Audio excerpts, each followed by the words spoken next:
Well, let's try that again. There we go. I got to go to Sheepmoor Festival. I got a bunch of stuff. I got to meet Amu. I got to meet Semi. It was awesome. And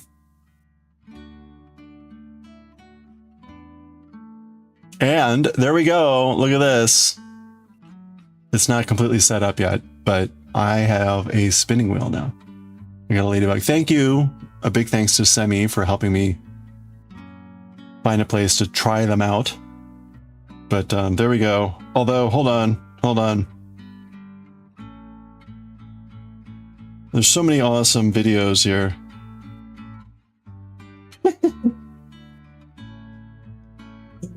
This sheep was just buried in this bale of hay.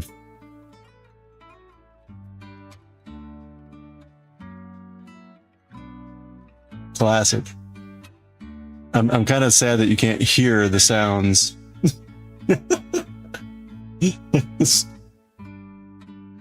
And I mean, some of the sheep. Look at this. Look at this sheep. This is incredible. And this little guy was just taking a nap. Oh.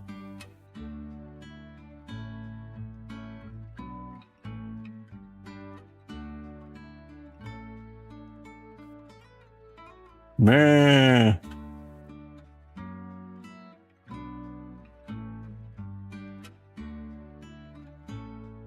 All right. Anyway. You probably can't. I don't think you can hear any of that. I'll have to upload some of these videos. Oh, and I got a fleece. They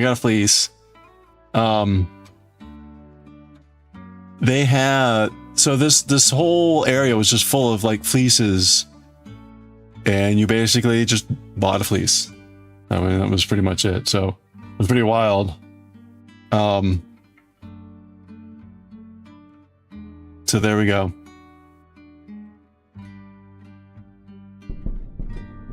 Pretty cool. All right, sorry, I missed a bunch of stuff there. Let me go back and check. Rebecca, how are you doing? Good afternoon. Kaz, good to see you. Hope you're doing well. Aranita, hope you're doing well. Happy weekend, everyone. Monaco Queen, how are you doing? Your luck with Amazon Prime. Oh no, what happened? Goshi, how are you doing? Sukabeth, happy Saturday. It's just, yeah, lots of sheep. Yeah, thank you. I got a ladybug. I got a shoshed or whatever ladybug wheel, and I got back around 2. I got back around 2, and I didn't really have as much time to set up stuff. Yeah, not fleas, fleece. Hopefully, I didn't get fleeced. I will have to show off the fleece at some point. It is beautiful. It's mostly clean, but it's still going to require cleaning. So, Pork, how are you doing? Good, but tired.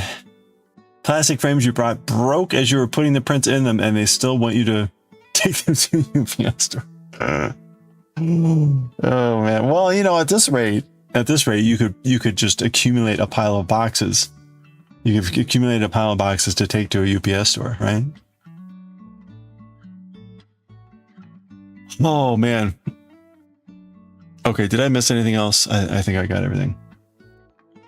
A box fort. 2 hours of sleep. Oof. Zombie Pork, I'm sorry. I actually did sleep a fair amount.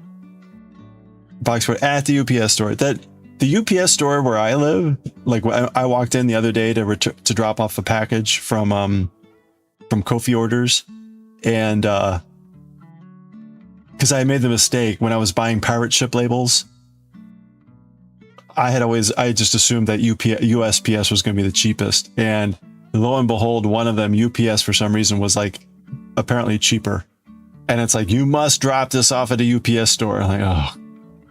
So I walked in, there must have been, I don't know, 50 packages in the entryway, just like heaped in a corner. Like, oh boy. Anyway. You can make frames from the boxes. There you go. I mean, at this rate, they'd also be like better. They'd be better quality, right? Oh man. Oh, but it was great. Yeah, so I got to meet Amu. I bought a spindle. I didn't take pictures of anything. I need to go do that maybe during the break. Hey Lumi, how are you doing? I got a spindle from Amu. I also got like a little mini loom. What else did I got some, there was a vintage button place. Okay, so hold on, let me show off pictures, more pictures.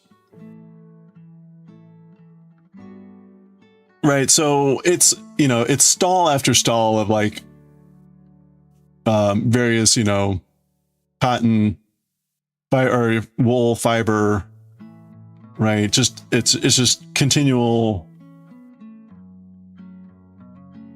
endless, kind of like when you go to a Comic-Con but with wool and other things.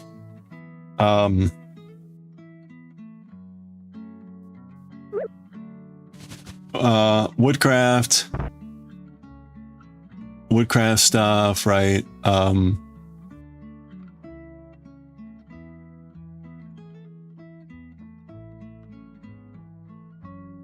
There was this one place, I mean, literally, they just had, it was just here's lots of fiber. Where was the sign? There's a sign that explained like how much it was. It was like, I don't know, $40 per pound. I forget how much. Anyway,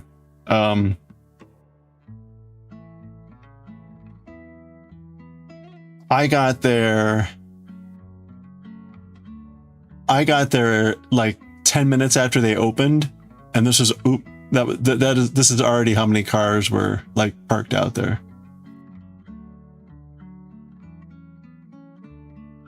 Let's see. Okay, let's just go through this. I don't think I have anything sensitive in here. Fiber, there's that one already. I'll do this more. There's another woodworking place. Oh, so this is the button place. What is going on with this? All right, how do I get rid of this crap? I want to zoom.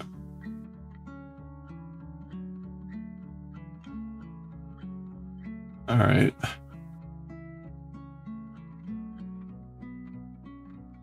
All right, whatever. It's a vintage button place.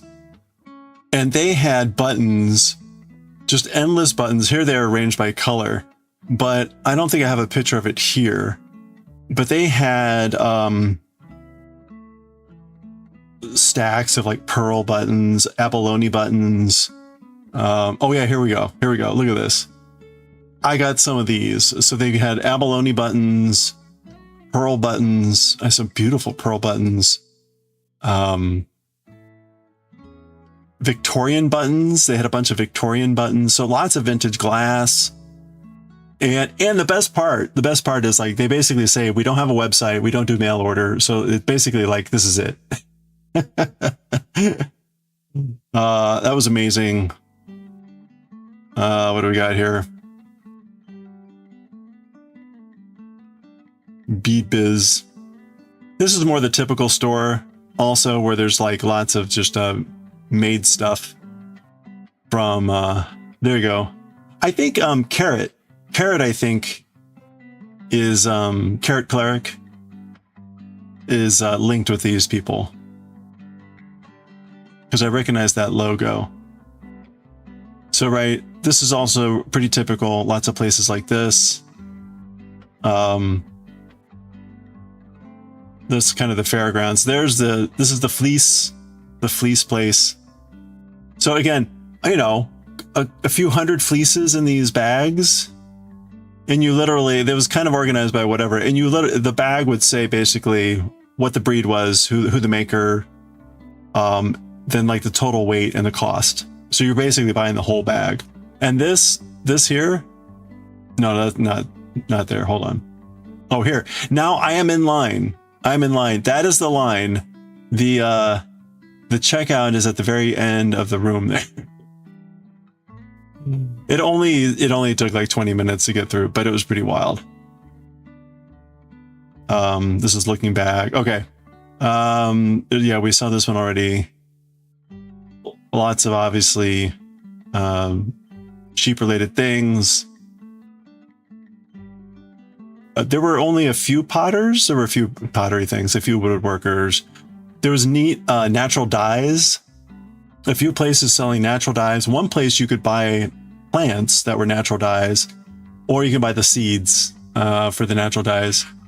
There's the sheep. You're not going to be able to hear the sheep, but I will try. Here we go. I don't know if that was audible. Anyway, there's a little baby sheep. There's a sheep with his head stuck in the bale. There's that beautiful sheep. Oh, there we go. Another beautiful sheep. Lots of food. Lots of food. Right, the ubiquitous jumbo turkey legs.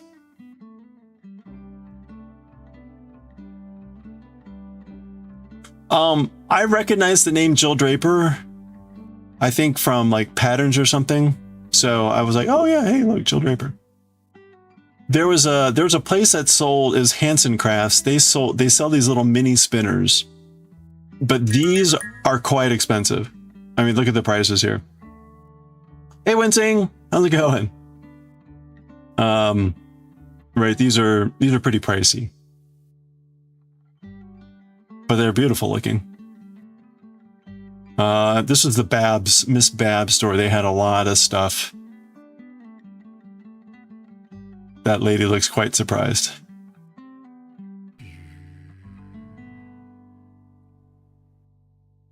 Oh, this was Susan's. This is where I ended up buying the spinning wheel. So you can see over here they have lots of spinning wheels. You were able to sit down and try them out. They had lots and lots of stuff. I think they're actually in Wisconsin. Oh, Daedalus was there. They also have lots of electronic spinners. I did not look at them, but I couldn't quite tell out from that, so I'd have to look that up later. But that looked interesting. You know, see, there's the spinning wheels. This place had handmade carters, which if you've never looked at carters prices, they're pretty crazy. So this was another winder thing, spinner. Right, because it was a fair, they had lots of what do you call it, handmade items that were judged. So these were some of the top prizers for special awards. Oh, that was something to look up later. More sheep.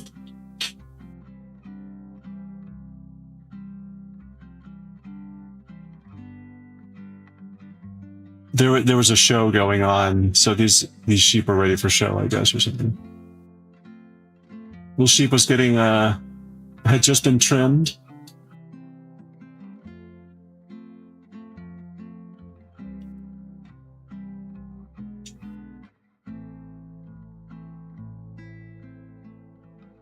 Look at this guy.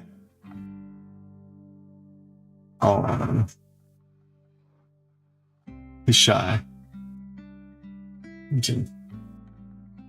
Okay, and then again, this is the wheel that I got, the ladybug. So I still need to set it up.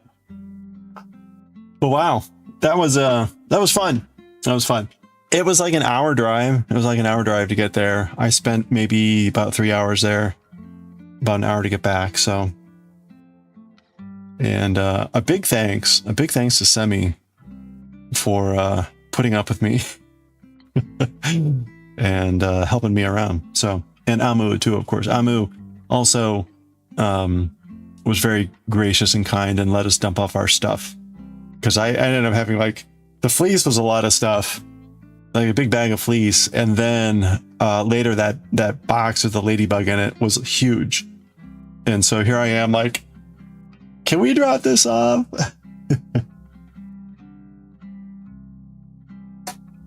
Yeah. No, it was a lot of fun. It was a lot of fun.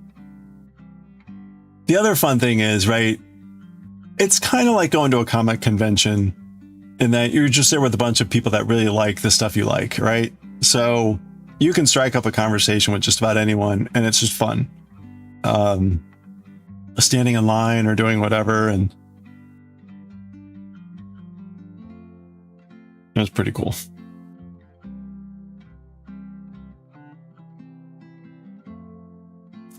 Okay. Where are we with this? I'm somewhere.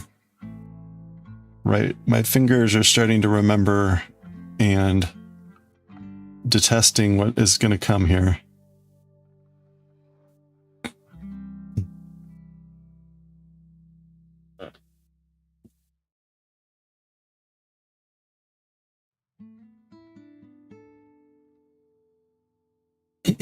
If I, well, no, I was about to say if I have the opportunity to set up the wheel tonight, tomorrow's gonna be a little bit weird because I'm going to like a music concert at 5, which, right, I normally start streaming at 4. So I'm probably not streaming tomorrow. I was thinking I might try to set up something where I'm at the wheel, but it's probably gonna be too late when I get back. So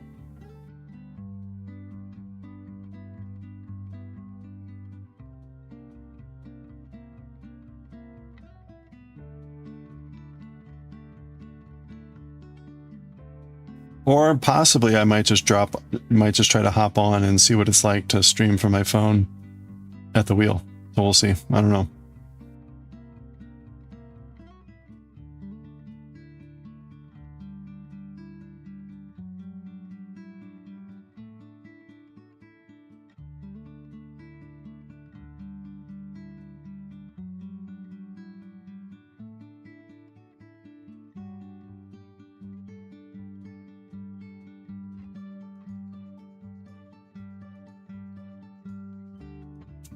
Okay.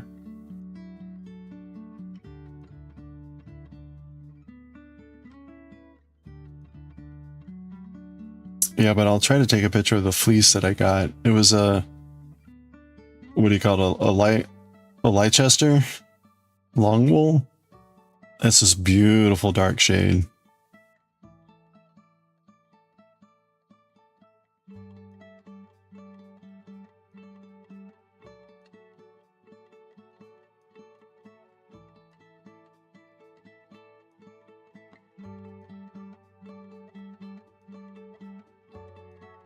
La la la la.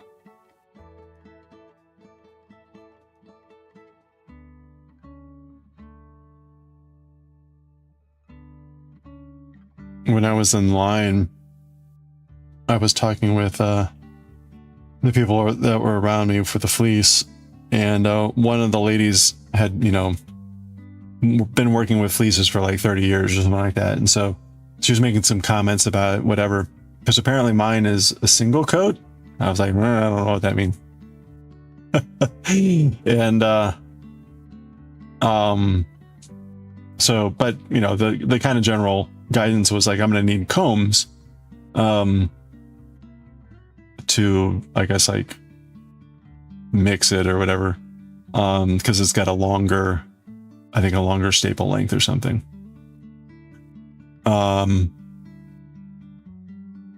But what really struck me is I'll have to get the little pamphlet, because they gave you a little pamphlet to help you kind of navigate the various aspects, but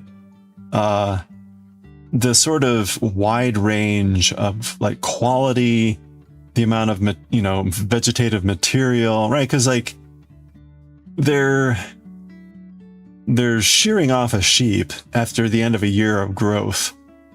And so the sheep is going to clearly have like collected lots of crap in its wool over that year. Not to mention the lanolin, the natural oils, and that's all part of the process of cleaning and scouring the fleece and everything. And some fleeces were a little bit cleaner, like maybe they washed the sheep before they sheared it, but even then, right, it's not going to be as clean as you want it for processing into yarn or anything. So anyway, But the wide variety of that, the wide variety of just the price range based on the quality of the thing. Like, I didn't get a chance to really peruse they had a whole table, like the award-winning fleece. And I didn't get a chance to really look at that much, but anyway. Mimi, how are you doing? I hope you're doing well. Are you back? It's good to see you.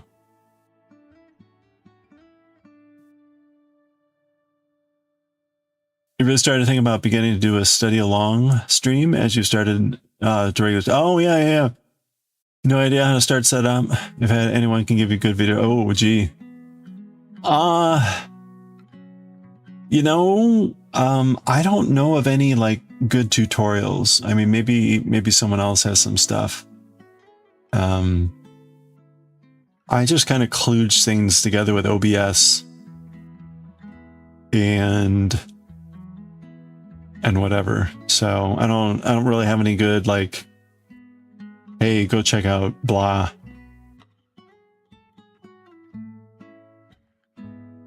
You're doing good? You're safe home. Nice. Okay, well, welcome back. I hope you had a good trip this time.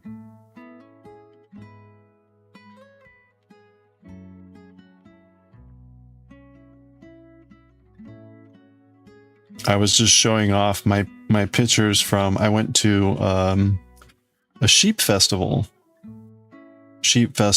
over in Maryland, and got a bunch of stuff, got a spinning wheel.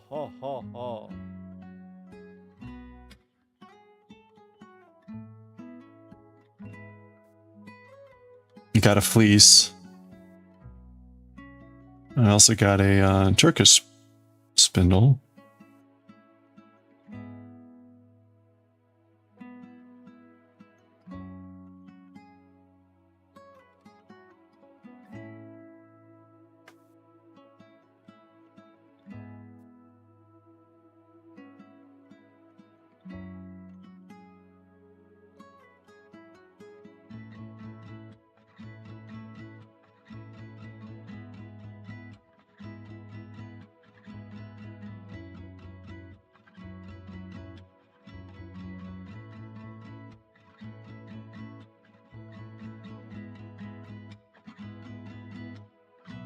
Ooh.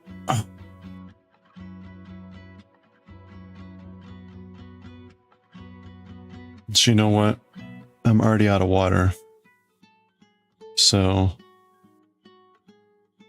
let me go take a quick break. I'm gonna grab some water. I'll take some pictures of my other stuff.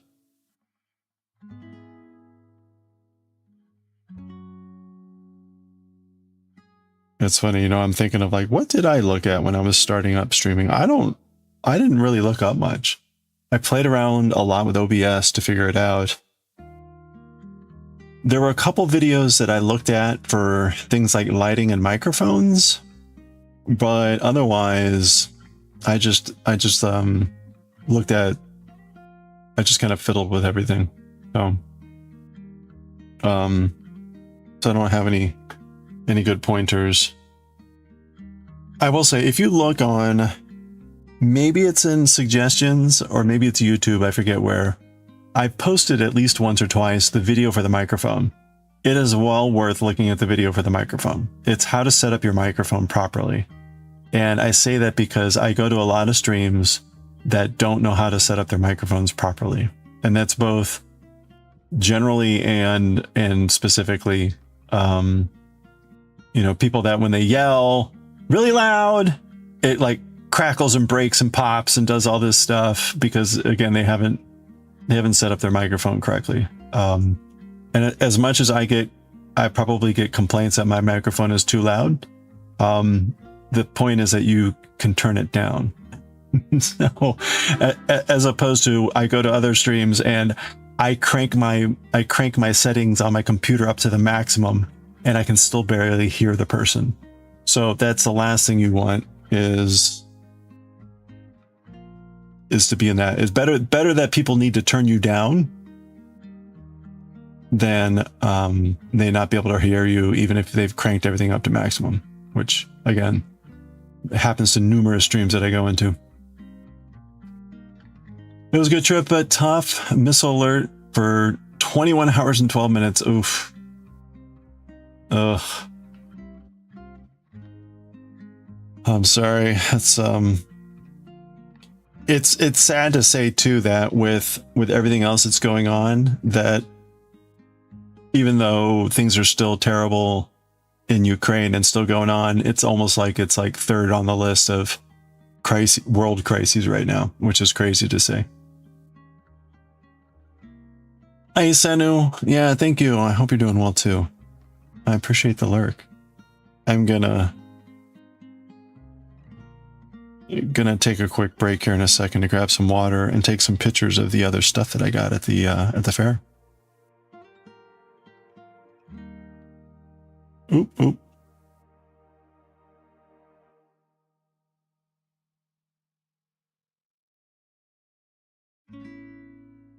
Did I miss?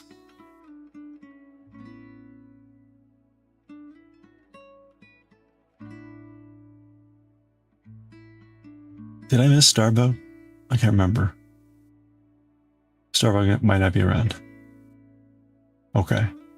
I must be thinking I like crossed my wires with Discord. You have to order 2 sheets. Oh no. Oh, if you order t-shirts, hold on.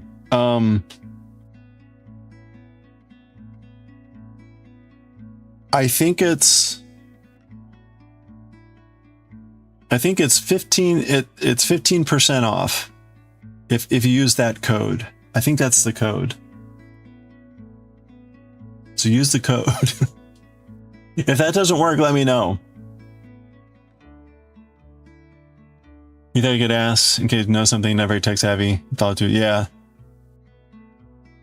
Yeah, you know, it's a lot of tinkering. It was a lot of tinkering because there's a lot of ways you can set up stuff, but it really depends on what you want to do and the types of things you're trying to set up. So I think to me, it makes sense to like start simple, see how OBS, I presume you're going to use OBS, but you may use something else. You may use Streamlabs. There's a lot of other software streaming tools out there now. So you have lots of choices, and some of them are probably more beginner friendly than others. Like OBS, I don't know how beginner friendly you would say it is, but a large part of it is just figuring out what you want to do or what you're trying to do, and then build it as you need it, rather than like, I'm going to spend it, because, you know, some of this stuff can take hours to set up. So rather than build a bunch of stuff that you may or may not need, like if I can't even remember what I did first. I had a pretty basic setup first. Even this is still pretty simple, right? It's a pretty minimalistic setup. It just looks a little bit more complicated because there's lots of little windows, but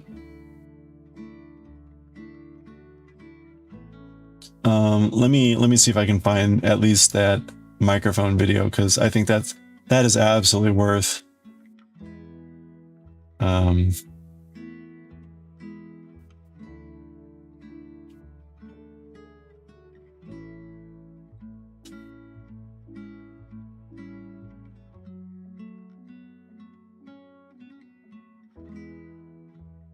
where is it?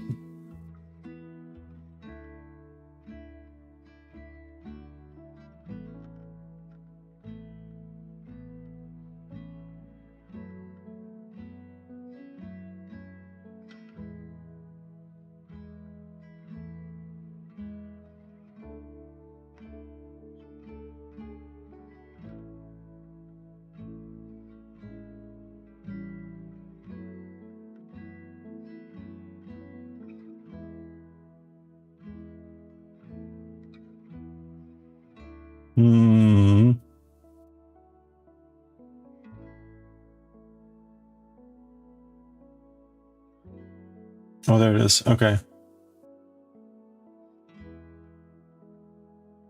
There you go. There's a link. Here's a link to the Discord message. But that's a pretty good video for the microphone. It's like a step-by-step through. It's generally pretty good. Where do you put the coat? That's a good question. I don't know. Let me see.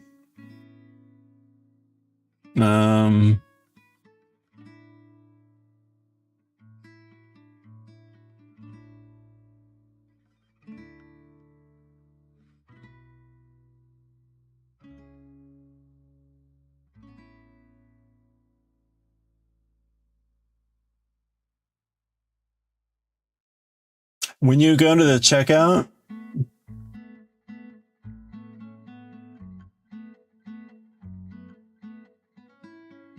here, enter promo or gift card, and see if it works. Yeah, there we go. Ta-da!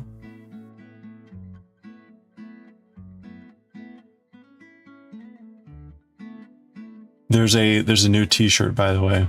Actually, there's two new t-shirts. There's this one. There's this new t-shirt. And there's also this.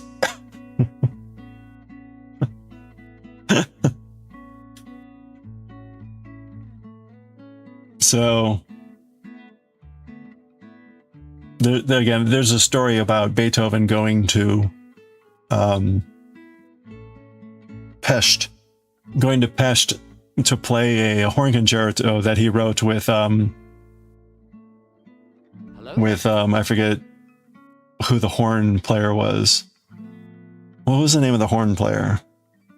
It's not Dudamel, it's Gustavo, no. Anyway, and a music critic in Pest says, like, we know who blah is, but who is this Beethoven? So anyway, I like this shirt. Your goal right now is to figure stuff out and have a dedicated time to focus, studies, knitting breaks while not feeling alone at home. Oh, perfect. I mean, right? That's great. You have to order 2 of the new ones. Oh, awesome. Well, thank you. Can't skip leg day. Yeah, the BPPE, the big PP energy party, the Moko gang is still doing giveaways, they're like halfway through the giveaways. We're in May. They're halfway through the giveaways. So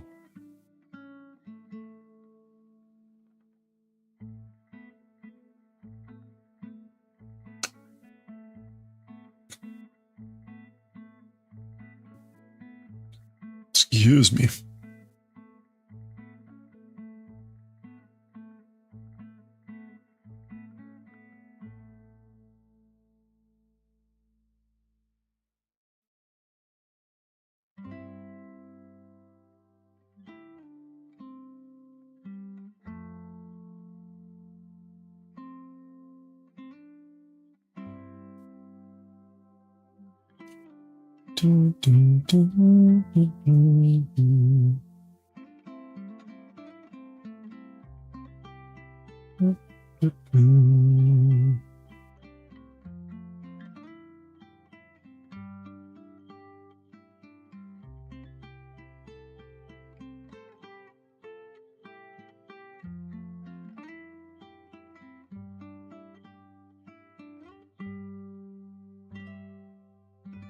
You save the link to YouTube on, I should probably do that so I have it like easy reference. Occasionally I'll need to go back and recalibrate the microphone or something.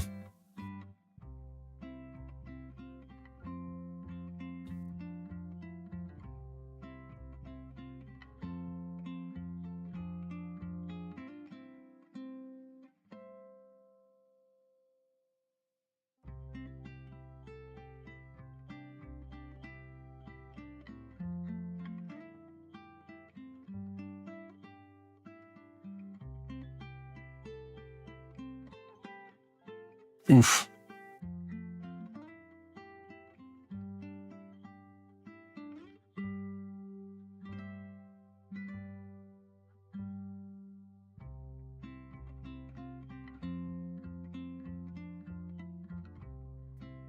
Turn it up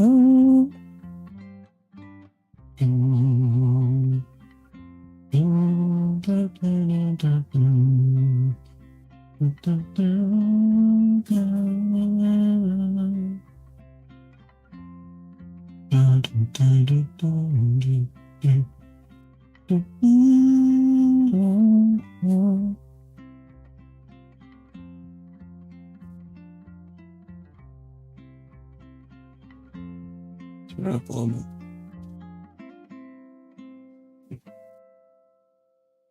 Oh, you can't. I don't know. I don't know. I don't run fourth wall.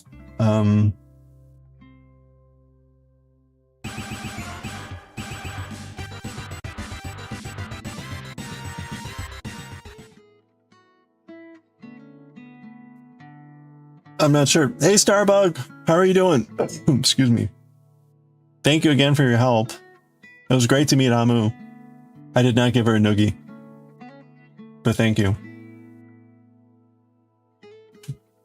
I'm doing well. I'm doing well. I got a spinning wheel. Ta-da! It's not set up there, but this is always next time. I'll tell her that. Like, I'll get you next time. Yeah, Semi helped me pick out a spinning wheel. I have not finished setting it up though. Yeah, I got a I need to get pictures. I'm gonna get pictures here when I take a break. I got a fleece. I picked up one of Amu's spindles. I also picked up one of her hand looms. And there was a very cool vintage button place, and I got a bunch of vintage buttons.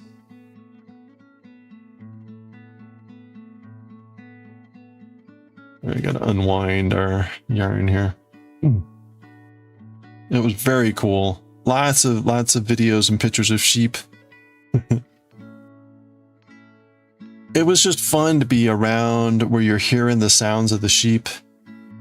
Like, oh, it's such lovely sounds.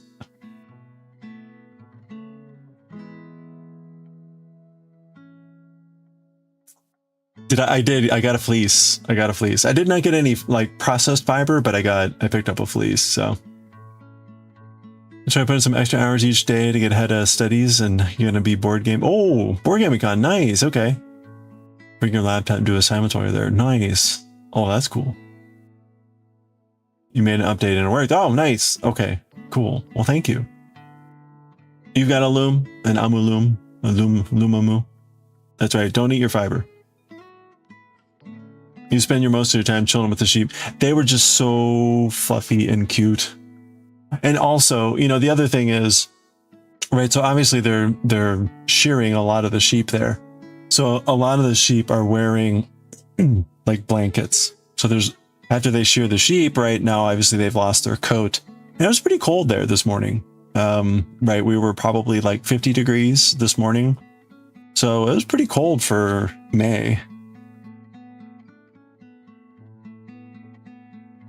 Yeah, 10 degrees. So it was pretty chilly. And so a lot of the sheep had little covers on them. So it was kind of cute. The little covered sheep. Lots of hay. They are adorable. I'll post some of the, actually here, let me see. Because you really need to hear it to get the real experience. I'm gonna still put it under fiber arts because, I mean, what better?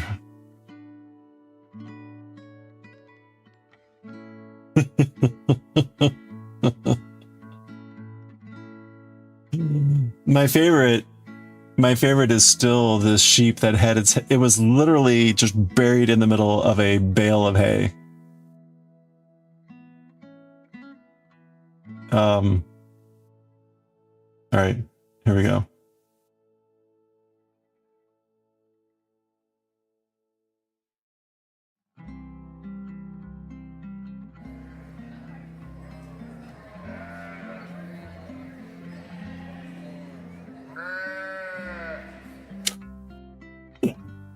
This one was being particularly boisterous. So here's the sheep buried in the bale of hay.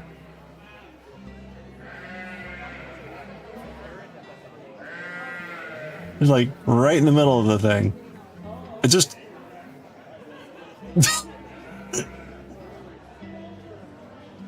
I kept waiting. I kept waiting to like, maybe it'll like, you know, come up with like a mouthful of hay or something. But it was just like, I'm in here and I'm enjoying it.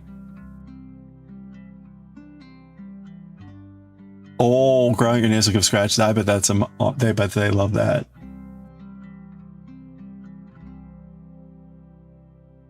Cosplaying an ostrich. Yeah, adorable. I'll upload some more later. But we've got a 35 stream streak, so let me attend to that first. Cat stuffing her head between the couch cushions. So see, people, it's totally natural. It's a natural thing to just kind of bury your head in and ignore the world. All right, here we go. Are we ready? Our streakers are ready. Oh. Okay, there we go. Jarbug, thank you so much for the 35 stream streak. Let's go, streakers. There they go. 35 naked frogs. Oh, and a Gojo. And a kitty and a Chungo. Nice. And one to grow. Thank you so much for the 35 stream streak.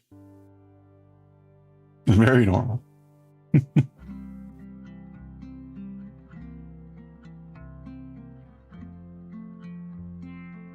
I could see that being, you know, they've got like the body pillows, you know, all that sort of a thing. Next is going to be the Bay of Hail head burial. Like, you want to ignore the world? Want to ignore the world and just do your own thing? Bale of hay.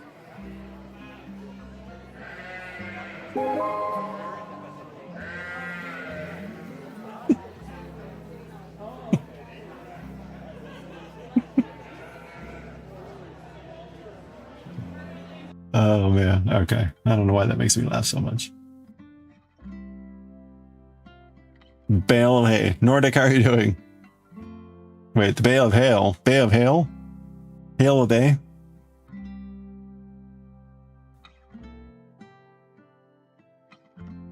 I think I've used that in a stew before.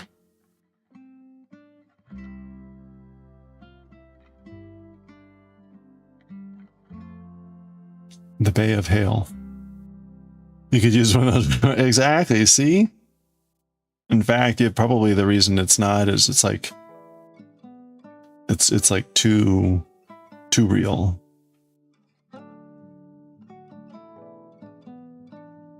Productivity across the world declined in the last month due to the introduction of the bale of hay.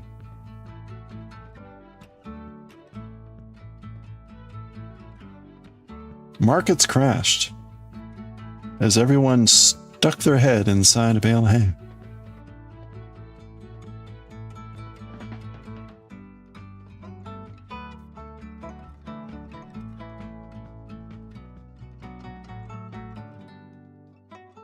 Oh, ow. I'm okay. Last year, some sheep got out. And the poor border collie was trying to herd them back into their barn, and the sheep were running around corners. Oh no.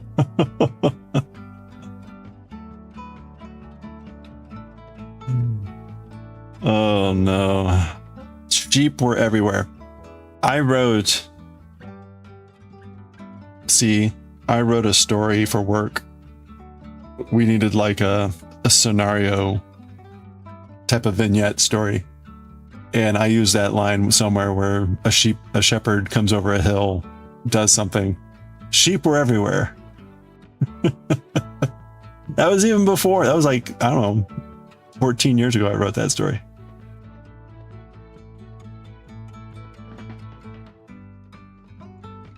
You might have a food coma and feel asleep in the... Oh, it might have a food coma and feel asleep in the food. Yeah, right? Just like small kids. That's right. They just kind of sleep with the food in their hands. Not like I've ever done that. The sales of bales of hay skyrocketed this morning.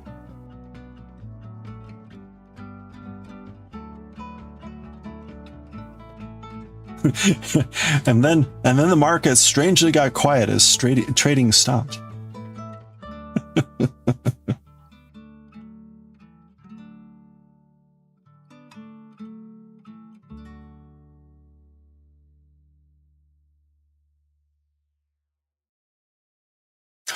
Oh, you traded in your Game Boy Advance for a Wii. That was your adventure today. Nice. Okay.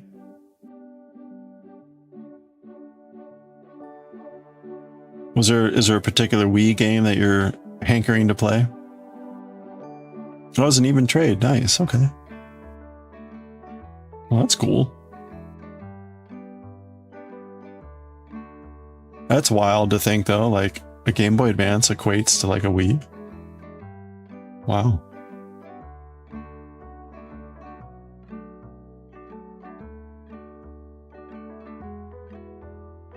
Animal Crossing and some GameCube games. Oh, that's right, because the Wii will play GameCube. Nice. Oh, you're gonna mod it. Uh-oh. What are you gonna mod it for? That sounds dangerous. By the way, I did notice yesterday, finally, where I did a lot of this, that I dorked something with the pattern of the vest. So instead of diamonds, we're getting more of the like houndstooth pattern. So if you look at the pattern, it's supposed to be diamonds, but I ended up getting this like heartbeat pattern instead. So I was like, oh, you know what? I'll just go with it.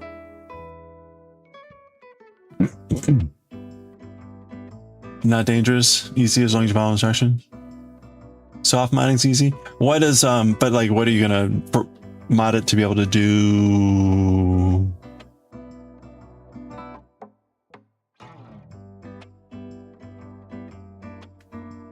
To play Doom? You're gonna mod it so you can play Doom?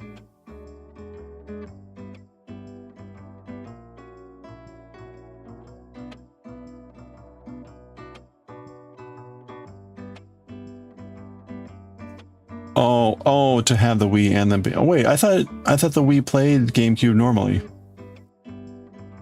Is that not right?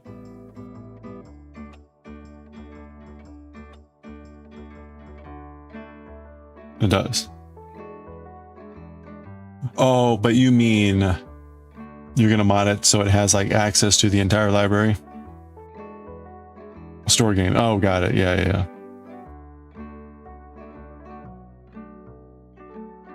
I see.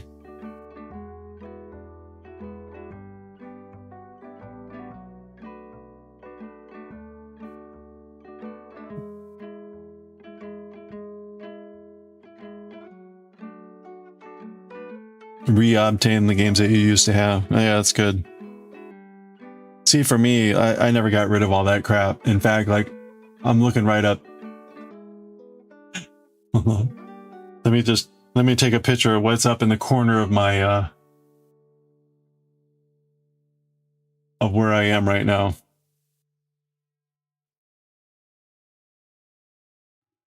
That's all Switch. There's a bunch of old Wii games. That's GameCube back there, I think.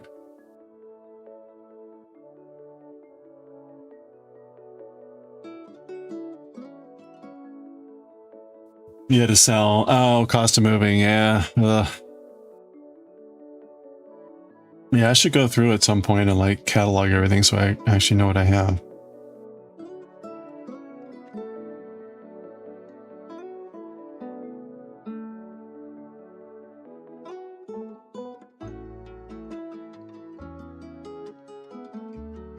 I've been fortunate slash cursed in that the last few times I've moved have been work moves, so they've paid to move me, so I have had no incentive to slim down. and the move itself is paid for, so like, eh. Hey there, Jenna, how are you doing? You find it hard to use this brand of yarn? You wish it was smoother on your hook? Oh, this you know, I like the thing I'm having difficulty with is that because I'm using the small hook, it's just like it is really tight, and it is feeling a bit strenuous after here a while. You did some retro playing on the PS1 last year, did some Digimon World, and dang, it is so much easier when you understand English instead of just roaming around doing constant guest star. Nice. I could see that, especially in a role-playing game where it's like it matters where you're supposed to go and who you're supposed to talk to. You played as a kid with a 0 English and you got surprisingly far anyway. Nice. Corin, how are you doing? Happy weekend. Splits for you when using a smaller hook. Oh, okay. Yeah, I could see that. I've had that happen even with this hook a couple of times. I'll pull through and it'll split. And it doesn't split nicely. I don't know how to describe it, but it splits in a way that, like, I don't know, it's not very pretty. Like, ugh. Yeah, it's weird. Like, because it's already kind of like a dense yarn, if you end up pulling one of the threads, it looks like horrible.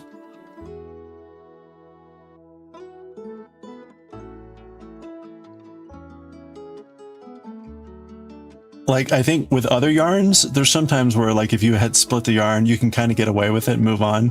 This yarn, I'm like, no, that I can't not fix it. It's weird. What are you working on right now, Jenna? Ugh.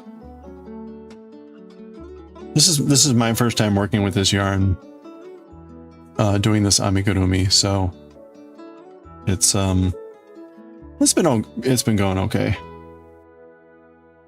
Other than I did the pattern for the vest wrong. Oh, a fairy, nice. Is that a pattern you're following or doing your own thing?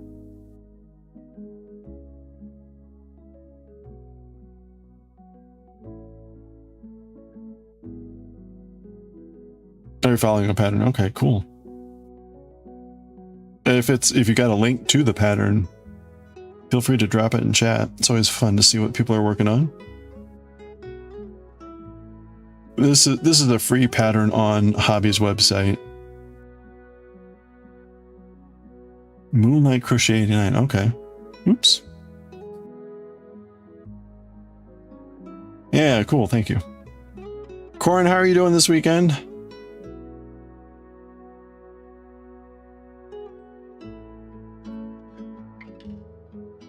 Hey, we've got an ad break coming up in about a minute. It's going to be 3 minutes of ads. I'm going to take a stretch break, get some water, and I'm going to take some pictures of the other stuff I got at the Fiber Fest, at Sheep and Wool, and we'll take a look when I get back. And we're close here. I got one more row to do after this that's all dark blue. So that row will go faster because I won't have to swap the yarn after everything here. So I'm going to try to get to that here before the break. You can see the orange thing is where my row marker is. Oh, no, there's the ads. Okay. All right. Well, grab a stretch break. I'll be right back. Grab some water. 3 minutes. Be right back.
All right.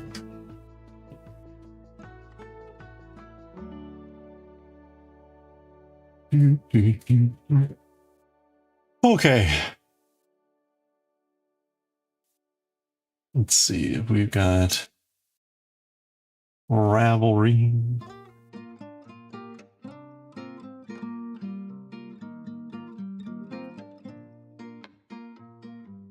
Do, do.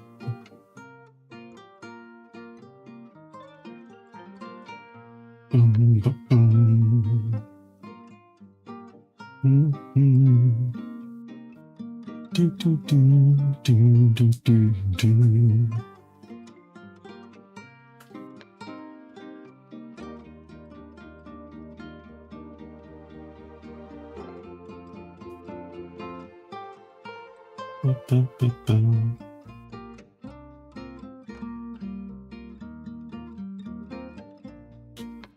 There's a link to one you're working on now. Okay, nice. Ooh, wow. That's fancy.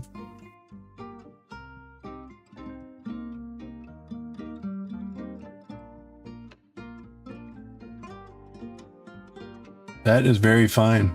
What kind of size hook do you use with this? Very tiny.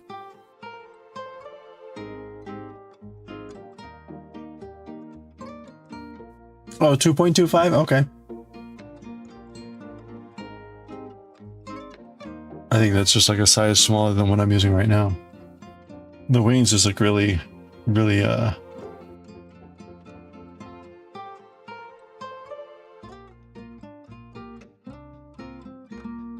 very nice. Oh, that's the one you just finished. Okay. Ooh, very nice. Very cool. You follow here. Oh boy. Oh wow. Those are fun. Little frog.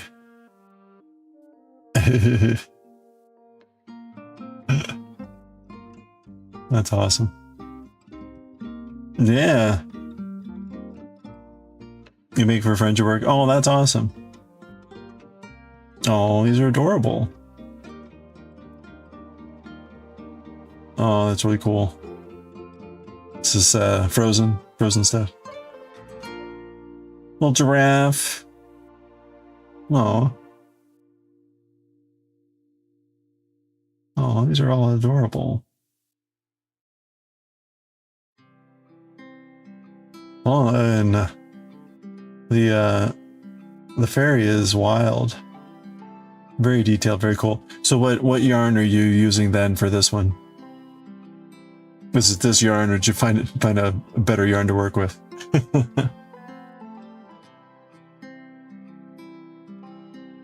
Yeah, very cool. Very cool.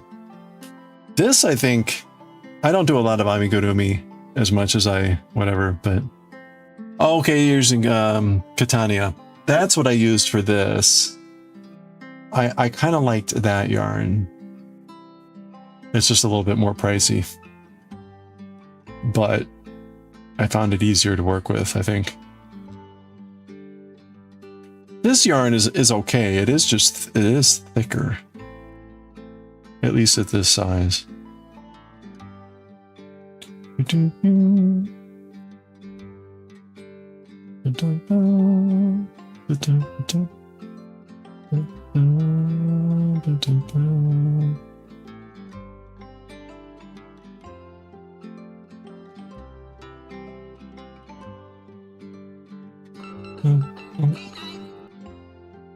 Oh, hey, thank you for the follow. You might have a lot of the yarn I'm using, but it feels stiffer. Yeah, okay. You think if you keep working on it, might grow on you.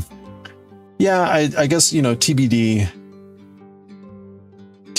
This is my first time trying to keep the stitches aligned. So, you know, I have a little bit of drift.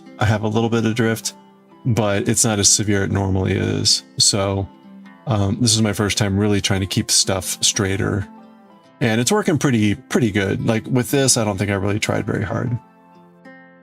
Maybe a little bit. But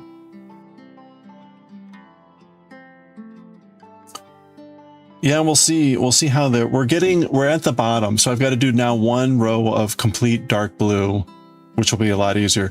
This pattern has been really time consuming because of the color swapping that needed to be done most of the time. But this is now, that is the last of the color swapping. So the rest of this should just be straight up dark blue. But after that, you can see in the pattern, right? The sweater ends and we get pretty close to the feet after that. So we're close to the bottom of this, of the owl.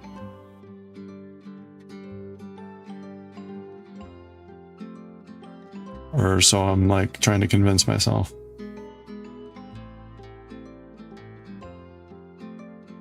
Oh, pictures. So the other stuff I got. So I spent the morning at the Maryland Sheep and Wool, which is a 2-day event up in Howard County, Maryland, where they're doing, it's sheep, a festival of sheep. So live sheep and shearing and wool, fiber, all the fun stuff. And tomorrow even they have they call it, what is it? Sheep to shawl.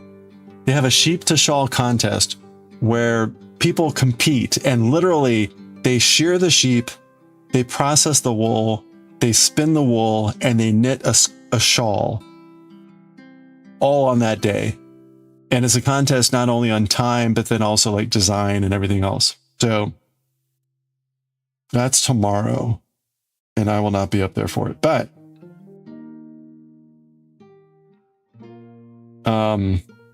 okay. So here's the Turkish spindle I got from Amu. So Amu Blue had a booth with her uncle, whom she works for. It's an Osage orange. You can't read that too well, but Osage orange wood. So it's a very cool spindle from Amu. Lovely color. This is the fleece that I got. This is the fleece I got. It's a Leicester long wool. And from the Eve Berryhill farm in Montana. Or wait, MN. Minnesota? Which one's MN? That's the one problem. We are in the US, right? There's actually a lot of states with MN. Or with, let's start with that. Yeah, Minnesota. Right? You have an unusual number of states with M, right? Montana, Maine, Mississippi, Missouri, Minnesota. Minnesota's MN. What is Montana? MT? I think Montana's MT. Yeah, okay. Yeah, and then like ME is Maine. ME is Maine. Obviously, like Mississippi, MI, Missouri is MO. But it's like Maine, Montana, and Minnesota can all be kind of very similar. Oh, and then there's Massachusetts, but that's at least MA. That one's obvious.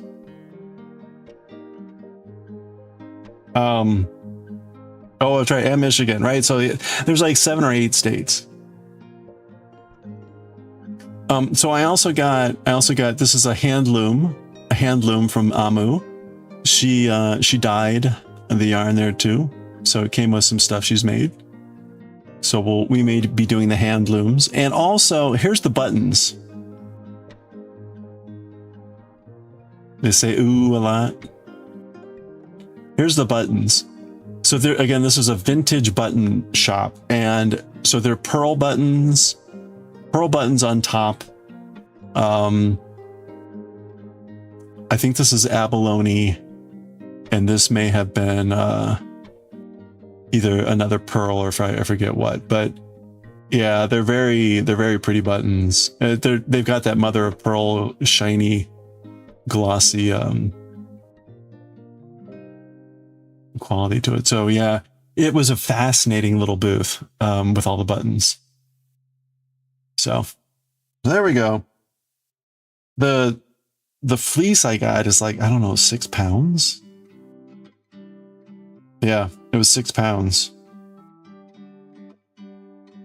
6 pounds.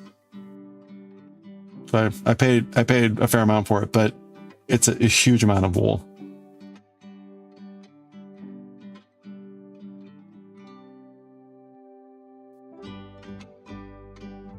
And it's mostly clean. I mean, you feel it, and it feels oily, right? But I will still need to scour it, but it's not going to need heavy. I mean, you can see how it already looks pretty clean, right? Like it's already pretty clean.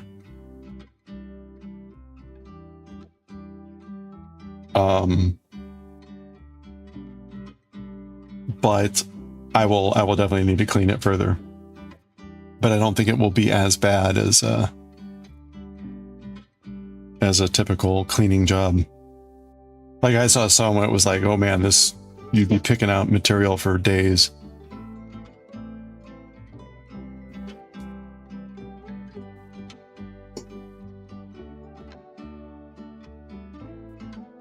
All right, let me get rid of, oops, let me get rid of this.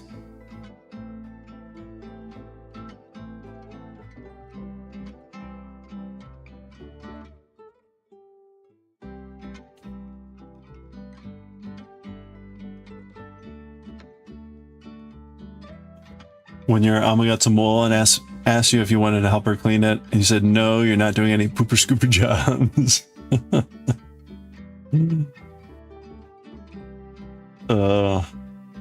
There's so much wool there, right? There's like 6 pounds that I doubt I'm going to do all 6 pounds at once. Like I could see maybe doing a pound or maybe half a pound even, you know, and like doing it in smaller batches maybe.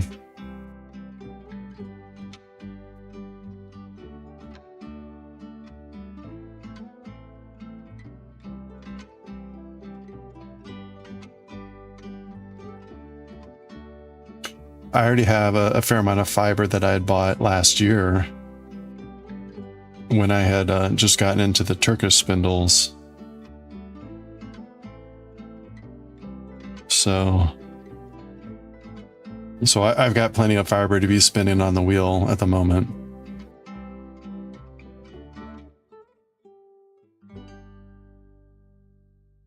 You'd have your own sheep, but you do not have the arm strength to wrap the They are. I mean, I get it that like once, you know, when they're full coated, they're big, and so but they're pretty. They can be pretty impressively powerful, and you know, if they're low on the ground, they got a lot of leverage down there. So.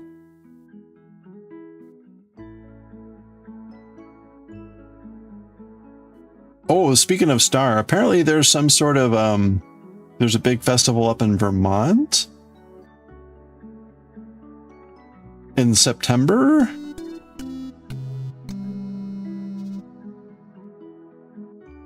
And they're very vocal, yeah. Meh. Of course, you know, when they're very vocal, they sound also very apathetic. It's very meh. Meh.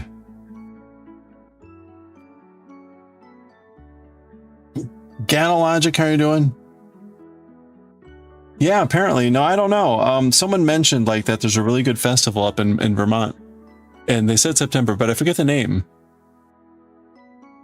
Sheep Festival in Vermont around September.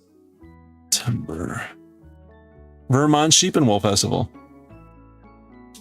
It is in Tunbridge.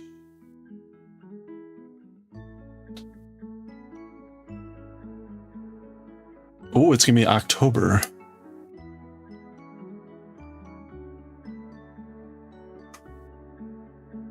You have to look into it. Yeah.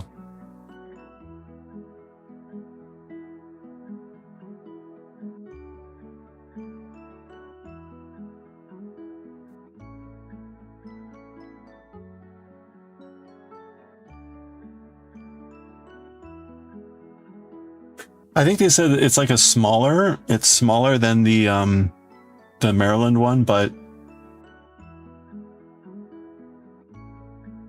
usually I see what's going on in the Lake Champlain Expo.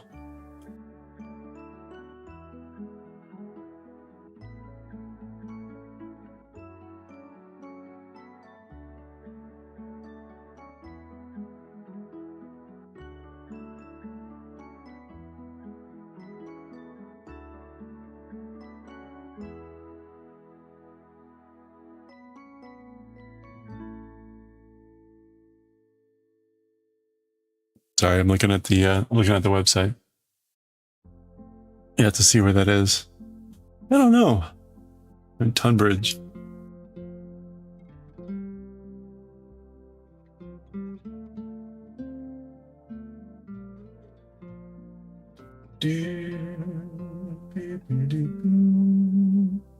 Tunbridge Fairgrounds. Oops.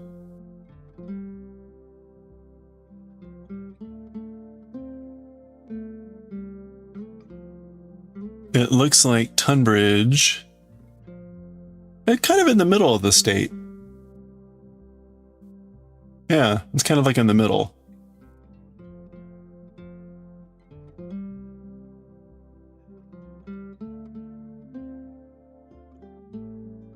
About an hour away from you? Well, not too bad. Yeah, it's like maybe a bit south of the capital.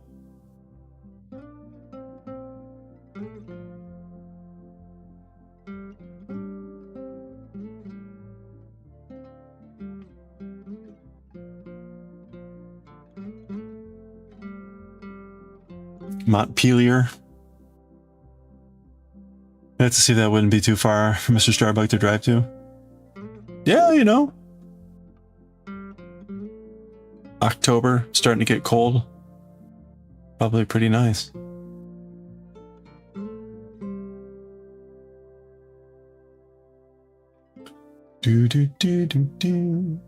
I like one of the fun things about New England is that they have lots of covered bridges. In fact, so I'm looking at the map, and near the fairground, I see at least 3 markers for historic covered bridges. If you've never seen a covered bridge, I mean, it's exactly what it sounds like. But it's a very New England thing, and I'm sure it's you know, also, you know, whatever. But these are very historic sort of sites with these covered bridges. So I don't know how common in New England, but for people that love bridges and stuff like this, it's quite a thing.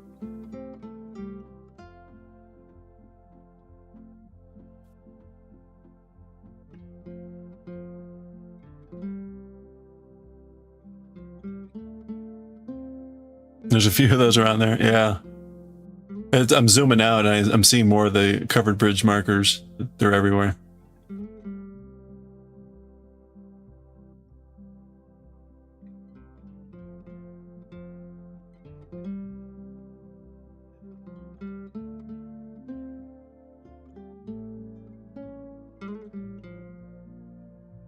Anyway, Tunbridge, I don't know. Tuna.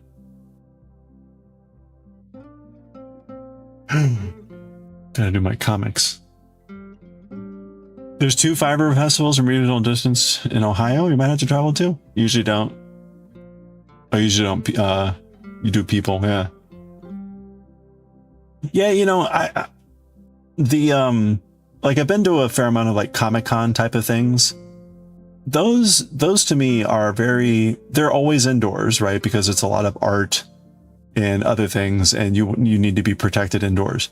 The fiber festivals tend to be at fairgrounds, meaning most of it's outdoors, and then there'll be tents and or like big spacious buildings set up with stuff. So it feels very much more open and just, you know, whatever. So even though there's a lot of people, it doesn't feel necessarily as, it didn't feel as crowded, say. Now, granted, I got out of there by noon. And there were a ton of people there. So, and I will say when I was leaving, the way I came in was way backed up. So there was some benefit in getting there as they opened. Yeah, New England's pretty good at maintaining that sort of stuff. Yeah, I don't know. I'll be kind of curious to see. There's apparently a bunch of fiber festivals in this area during the course of the year. I don't know that I would want to go. I mean, it's kind of like, again, going to Comic-Cons. After you go to a bunch of them, you kind of get a sense of like everything that's there.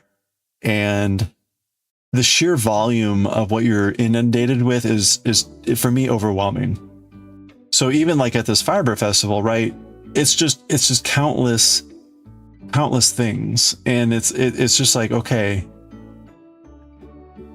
you got to have, at least for me, like I have to have some sort of battle plan of like, I need to like kind of stick with like, I'm looking for X or, you know, whatever. Cause otherwise it's like you would be just paralysis by like too many options.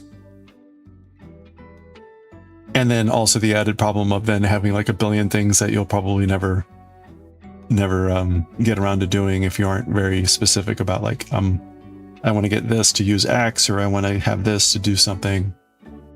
Because like even the fleece is more of the, let me go through that as an experience. And at the end of the day, it's a beautiful yarn and I'll find a use for it.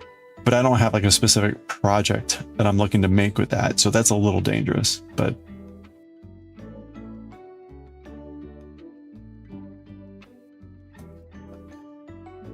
Your wife dragged you to a Gilmore Girls event at the local Den Mall.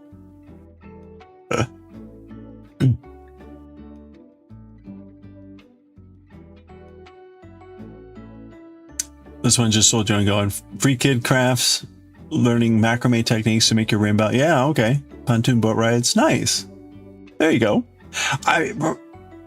Right. That's what a lot of them have. They have like activities to do.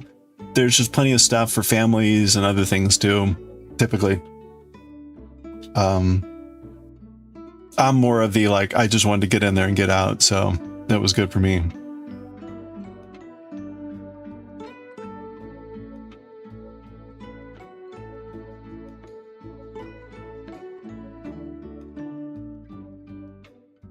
Dun, dun, dun, dun.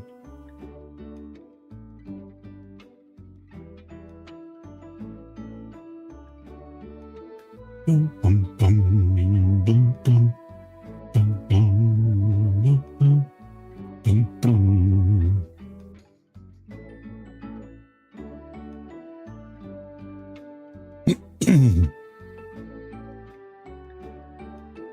Gives your family something to do while you do the things they don't. Yeah, exactly. That's right.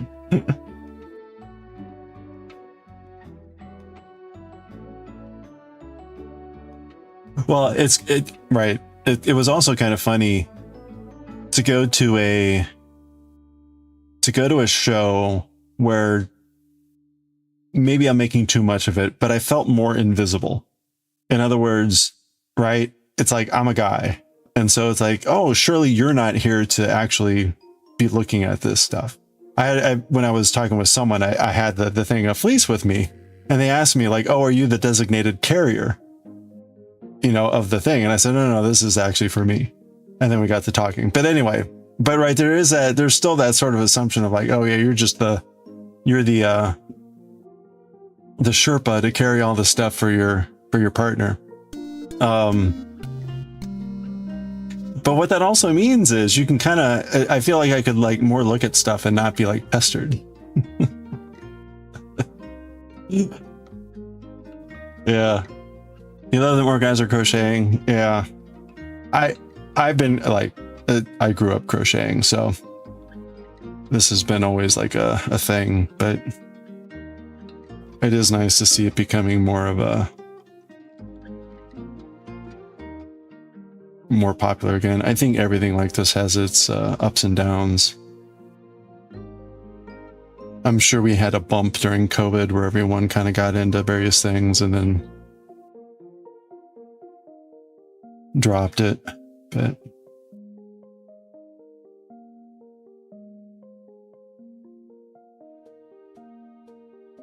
there's a shop going to one that officially has the best business name ever. Oh, what's this? You're a nursing cancer center and all the guys in your unit learn to crochet so you could all make hats and scarves for their cancer patients. Oh, that's nice. Oh, that's awesome. That's great too, right? If you've got any downtime on station or whatever.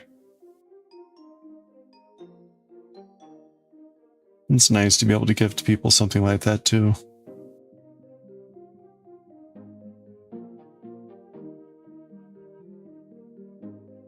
Kind of like a handmade, like you matter, we care about you gift.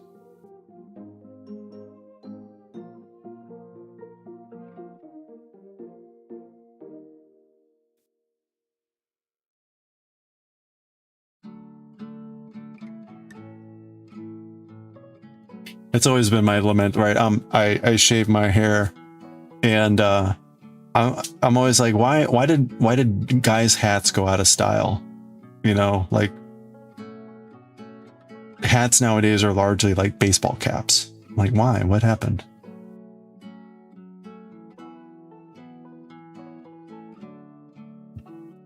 Although I would have a hard time pulling this off at work.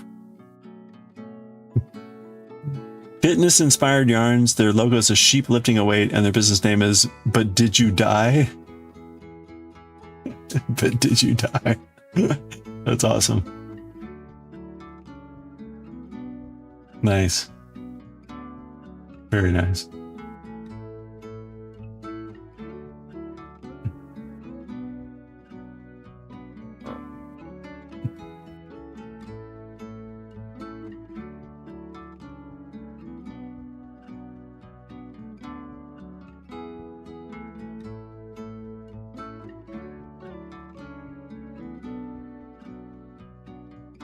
Pretty funny.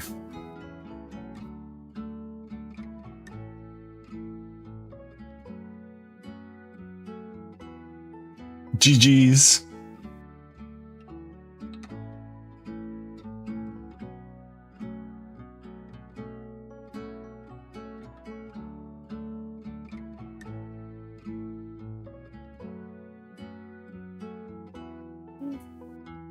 Yeah, I went with that. That was I think it was largely from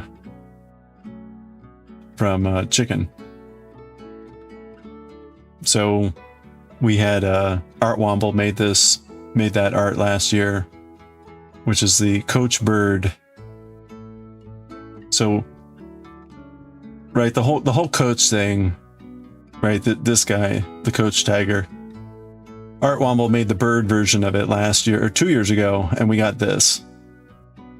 So normally the birds don't have arms at all, but because Coach is kind of athletic, right? The bird has little nubby hands or whatever. So that was very cute, but it's very much like, you know, I mean, look at that face. What is our emote for this one? Is it just bird? Yeah, there we go. Cantabird. But the last year he made this version, which is now the Super Saiyan version. But still get, oh, there it is. Thank you. Super Saiyan version, the Super Saiyan version, but it's still got scrawny legs, hence can't skip leg day. So there we go.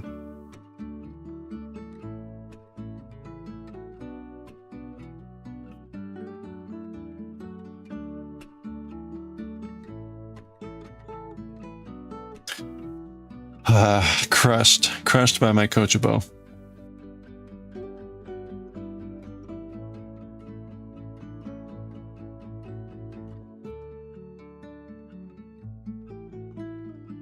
All right, I'm I'm not making very much progress on this. Yeah, whatever. Oh, but at some point in this coming week, we're gonna start. Good, really, yeah, the progress. We're gonna start the sheep. So I got this book. Norwegian hand knits, and we're gonna do these sheep. Where are the sheep? It's an entrelac sheep. Where's the sheep? Oh, there's the sheep. They're in the back. There we go. We're gonna be making these sheep.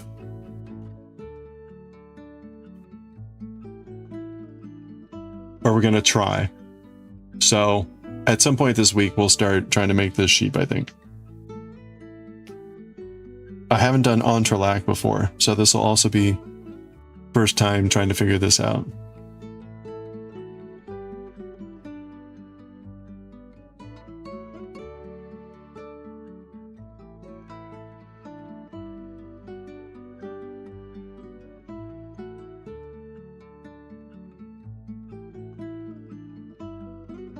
What could go wrong?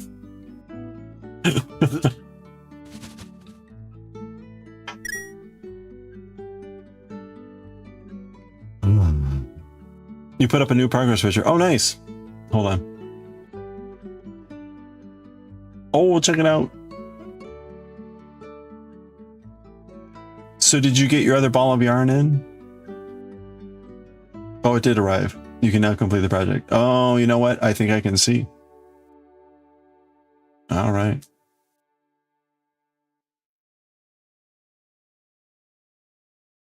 Oh no, that's just folded over. It looked darker. It looked like it's a black or black. But it's just folded over there. That's looking great. That's looking great. Dibs on the first sheep.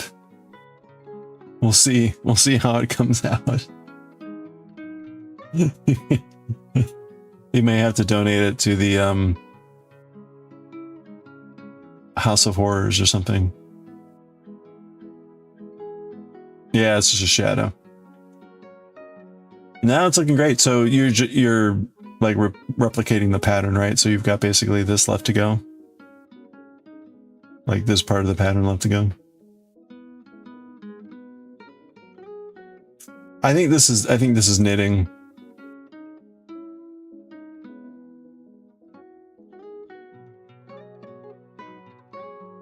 That's right, even if it's misfit. Are you painting little wooden boxes and trays from Dollar Tree? Oh, fun. Are you making role-playing game stuff, or are you just having fun painting?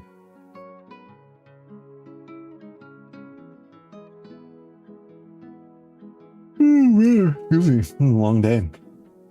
I'm exhausted.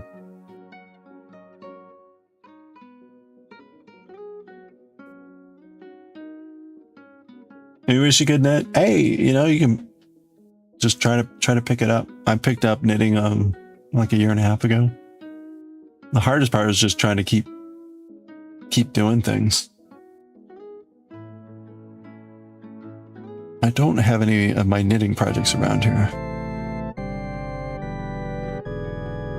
Both. Okay, nice. Lunapath, how are you going? Yes, I went. I got to see Amu. I got to say hi. I got to meet Semi too. Semi helped me. I got a spinning wheel. I got a spinning wheel. You know how lucky you are, but you actually got a ball of yarn from the same color line. Hey, nice. That's good. Congratulations. 2 hooks can be challenging. Well, Jenna, I will say the only advice I can give you when I picked up knitting was the hardest thing for me starting from crochet was learning to treat the knitting hooks as knitting needles. So I was trying to like pull the yarn through as though it was a crochet hook.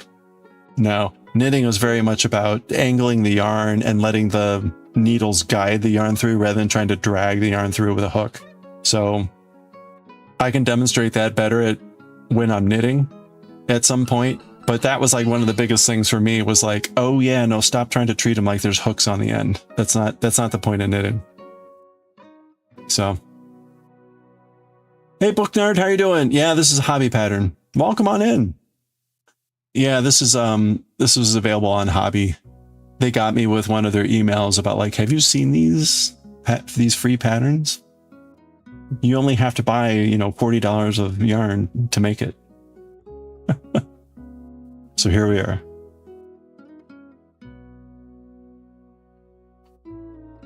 Yeah, welcome on in. Thank you for the follow. I appreciate that.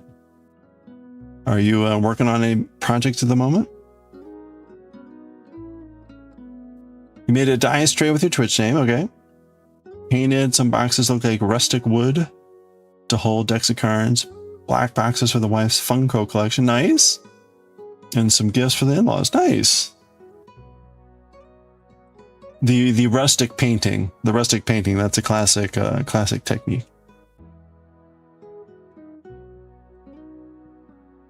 I think Maniacal Queen was trying to replicate that for the her rustic frames.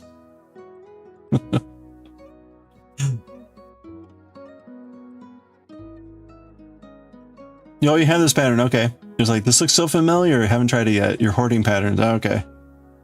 Well, you know, I mean, it's relatively straightforward pattern. I haven't done a lot of amigurumi, but so far there's nothing here that's like out of the ordinary. So now maybe when we get to the hat, if you see how the ears are poking out of the hat, you actually do crochet openings in the hat for this pattern. So I'm kind of curious how that goes and how you line that up. We'll see how that works.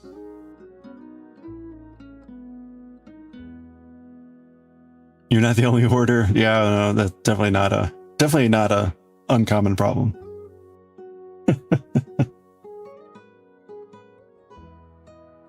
My Ravelry page is filled with like things I would love to do and haven't done. As a knitter who learned to crochet, you hold your hook like you're knitting. It looks a bit fun for, oh really? That's interesting. This cheap box, the clear coat is floor polish. Nice.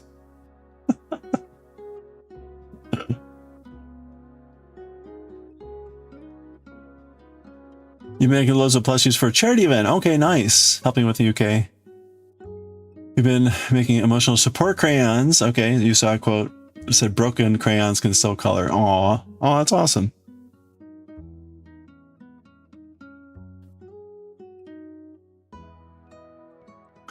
How did I learn to knit? Oh, you know, I think I mostly did YouTube, and honestly, so I'm left-handed, right? I knit and I crochet left-handed. So it's difficult sometimes to find good left-handed tutorials. So often I will take the right-handed tutorials and I'll flip the image. And then you just kind of have to ignore if they say left or right, or you just, when they say left, you have to say right, and vice versa. And then honestly, I started simple. So the first project I did was the classic Doctor Who 1970s scarf, like the really long Tom Baker scarf, because it is literally 69,000 knit stitches. You are doing the same stitch 69,000 times.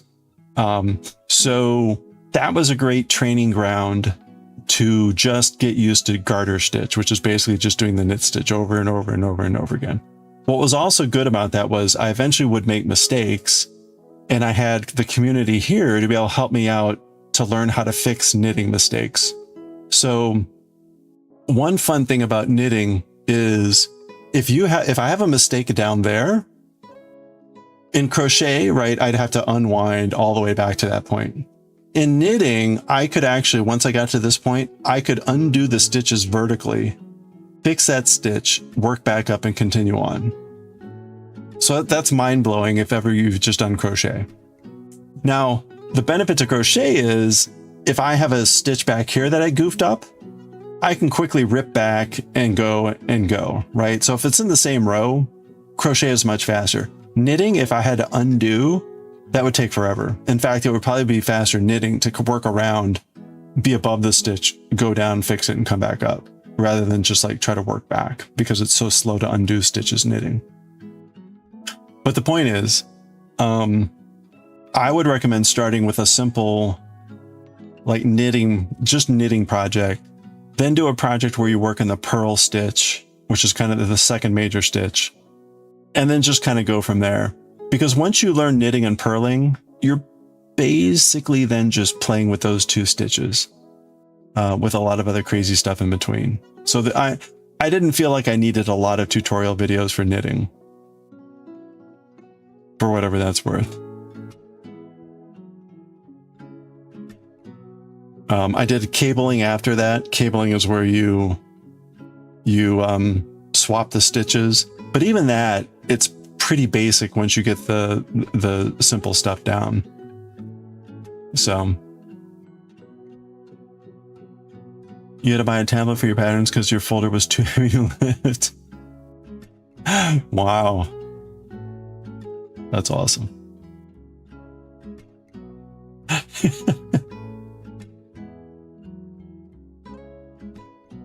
Too many patterns. Hoarding is half the fun. You just started a hobby that may need decks of cards. Now you have 12. Nice. Well, you know what's great about like the knitting and crochet is like they all use yarn, so you're good to go. You can use your yarn for crochet or knitting. Although I will admit, having crocheted most of my life, I'm almost always used worsted yarn. And it wasn't until I got into knitting that my eyes were awoken to the fact that there were actually many sizes of yarn.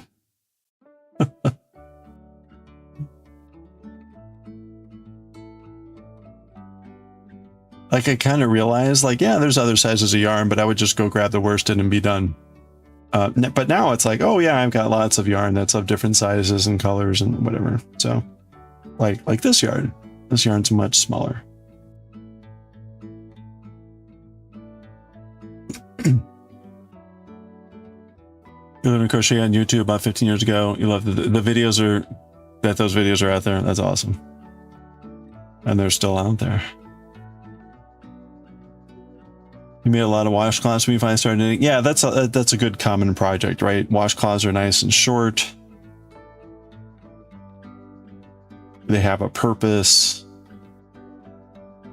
You can do basic variations. One other challenging thing with knitting is what you do with your edges.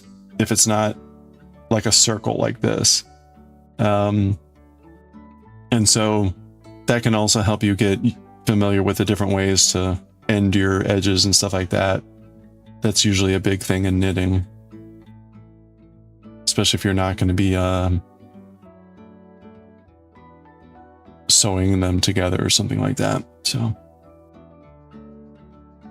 you were cooking while you were talking Ravelry pattern hordes. Over 42,000 pattern. Oh my gosh. That's a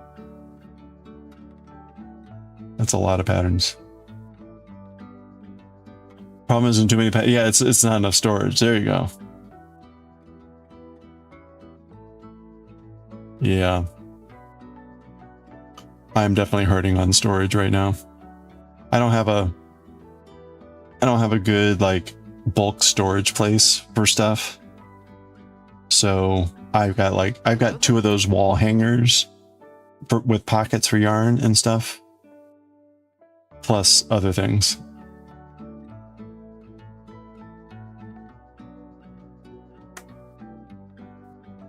You need to learn more about the different types of yarn. Oh, yeah. Well, you know, that was another thing. Like, I kind of just learned about it as I needed it. So, like, right, when making a sock, it was like, okay, well, here's fingering weight or sock yarn. I did another scarf that was DK yarn, double knit yarn. So just kind of like learning about it as I needed it. This yarn is like fine. right? It's 2. If worsted is 4. So this is thinner.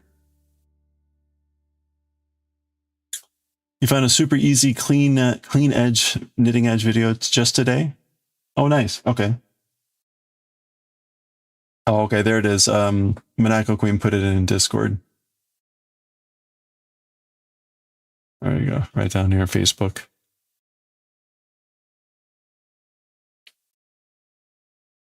Oh.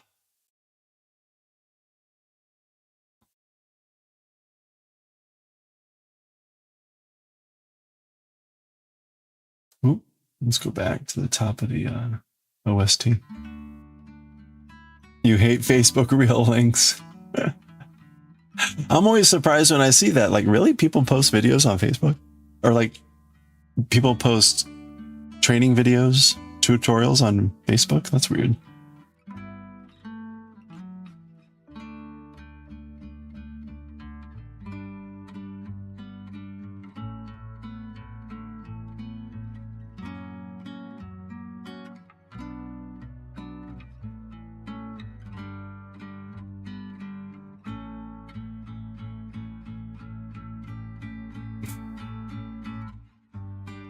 We have a curated Facebook Reel page that's mostly for ever. Oh, nice. Oh, well, there you go.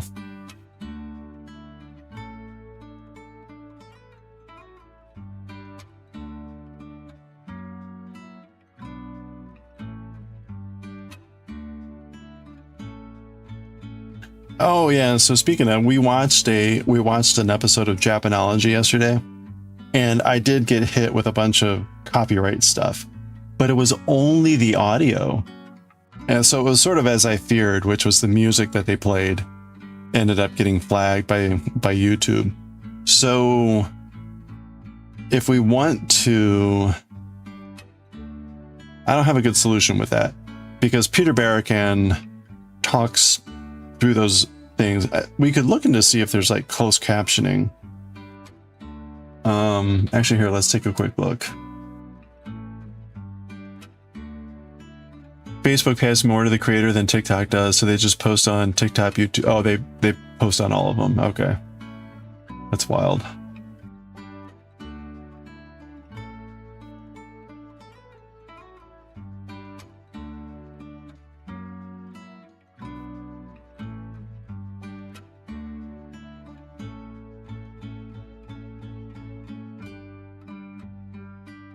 No, there's no closed captioning.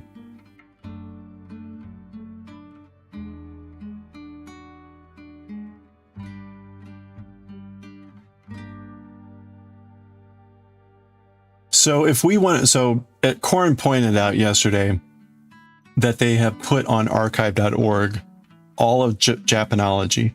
Japanology is a really great series. Peter Barakan, right? We watched one episode yesterday. It was about the bento box. Very lovely, put on by NHK, which is a major, news, what do you call it? Broadcasting company in Japan. But the audio triggered a bunch of copyright issues for me. It was just the audio, so not the video. So it would be wonderful to watch these. There's like 400 episodes. But the problem is it's going to trigger the copyright stuff. For it's the music that plays in the background, which is the other annoying thing, because it's completely the non-important part of the video. So I don't know a good solution other than to mute, but then you lose the whole point of it being a documentary thing. So right, the second episode here is on Miyazawa Kenji, who is like an author or a poet, and so it'd be kind of silly to watch a Japanology on Miyazawa Kenji and not hear anything. So I don't know. Soot. They're gone. So I don't know a good solution for that.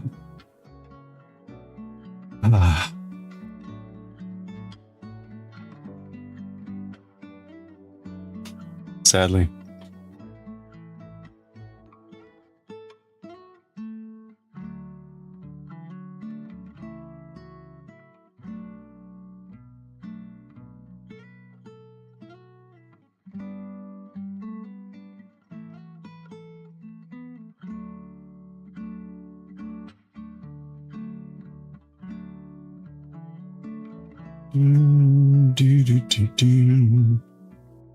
Oh, I could put out my chainmail stuff. Hold on. We got our Tororo. If you haven't been following, right, we're doing the giveaways with the Moko gang. Moko gang is currently doing giveaways. This is my next giveaway through the Moko guys. This is the Chichioya from Azumanga Daioh. We got a 1-up mushroom. There we go. All right.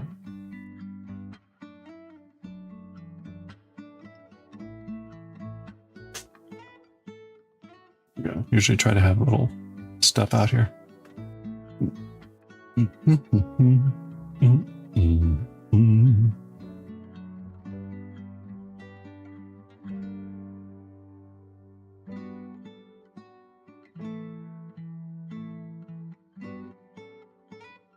Okay, that did not work.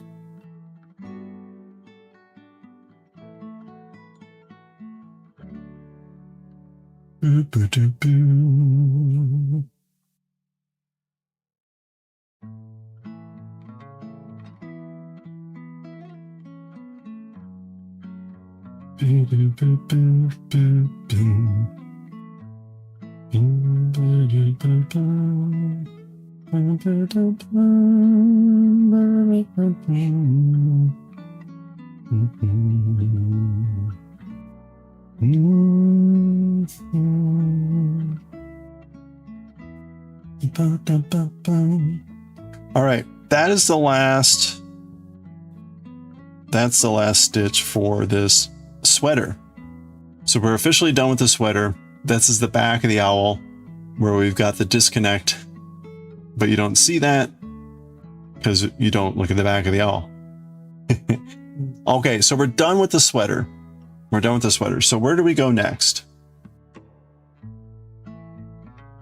Dun, dun. Dun, dun, dun, dun, dun, dun. Dun, dun,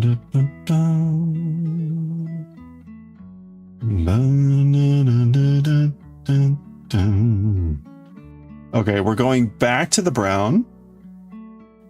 We're going back to the brown for what looks like another 12 rows? What?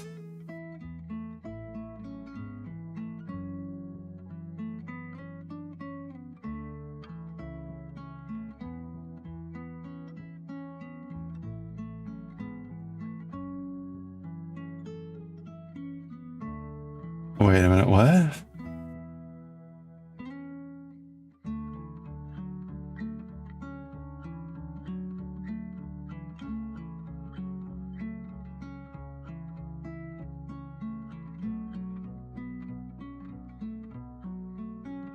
Oh, no. This is these rows.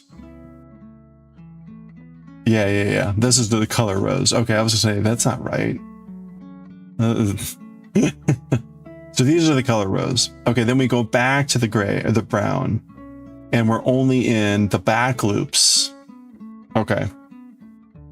So we're going back to the brown. This should be color 54. Sorry, color 58.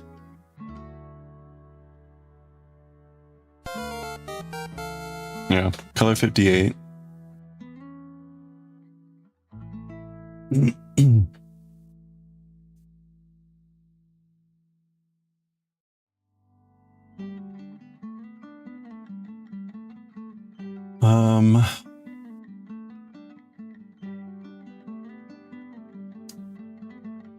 Back loop only, single crochet. Okay.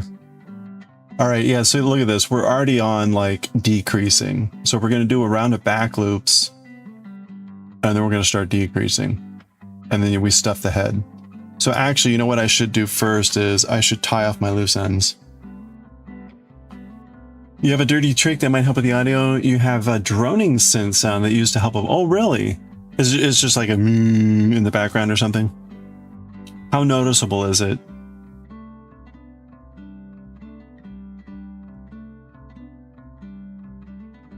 I had thought about doing something like that. where it's just like enough to disrupt the sound.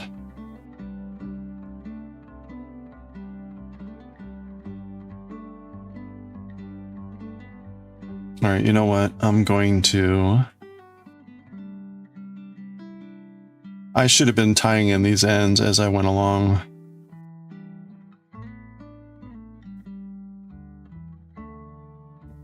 It's a song you made with 4 notes that you can set the volume on. Have you played around with like how loud you need to make it to have it like be effective?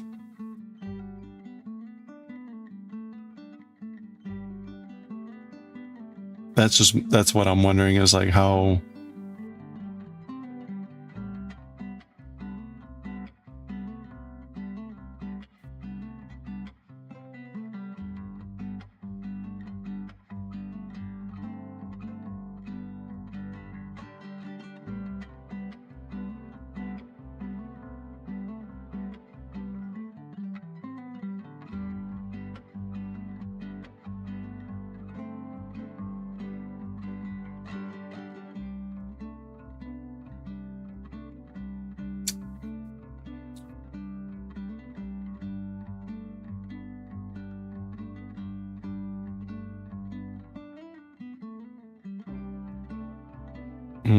I'm wondering how much I really even need to sew in these ends.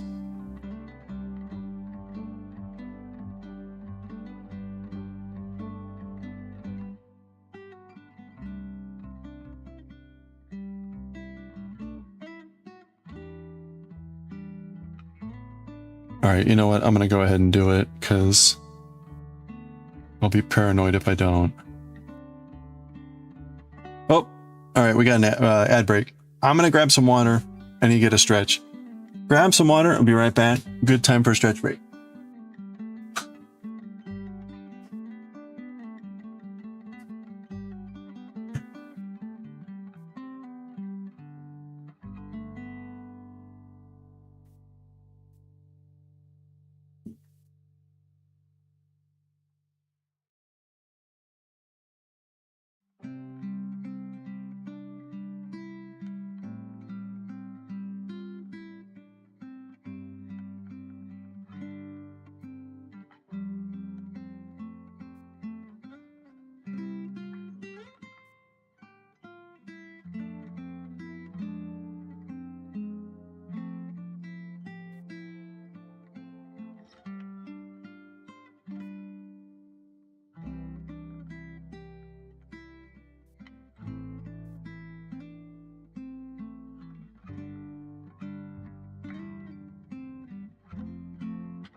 All right.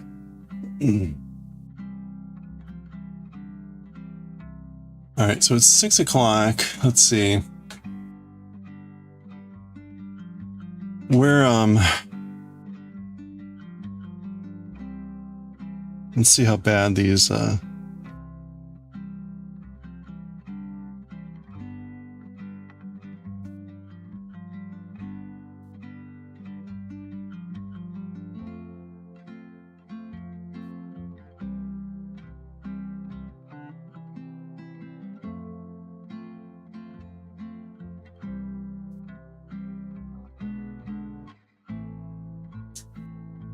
right, well, there we go. So we're going to read, for those who haven't seen this before, one of the things I do later in the stream is I read Japanese manga. I'm practicing Japanese. I'm kind of intermediate level. So I will be reading this and then translating it into English on the fly. We finished yesterday. We finished Jujutsu Kaisen. We are done. We finished the last chapter. It's over. But there are epilogues. Epilogues. And so there are 4 of them. And we're going to read those later. They apparently did not publish these in English, which is kind of interesting. Or at least not with the digital version. So we're going to read these later. And it'll probably take about an hour, I hope. I hope not longer than that. We'll see.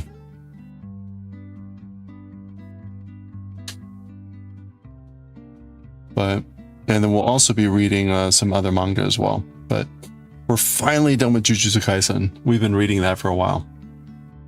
Nice to be done. Well, it's almost midnight for you? Yeah.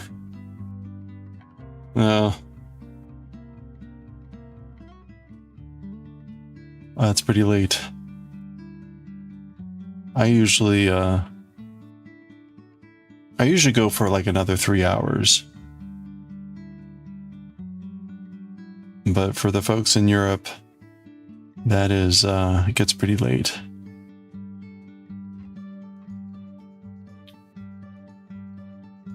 I'll lay in there like a cute little cupcake. Good enough to eat.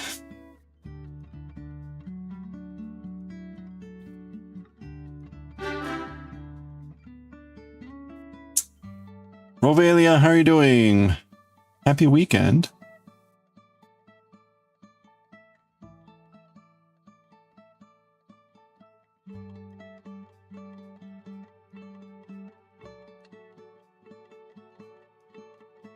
There we go. All right, let's try to just get this in a couple.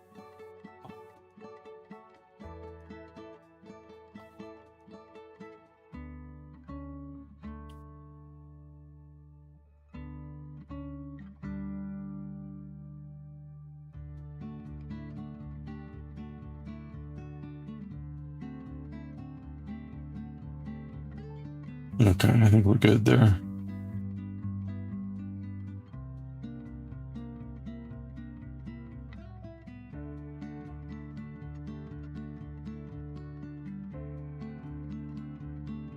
Cold but good? Is it cold where you are? Or has it gotten cold again? I'm doing well. Stream's going well. We're done with the vest. So we're about to start to the legs, but I need to sew in the loose ends here. Or at least like secure them a little bit better. So, you know what? I'm gonna take the easy route here. I'm just gonna tie these. This yarn is so tight, this cotton yarn, that the risk of the stitches becoming undone is like really low. So I'm just gonna kind of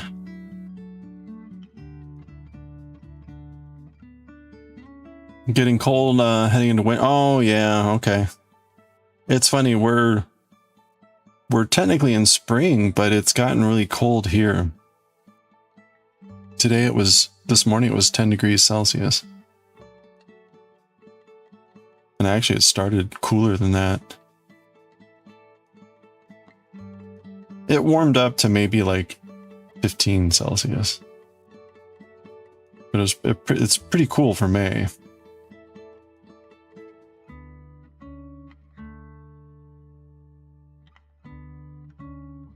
Pretty chilly for May.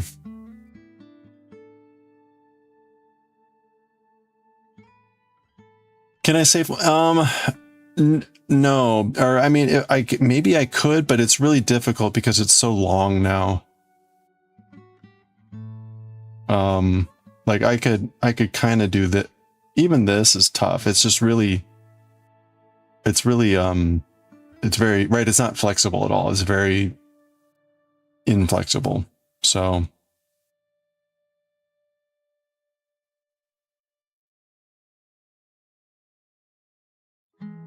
Yeah, I should have secured the ends as I went, because I didn't think it would be this hard, but it is pretty hard. It was also easier when we were just in the up here doing that. Now that it's like more reaching in, it's harder to do. So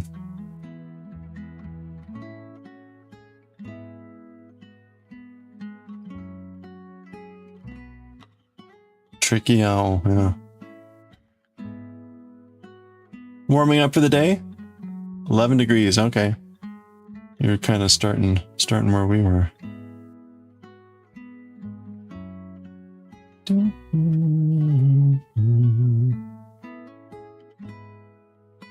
Tweezer knot time? Nah, we're good. I'm just...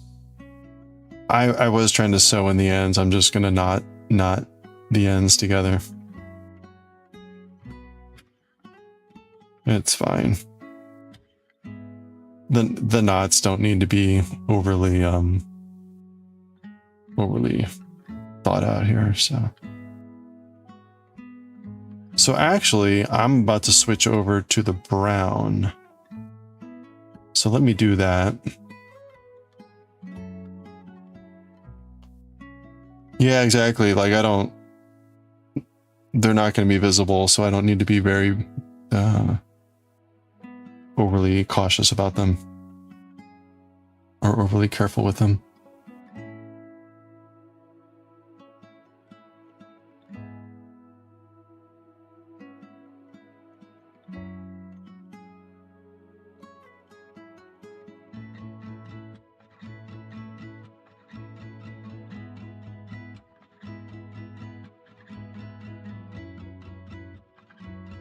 Okay, I'm supposed to be going in back loop only now.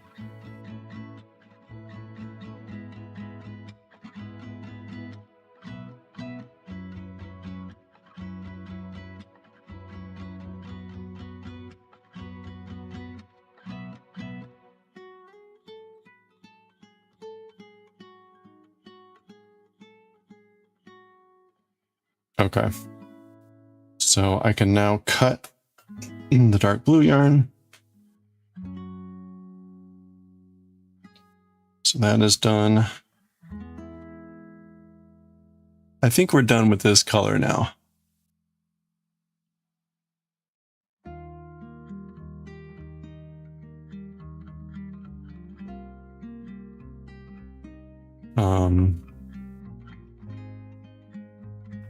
So I've got these two that I can tie together, and that'll be the end for the loose ends, I think.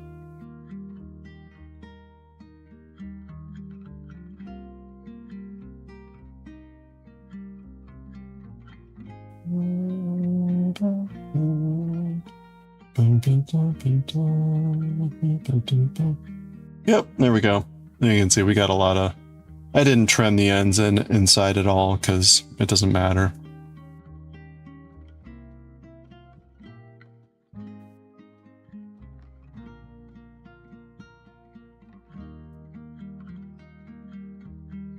All right.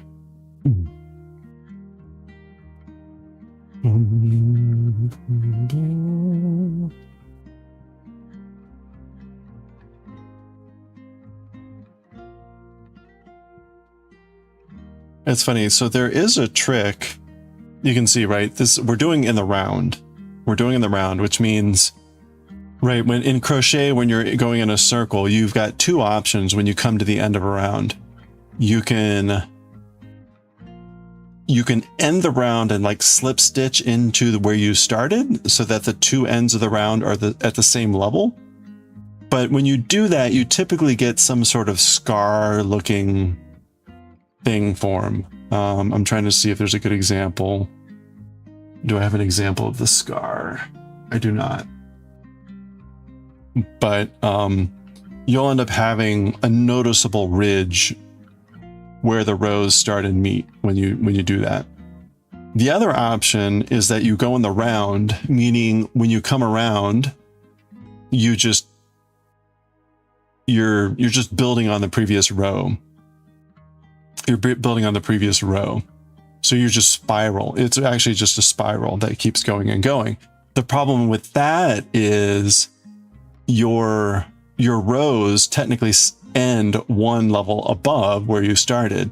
So when you've got a color join or a color change, it's really noticed. There's a noticeable jog in the thing. There is a way to minimize this, make it a little bit less noticeable, but you don't quite get rid of it. So depending on what you're doing, you may pick one or the other. In this case, where we can have that in the back, where theoretically no one's going to be looking at the owl typically, that's fine. Another option would have been to put it on the side where like the something would hide it, like the arm. But this is pretty typical, like on the back side. So those are like the two classic options with amigurumi and being in the round. Yeah, the scar can be... Well, there we go. Here's a good example. This is what I mean by the scar. Right? So this is what happens when you don't do the round. You get some sort of non-normal looking thing at the end of the row. And I call it a scar because it looks like a scar. But again, usually you hide that in the back of the piece, so it's not as noticeable.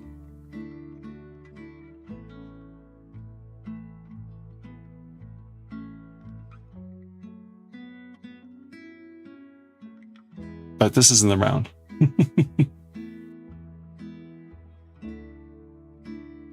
But you're right, like with a piece like this, where it's all the same color, you can do this in the round and it doesn't matter. You don't get the scar. And because there's no color change on the main body, you never see that discontinuity in the color. So this is typically the best case for the round and crochet in the round.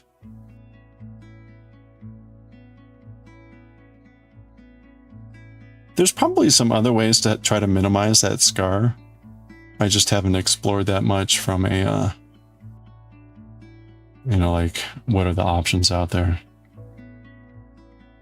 How to look if you did it in the round, then only slipped before something like the jumper? Would it look wonky, or could you get away with it? Yeah, I don't know. That's a good question. I think, hold on, let's see.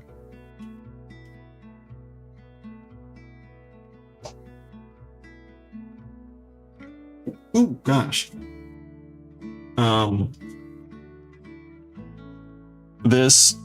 This talks about one of those things. Let's see if we can find it here.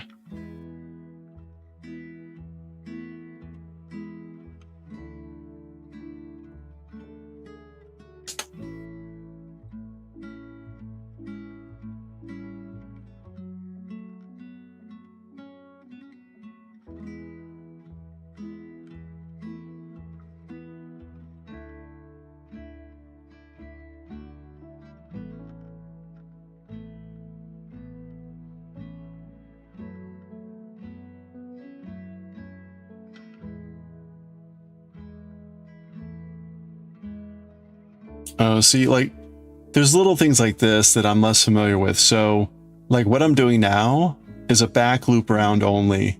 But you can see, right, if you do it standard back loop round, you end up with these gaps. There's a way to, like, modify that so there's no gaps.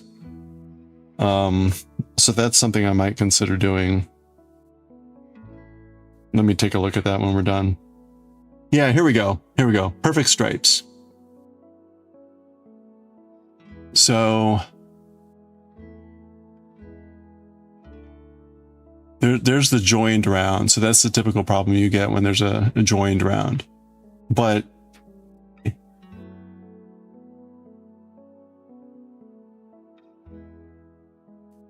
okay. So there's a way to, this is a way to, like, you can see instead of being like a full step, it's like a half step. So that kind of like minimizes the jog between the two things. At the end of the round, color change in the last loop of the stitch as usual. For the first stitch in the new color, make a slip stitch instead of a, okay, that's it. And the slip stitch does count as a stitch. So your first stitch is a slip instead of a single crochet. And that is a way to kind of like make it a little bit less pronounced. I mean, right between the two, I mean, this is like full on step. This is like, there's a slide. But there is a way to do it that's flawless, but it's much more involved.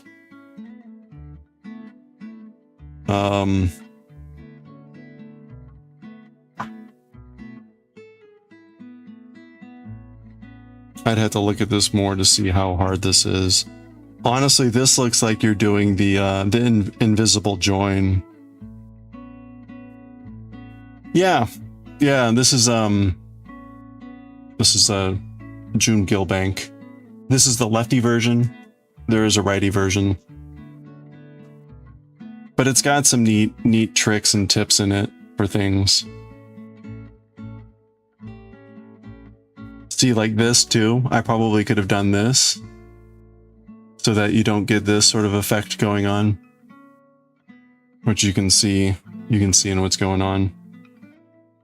But this is the level of like polish that I just haven't had time to kind of figure out. It's also difficult when, like, these are great to know, but this is typically not what a pattern tells you to do. Like, I'm doing what the pattern tells me to do, and we're going to get what we see. But, like I made the comment here. This is pretty common, right? You can see up here, right? Like this is like a smooth line here and a smooth line in this direction, but this direction, it's a step function, right? It's like jaggy. There are ways to make that also smooth, and so that it's not like that, right? All of our line, if you're right-handed, you'll have the opposite problem, right? These lines will be smooth for you, and these lines will be jaggy. In fact, if you look at the owl, they've got that, right? They've done it right-handed, so this line is smooth here for them, and that's jaggy. Since I did it left-handed, it's switched. But there are ways to smooth that out on both sides. And again, what we just saw in the book there was a way to stop see those little brown bumps intruding in. There's a way to nix those. So, but again, it's like, I did what the pattern says and we got it. But if we wanted to try to smooth out those things, there are ways to do that.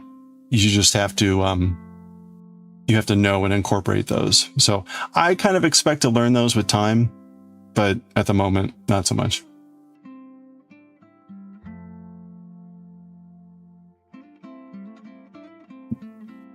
You haven't tried making plush, but looking to start. Looks like this would be handy. Yeah, I think so. It's a good reference at least to start. There's lots of little tricks and tips out there like that and stuff. All right, looks like my camera shifted. I don't know what's going on.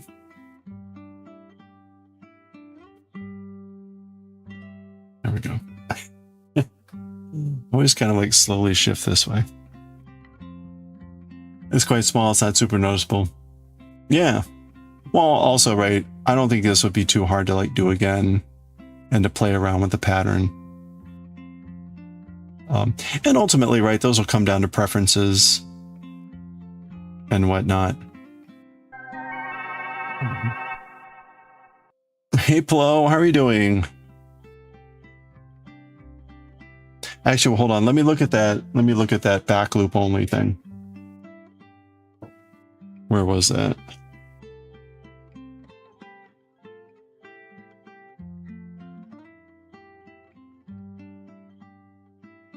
Okay. Okay.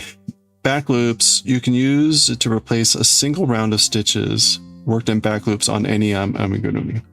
So we're going to be doing this. Look at a single crochet stitch that usually work in both.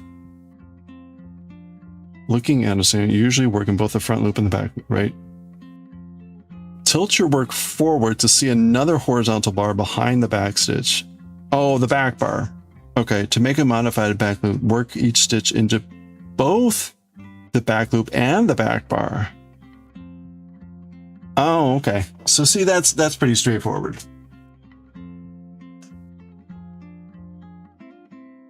You're trying to figure out what happened to the baseball game you stopped watching.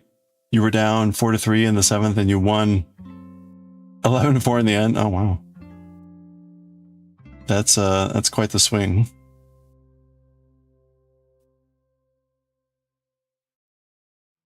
Okay, so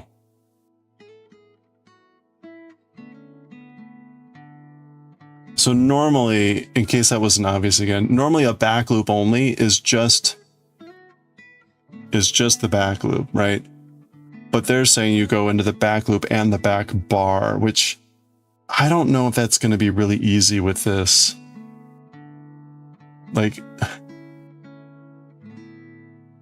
do you see that? Oh boy. The back bar is this. See this stitch? That's the back bar. So I need to go in the back loop and the back bar. I don't think that's going to be feasible in this, with this yarn and with this tightness. Like I'm gonna try here. Yeah, no, that stitch with this cotton yarn, it's way too tight. And way too tight. So that's a good example. That would probably work well with like a looser wool yarn, but with this size and this cotton, it's not going to be possible. I could do it, but it would take a lot of time and it's probably not worth it. The point of doing that was to reduce the gap that appears. So if you see, right, when I do that stitch, there's going to end up being a gap that's going to be visible.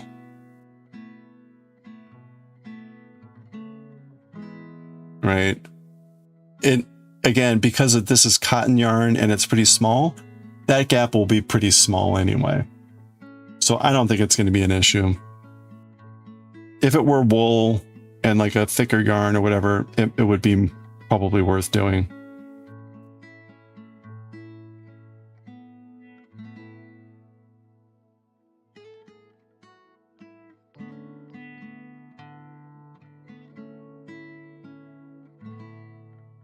It was worth looking at.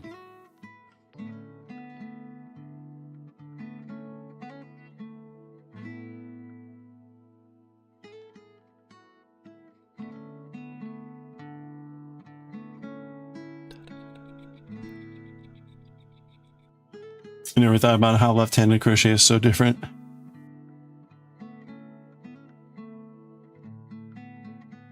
Yeah, you know, typically you don't have to worry about it. When you have to worry about it is when the person writing the pattern says anything about left or right, which honestly you typically don't have to mention left or right on a pattern. But and usually then if someone mentions left or right, you're just switching the terms. But it does depend. It depends on what you're making and what's going on.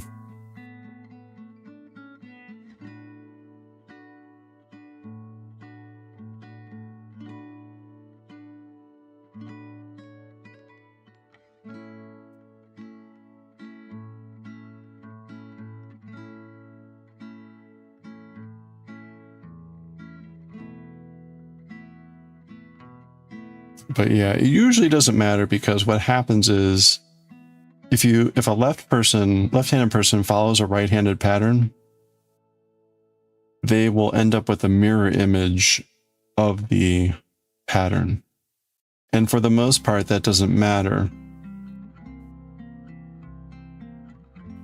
because many things are symmetrical down their middle, and so the mirror image will be the same. Where it matters is if there's a difference on the left or right side, like text. If there's a word, you'll end up having the word flipped if you follow the pattern exactly as it's written. But there's easy ways to compensate for that, so.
Okay, where are we with this thing? We're in a pretty good spot.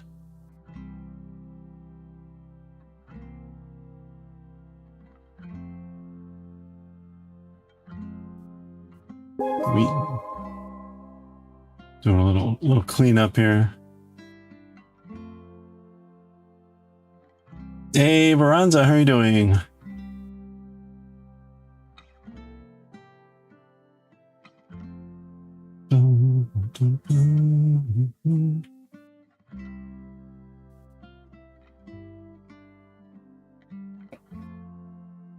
We're making good progress on our owl. We're about to make the legs.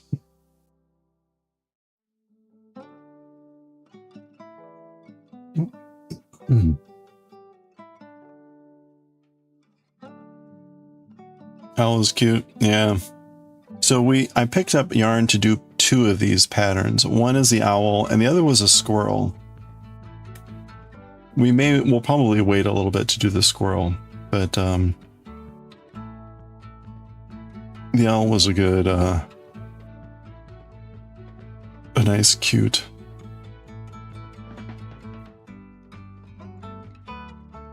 One to tackle.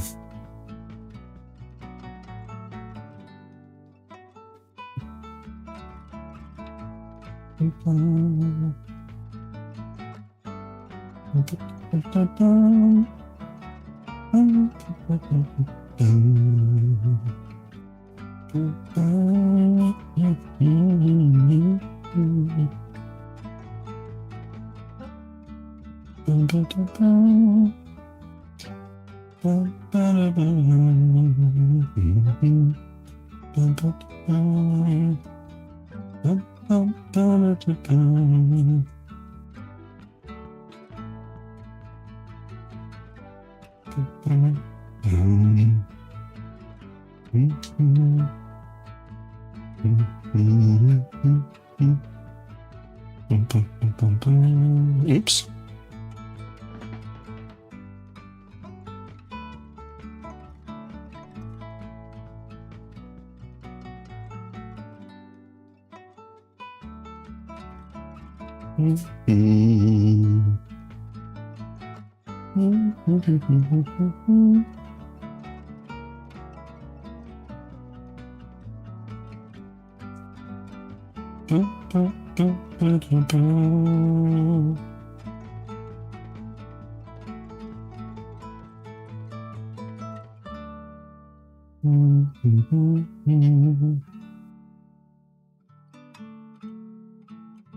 Well, there's a good example of what happens when you split the yarn. it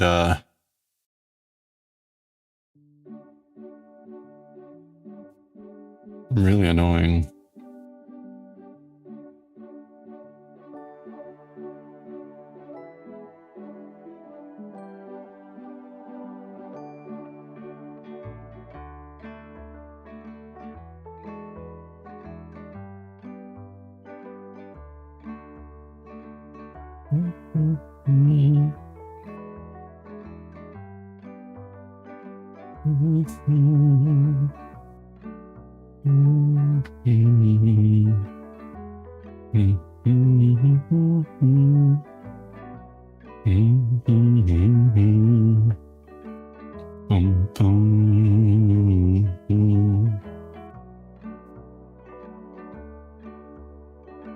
Itchy nose.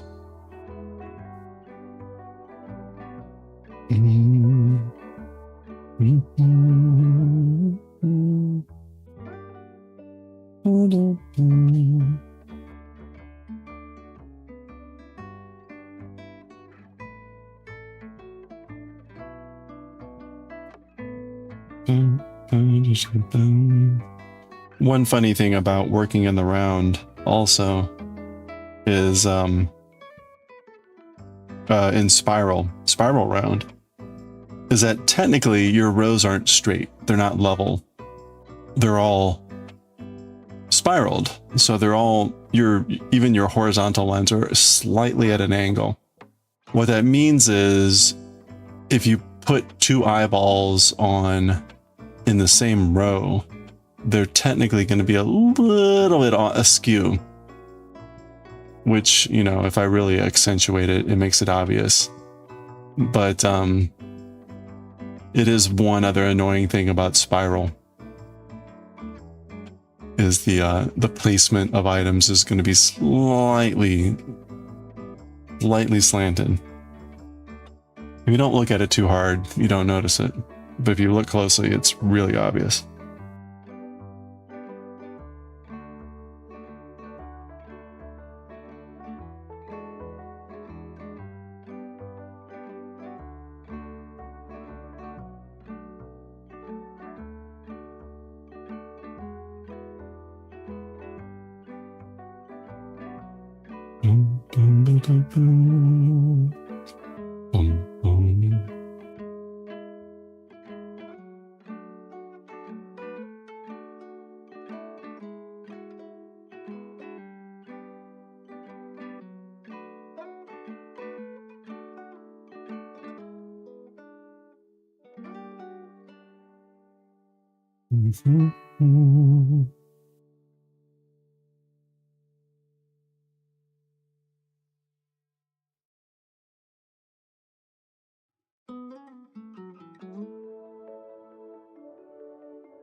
Okay.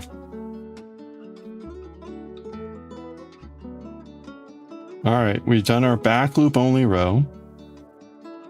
Presumably this is because we're going to start decreasing, and that's going to help define the bottom of the bird.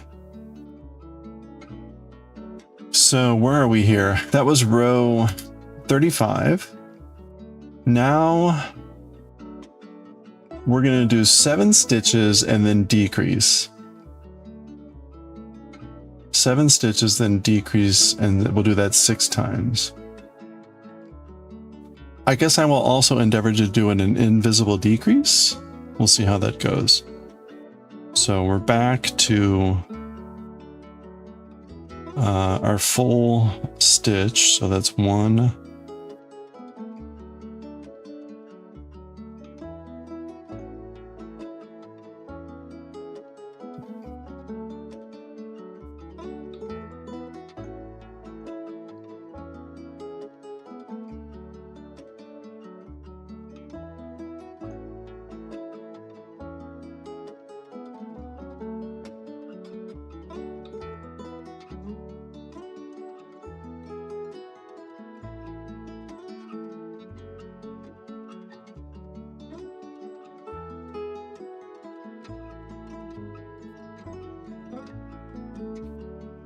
Seven, okay.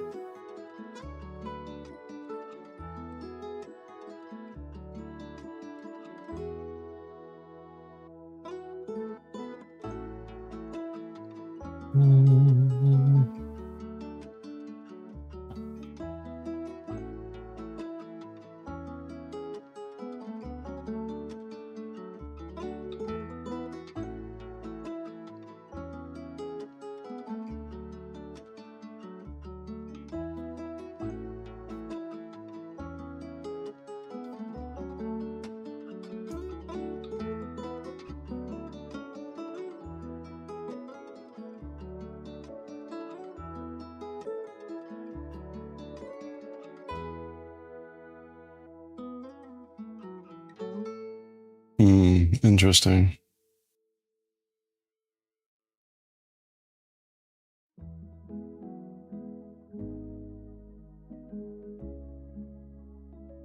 What happened here?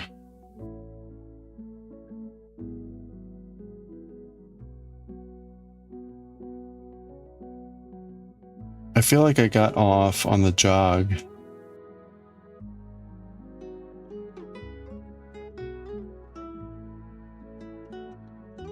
Yeah, I got off on the jog somehow.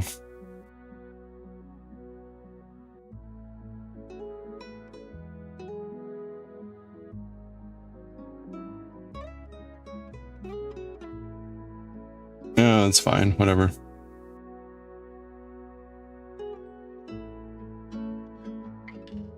It's a minor difference. Okay. 1, 2.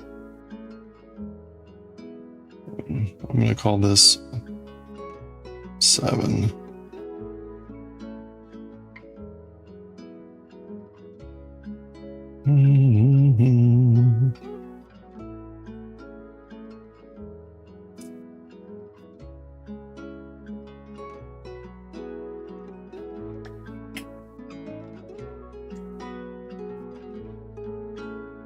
All right. Let's see. To do an invisible decrease, I think you only go in the front loops. So the invisible decrease is like this and this, I think. Is that right?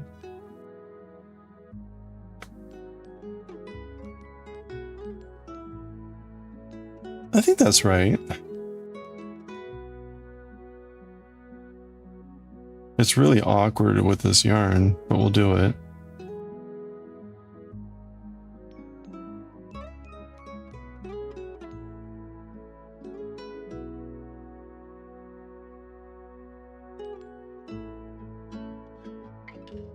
Okay, that does not look good.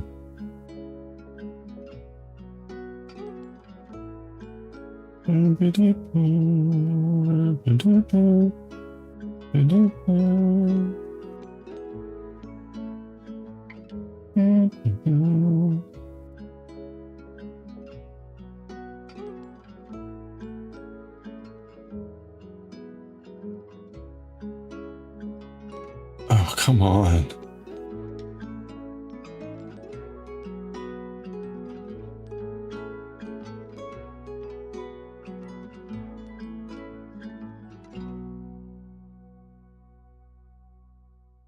Okay, we'll take it.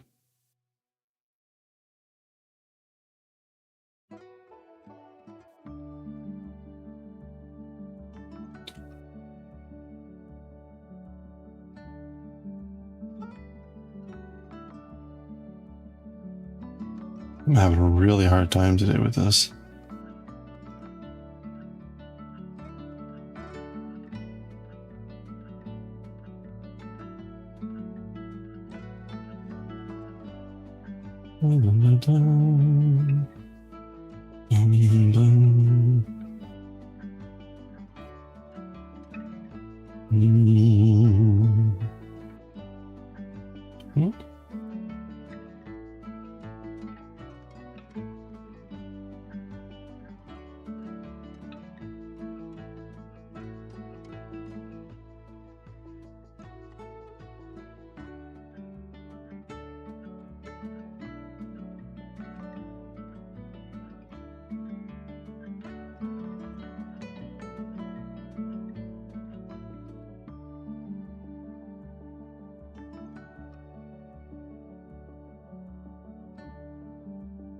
Okay. 7. Do the decrease.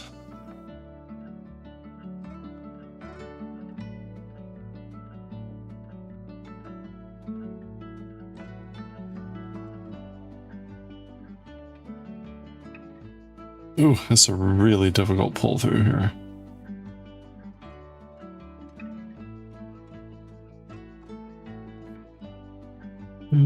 There we go. Goodness. That is really difficult.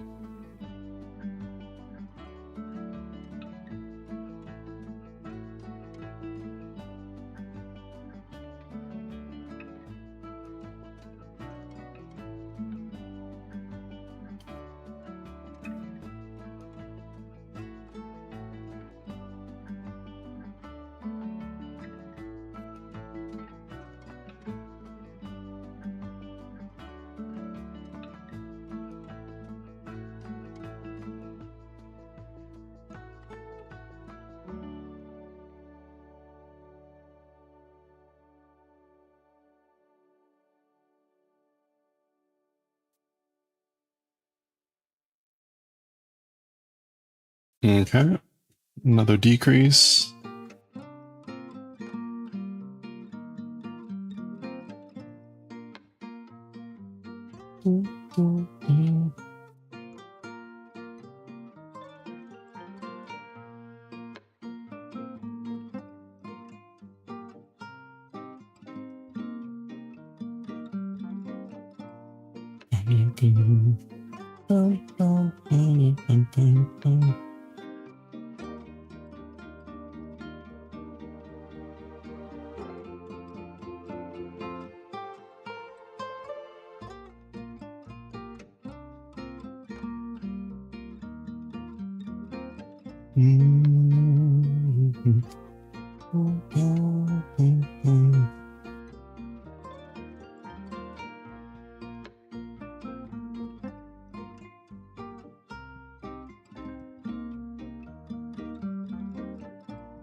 Oh, ha, ha, ha, ha.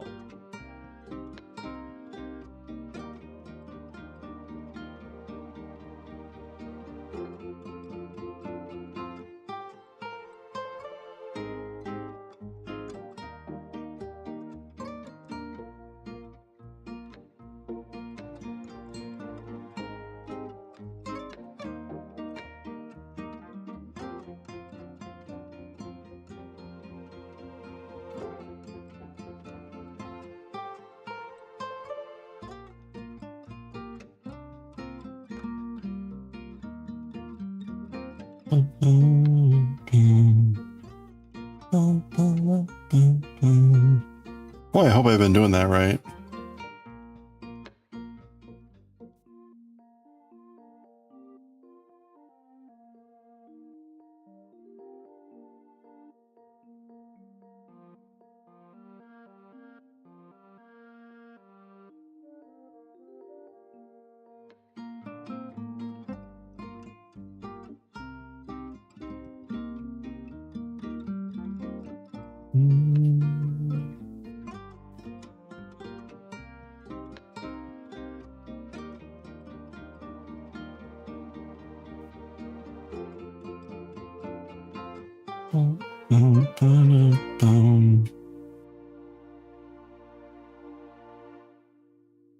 Okay, I think that was 7. Oh boy.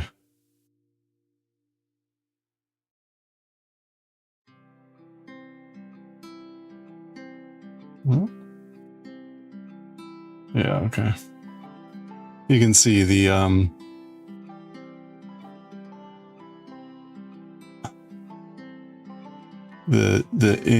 decrease happens there. So it's pretty invisible.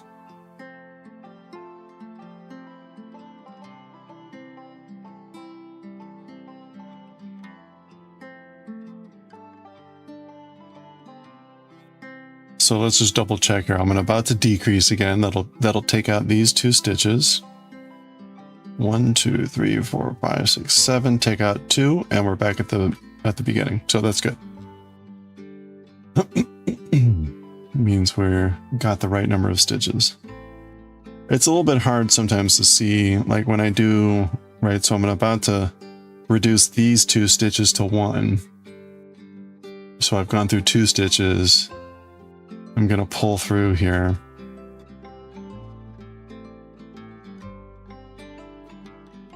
Okay. So that's my decrease. And then sometimes it can be hard of like, okay, that's the 2 stitches I just did. So the next stitch is here. Sometimes it's a little bit hard to tell.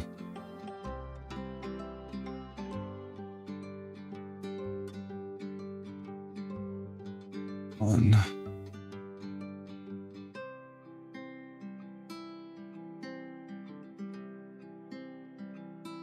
2.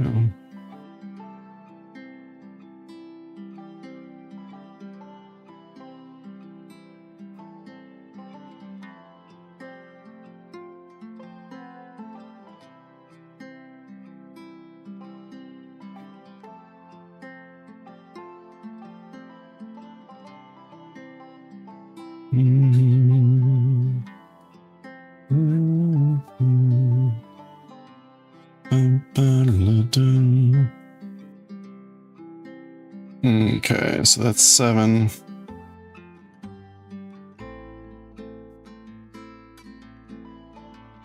And then we're going to decrease here.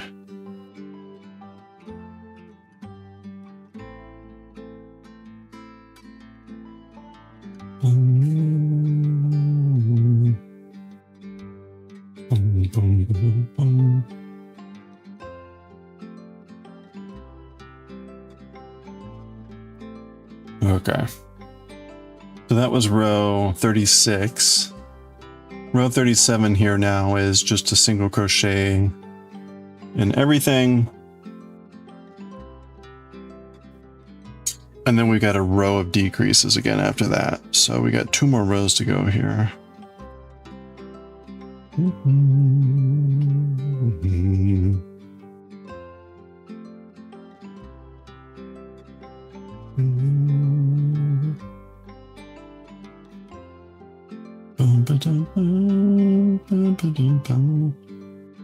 And we've eliminated 3 stitches or 6 stitches, so that's gonna make it go faster.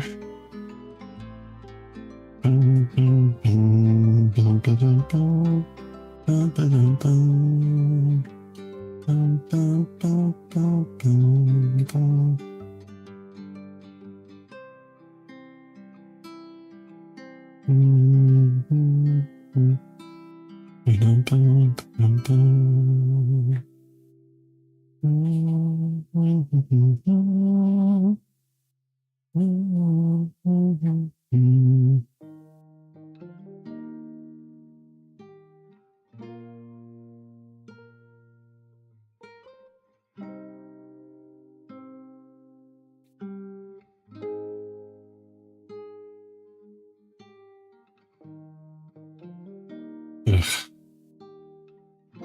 Oh, that's the decrease. That's why that's so hard to get in there.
I think what I'll try to do here is aim to get this row done and the next row done. That will set us up to make the feet. So this is, these next two rows here are the end of the bottom of the bird. And then after this, we start to divide the bottom into the 2 feet, which aren't very big, as you can see, right? They rapidly decrease.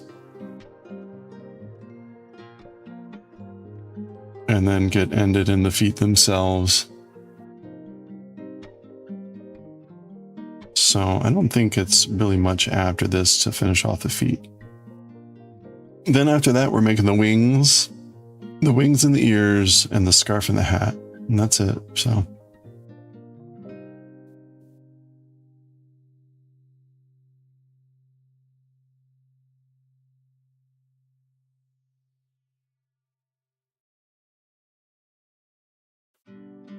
Huh.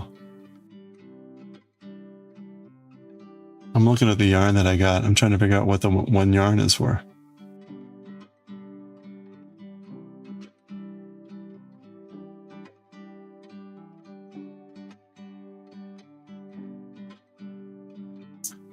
The feet are built. I think we make them separately and then sew them on. But let me see. Yeah. No, yeah, the feet are made separately and then sewn on.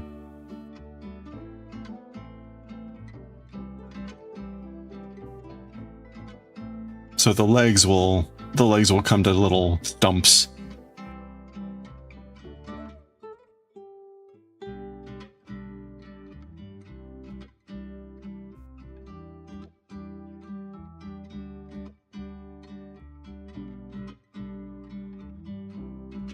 Yeah.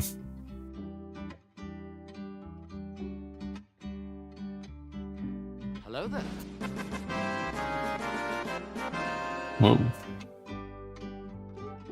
Oh man, Akira is still on there. Manga Dio is still on there. Yeah, that's old.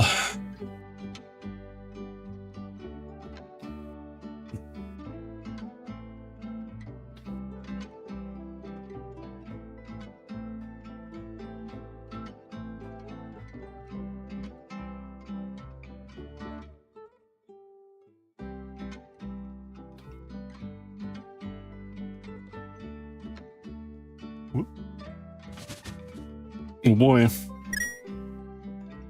Deco nut. Not an apple. That's all that matters. Not an apple.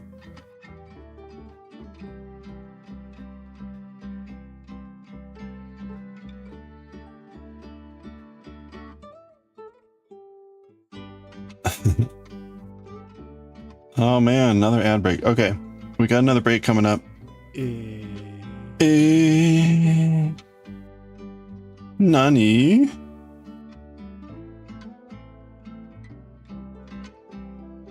We'll be starting manga reading in about 20-30 minutes. Again, we're going to be reading the epilogues of Jujutsu Kaisen. So if you don't want any spoilers, Probably don't want to see this, but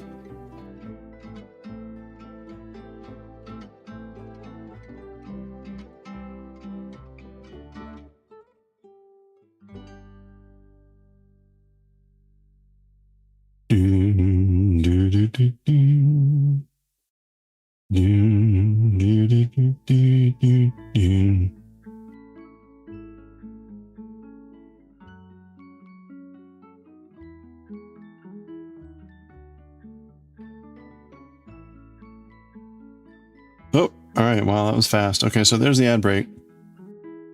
Grab a stretch.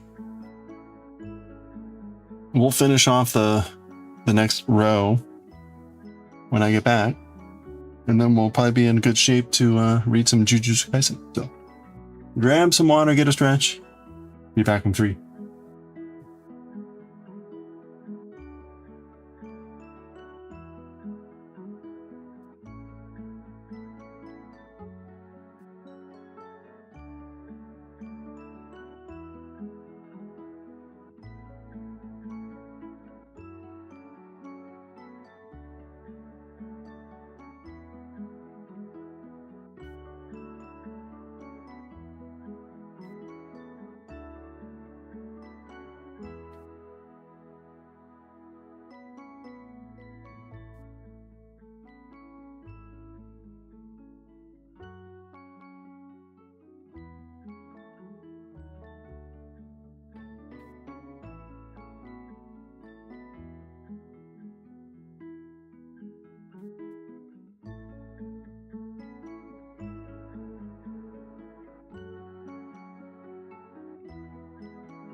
All right.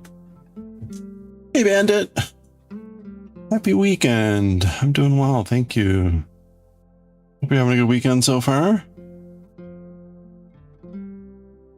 I made it up to the Maryland Sheep and Wool Festival today.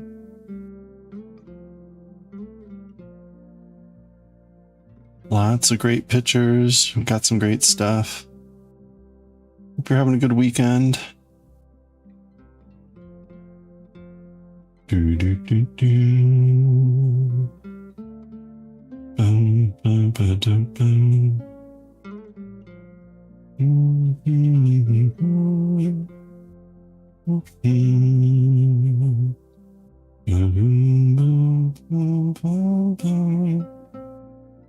All right. So we're gonna do 6 and decrease. 1, 2. We can go. Went to see Project Hail Mary. Oh, Hail Mary. Nice. How'd you enjoy that? 1, 2, 3.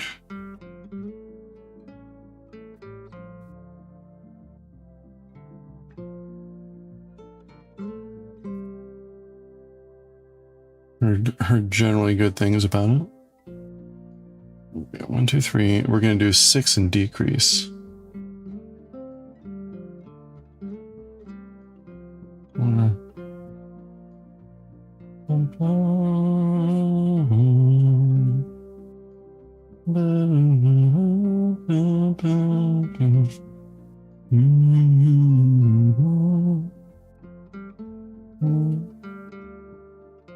Okay, 6 and decrease.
It's funny, I think without the color changes, it's a lot easier to control the straightness of the stitches. I think the color changes made that a little bit more challenging.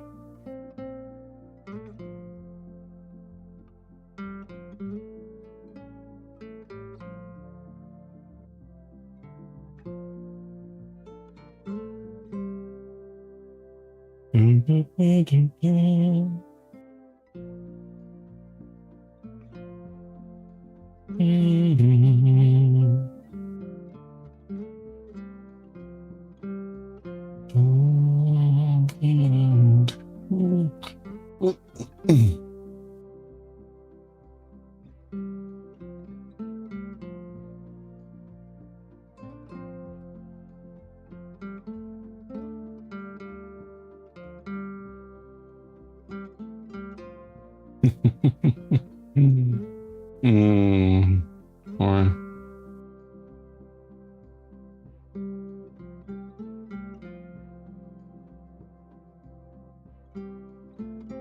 there we go.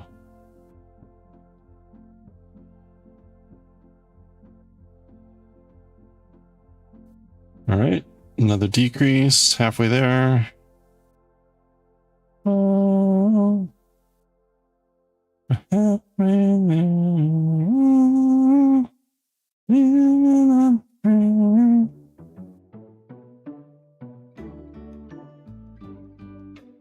Alright. There we go. If this hook survives, it will be a miracle. I feel like I'm very close to snapping this.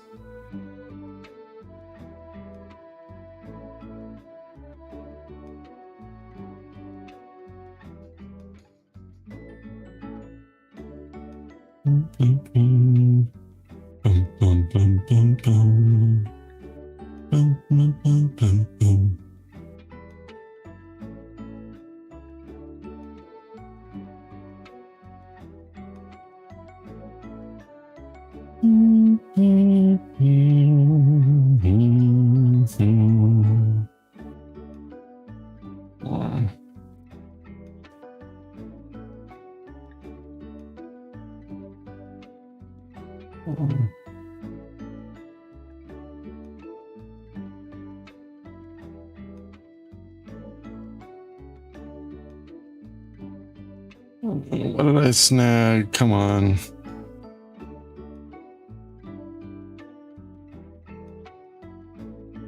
There we go. All right, 6. Decrease.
Six. Okay.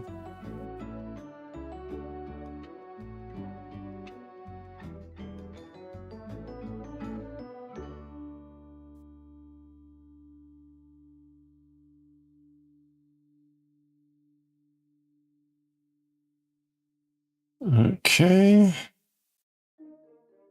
These feel really messy, but whatever.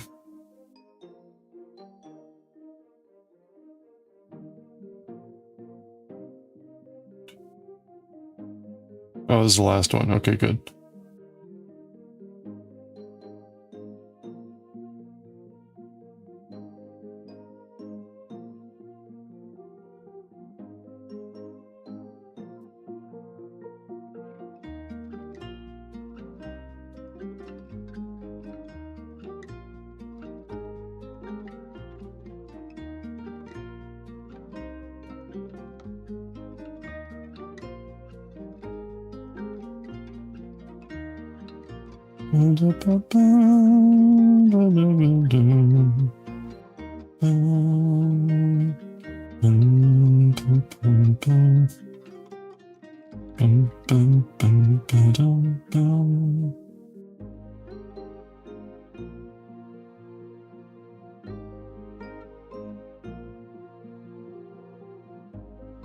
What am I snagging on? All right, let's try that again.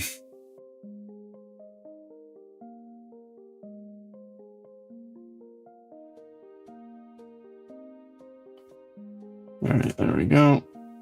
Okay, much cleaner. All right, here's our last decrease for this part at least.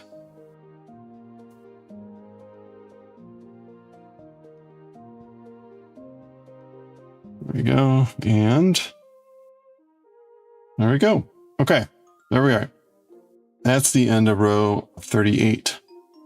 So we've done 2 rows of decreases. You can see we're starting to get closer. I am supposed to stuff the head now. And I do actually have some stuffing down here, so let me grab that.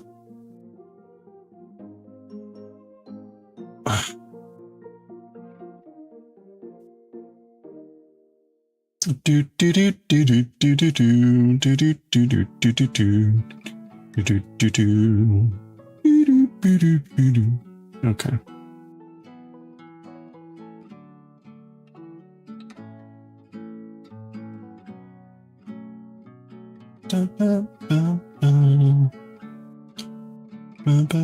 I can fit all this in here, I'm pretty sure. All right, well, that's pretty good. We have our loaded 4-bore owl.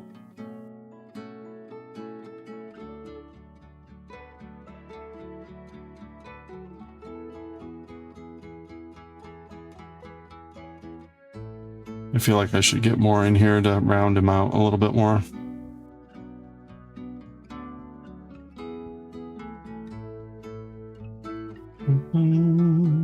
Okay, looking good.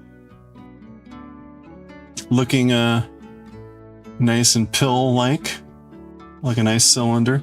All right, so next, to make the legs, divide the work, identifying 21 stitches for each leg. Okay, so we're currently down to 42. We're currently down to 42, so we're going to do 12 and 12. Or sorry, 21, 21. Find the middle back stitch. I mean, at this point, that's going to be like right here. If you are not there yet, continue showing until that point or undo. Okay, so they're basically saying adjust for your drift and aim for the middle back, which again is going to be like, we're pretty close. It's going to be like maybe here. Okay. So we're going to be dividing into 2 and 2, 21, 21, chain 3, and join the last stitch to the 21 of the previous round. Okay, so we're going to create a little chain across here.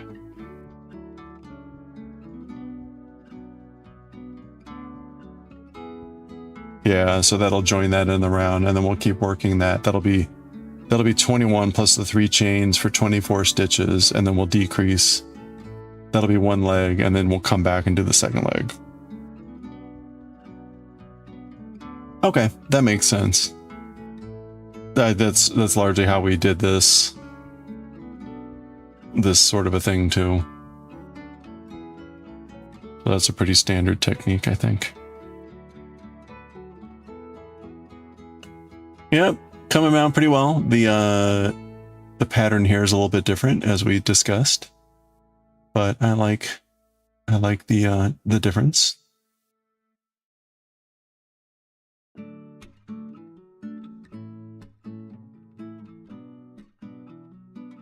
Beady bing bing bing bum ba da bum bum ba da bum bum.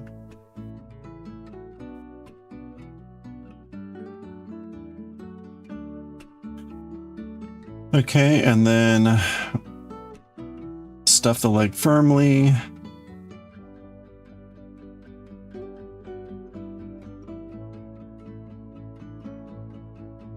So yeah, this ends up being a pretty firm stuffing. I could probably add more in here. Well, you can see, right? I have a fair amount I could add there.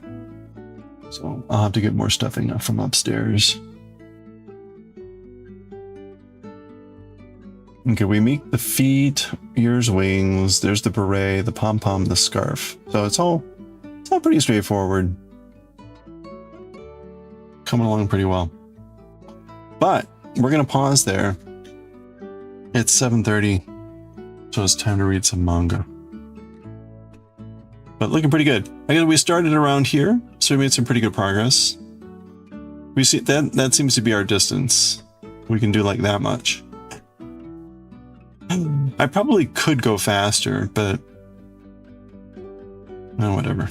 This is not a race. I'm being cute. Okay. We're gonna start to need to work on our coasters.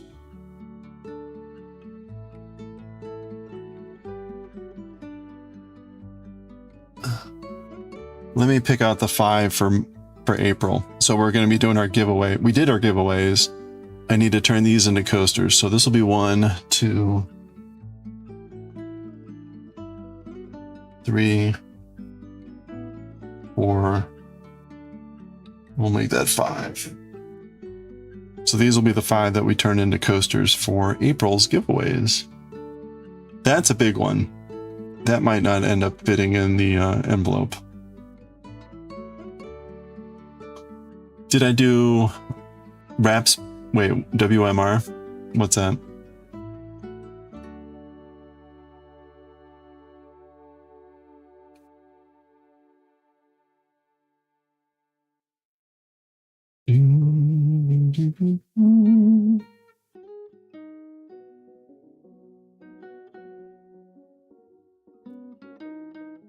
Okay.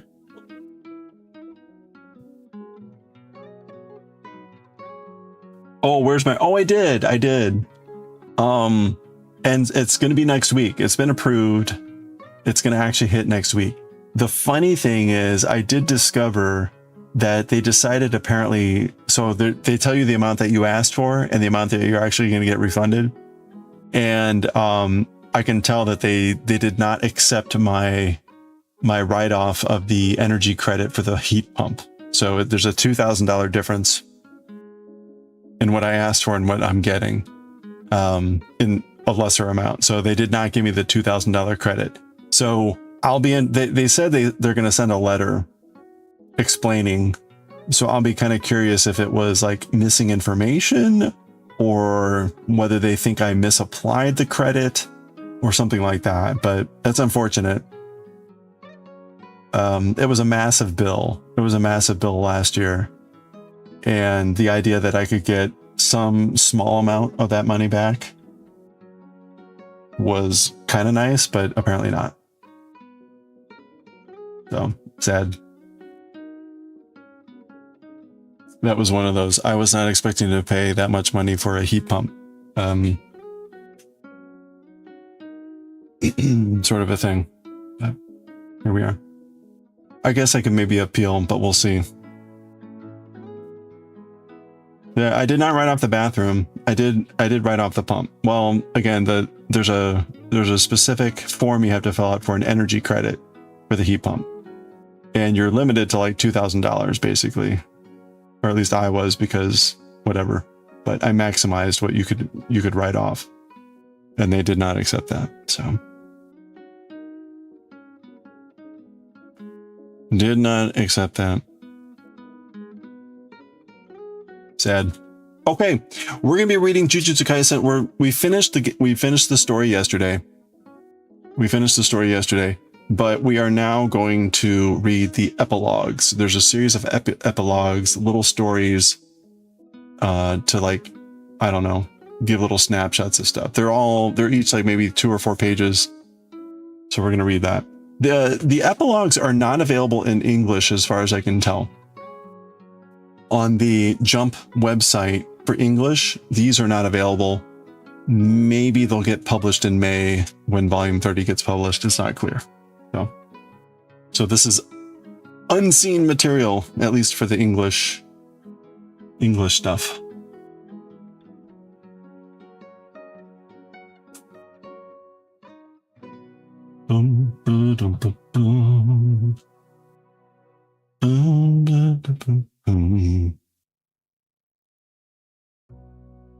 Let's see.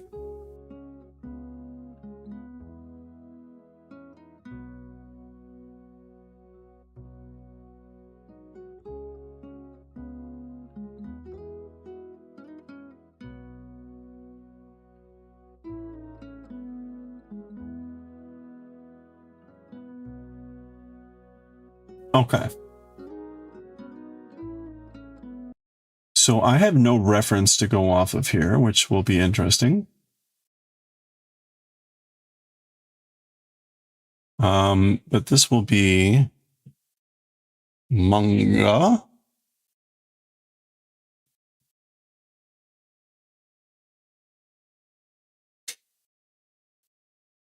I won't complain too much about my write-off.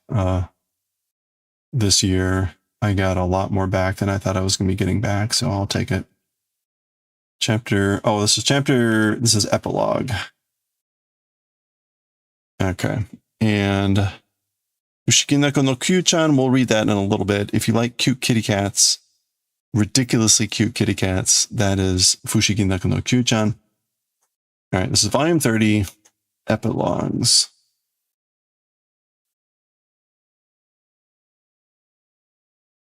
Okay. All right. Get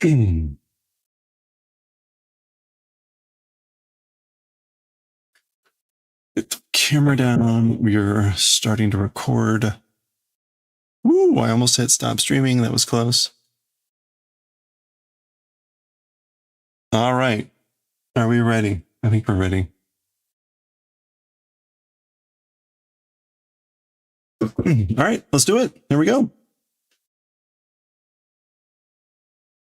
Okay, this is it. This is the actual end, the epilogues of Jujutsu Kaisen. We read the last chapter last time, but we now have the epilogue, the epilogues. There's a series of snapshots. It's a little bit strange. These don't seem to be available on the English website for Jump. We'll see. This book has not yet been published in English, so maybe they will publish these in English. Maybe they will not, but there we go. We're going to read these. There's like 4 of them. We'll read through them, and then we've got a little bit of art and stuff that we can look at the back. There's one of these little fun little booklets. We'll look through that, and then that will be the end of Jujutsu Kaisen. So, unfortunately, again, black, not a good thing with this camera. Come on. It's Ozawa Yuko. Ozawa Yuko. That is the name. So here we go. Yuki wa suki da na. As for snow, it's likable, isn't it? So like, I like snow, you know? Or really, literally, snow is likable, isn't it?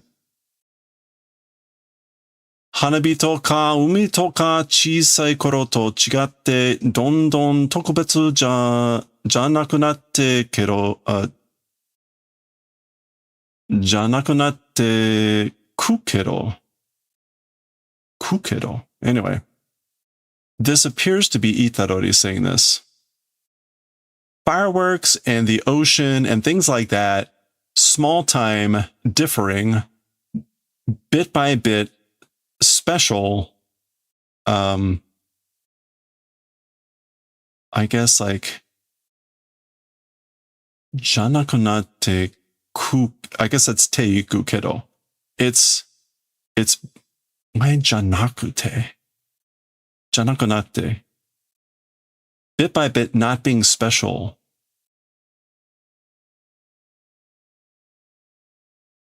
Yeah, okay. So it's like, it's differing from the time when I was little. Things like fireworks and the ocean. Bit by bit, it's becoming like not special. But, oh, I see. Yuki wa mada tokubetsu na kanji ga suru. As for snow, still a special feeling it does. So snow still feels special. So he's saying, I like snow. It differs from the time I was little with the fireworks and ocean. Bit by bit, they become not being special, but snow is still special. Okay, that makes more sense. Watashi mo, me also. So they are agreeing.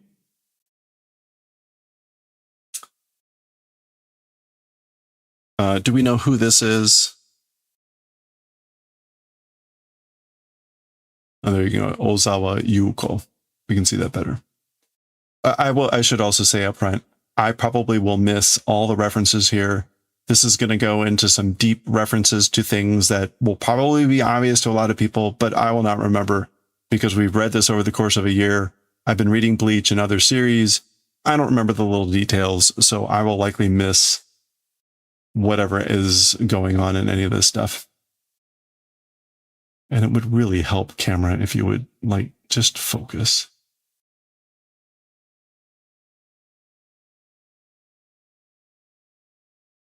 Jimoto ni modotte mo, dokyusei to ka shiriai tte igai to awanai yo ne.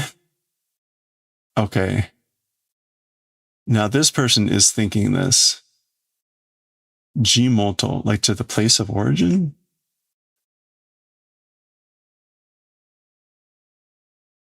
Yeah, to hometown. To hometown. Even if returning, even if going back to hometown, like the same level of students and things like that, like same classmates, being acquainted with, unexpectedly not meeting, or unexpectedly not meeting. Igai to awanai yo ne.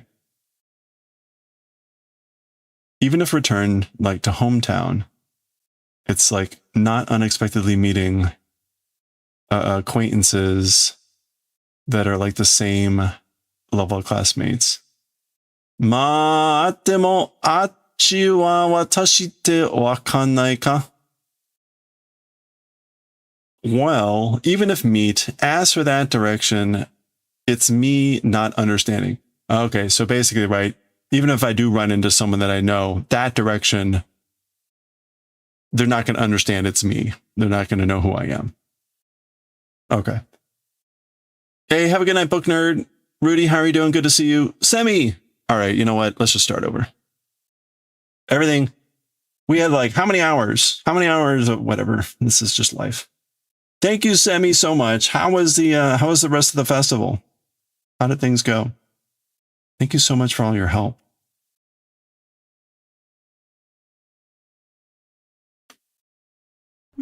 All right, are we ready? We have 185 stream streak here. This is a lot of naked frogs that are about to hit. Actually, you know what? We're just going to do the music twice. Sammy, thank you so much for the 185 stream streak. Let's go, streakers! You finally got food? Nice. Julia. There's 185 of these guys. A kitty. And another kitty. And a Gojo. And another Gojo. We got to do the music twice. It's so long. So many frogs. A Chungo. Holy crap. Look, they're still going. 2 times with the music. And Wendigo. That was surprisingly few for all those frogs. You're not volunteering into Moo's booth. Oh wow, okay. How was it, did it get a lot busier? It was getting pretty busy by the time I left. We were up at the Maryland Sheep and Wool Festival this morning, or today. Semi's staying up there. He's gonna be there tomorrow as well, helping out Amu. I shared lots of photos earlier. I did get busy. Nice. Did you swing, or did you peer in the fleece tent? I'm kind of curious, like what was left. Like just like a wasteland or something. I could easily see it being just like a few things left.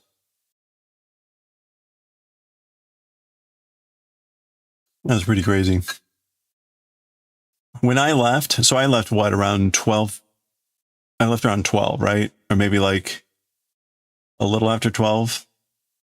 Oh, you're gonna swim? Yeah, I'm kind of curious what it looks like. When I left, I went west on Frederick. So I basically went back the way I came in. Partly because when I left, they made you turn right. But heading that way, the backup was a good mile coming in at like 12:30. So the backup was way worse that later, which is kind of interesting.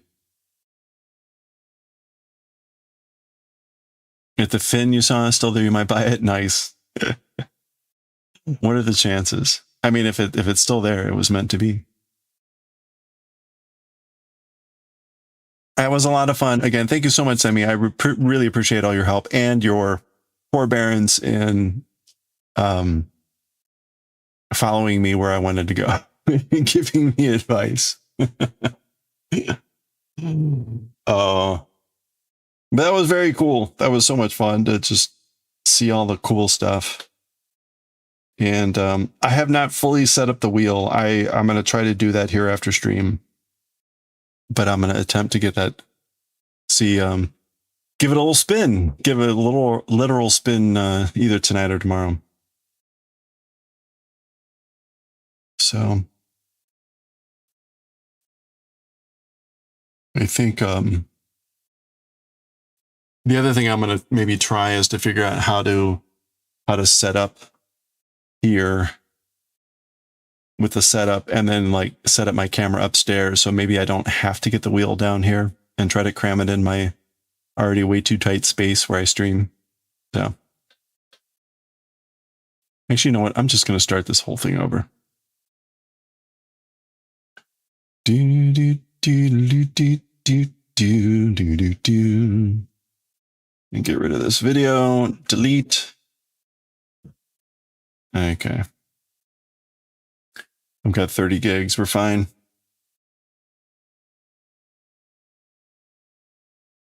Well, cool. I hope things go well tomorrow. Was there still pretty brisk, good business at Amu's booth?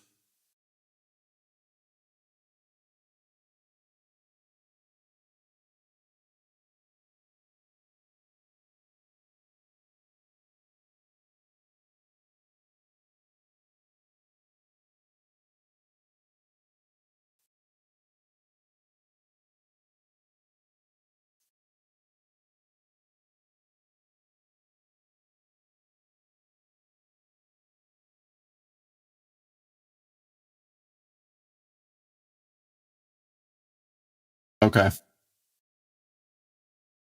All right, we're gonna finish off the epilogues here.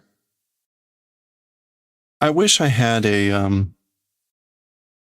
oh, what is the best way to do this? I can't get this to show up. It's just the black is over. You know what? I probably need to just do this. Yeah. Okay, I'll do that. All right, let's go. All right, here we go with the end, the epilogues of Jujutsu Kaisen. We read the actual end, chapter 271, previous time, but there's a bunch of epilogues. You know what? I'm already butchering this really bad, so let me just start over again. Okay, try this again. Okay, here we go with the epilogues of Jujutsu Kaisen. We read the final chapter, 271, previously, but there are a bunch of epilogues, 4 little short stories that give various snapshots of some sort. And we're going to read those now. You can see epilogue. The first one here is Ozawa Yuko. Ozawa Yuko. So I will be blunt up front. This is going to be a lot of references that I don't get anymore with these characters and some details. So I'll do my best, but I don't know what this is. I will say that also the digital version that's available on Jump for the English does not have these available. It ends at 271. This book has not yet been published in English. It comes out in it comes out this month. We're just at the beginning of May here. TBD on whether they include these epilogues in the English book. So who cares? We got the Japanese version. Let's read it. Yuki wa suki da na. As for snow, it's likable. You know? As for snow, it's likable, you know? Hanabi toka, umi toka, chisai koro to chigatte, dondon tokubetsu janaku natte ku kedo. Tokubetsu janaku natte ku kedo. Okay, so as for snow, it's likable, you know? Fireworks and things like that, the ocean and things like that, small time, differing, bit by bit, special,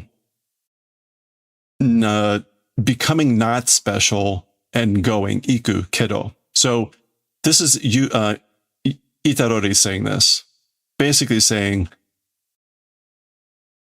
I like snow. Snow is likable, but differing from the time when I was small with fireworks and the ocean, which bit by bit became less special, became not special. Yuki wa mada tokubetsu na kanji ga suru. As for snow, still a special feeling does. So snow still feels special. Snow still feels special, even though basically like that's different from fireworks and ocean, which have bit by bit become not special. Okay. Watashi mo. So this person says, I also. So they agree. I will be honest, I don't know who this is. Whatever. Okay, we're switching scenes here. We got a person there saying, Jimoto ni modotte mo doukyusei to ka shiriai te igai to awanai yo ne? Okay, so they're thinking, even if returning to hometown or local area, dokyusei are your like same level students, your classmates and things like that, that you know, or that you're acquainted with, unexpectedly not encountering, you know? Ma atte mo achi wa watashi te wakannai ka? Well, even if meet, as for that direction, it's me not understanding. Okay, so they're wondering about like unexpectedly, like will I not meet unexpectedly acquaintances that were fellow classmates returning to my hometown? But they're adding on like, well, even if I do meet them, that direction, they're not going to know it's me. Question mark, like, I guess they're not going to know it's me.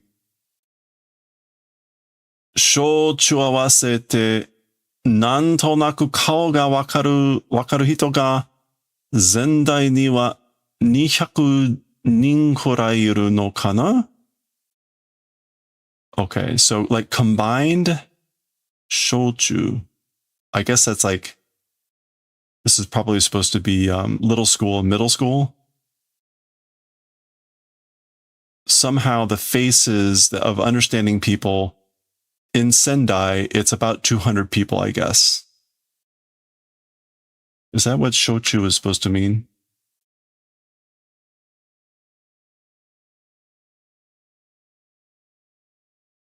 I think that's what that's supposed to mean. Yeah, I think that's what that's supposed to be meaning. So like little elementary school and middle school combined. Like, again, somehow the faces that I understand, that I know, that I'm familiar with. As for in Sendai, that's a region, it's about 200 people, I guess. So they're thinking about people they're going to run into. それでも, oh, is this the person that they tried to hook up with Itadori? I don't know. Anyway, それでもここですれ。違うのはみんな知らない人。Even so, in this place, as for the difference, or as for it being different, everyone not knowing people. So basically, I just don't know anyone here. 会いたい一人とばったりなんて. Wanting to meet one person, with that, it's battari.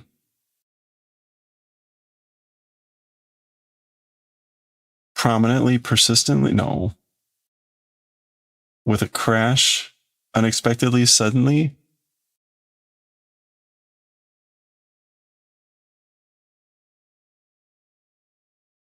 Wanting to meet with one person, it's battari nante. Okay. Ozawa-chan? Okay, so it's Ozawa, isn't it? Hafun. Okay, that's them sighing. Okay, so they do run into Itadori. So it's Ozawa. So this is the Ozawa from the epilogue thing. Aitai hito to battari nante. Is that...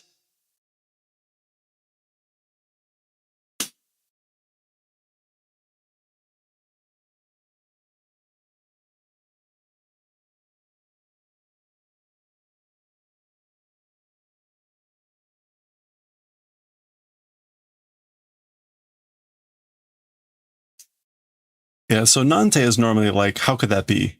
And battari here is with a crash, with a clang, meaning like unexpectedly. So again, like to think that I would unexpectedly encounter the one person I wanted to meet. And so this is it, like hafun. Although they seem to be a bit like, hafun is not necessarily a happy thing. Okay, we get this.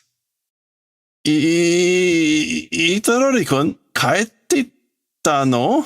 So they stammer like, Itadori, you came back? You're back? You've returned? Why all the dogs?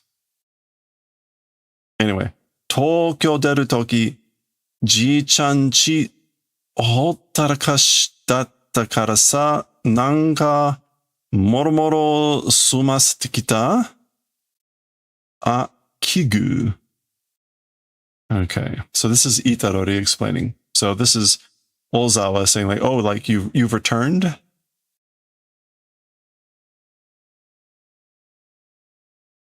Kigu here is an unexpected meeting. Okay.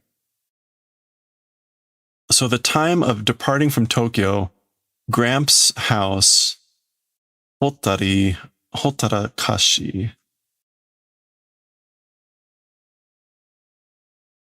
Oh, being neglected. Oh, okay. So the time that I left Tokyo, like I was like, I guess, neglecting Grandpa's house. That's what it was. So because of that, somehow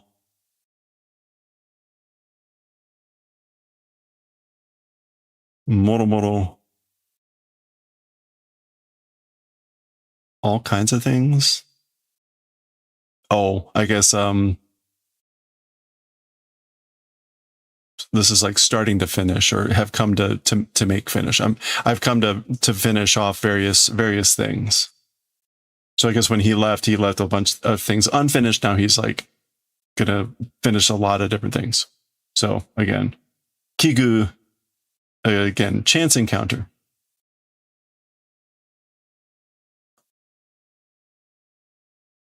Watashi mo ba-chan ga ronin homu ni utsuru kara ouchi no katazuke tetsudai ni kita no. So Ozawa is saying kind of a similar thing, which is, I also, grandma, into an old person's home, moved or like transmitted. She was transferred over to my grandma to an old folks home. So because of that, my house cleaning came to assist with house cleaning. And she's explaining, no. 若いのに大変だな、俺ら. So Itadori is just going like, well, even though we're young, it's terrible. It's like a bad thing, right? For us. Or rough. It's rough, or difficult. 大変. Itadori-kun wa Tokyo ni ite daijoubu datta no? As for Itadori, existing in Tokyo, okay? Was it? Like, were you okay in Tokyo? なんで無事なのは、野原ちゃんに聞いて知ってたけど。I guess like somehow as for being okay from Nobara-chan, like her asked and learned. I learned and asked from Nobara-chan that it was somehow, everything was somehow okay. Nante buji. You could say that, I guess. Kite shiru. Yeah, okay, that's not a special thing. On Shibuya ni ita kedo daijoubu datta. So like, yeah, like I existed in Shibuya. I was in Shibuya, but it was okay. Shibuya ni ita. Anyway.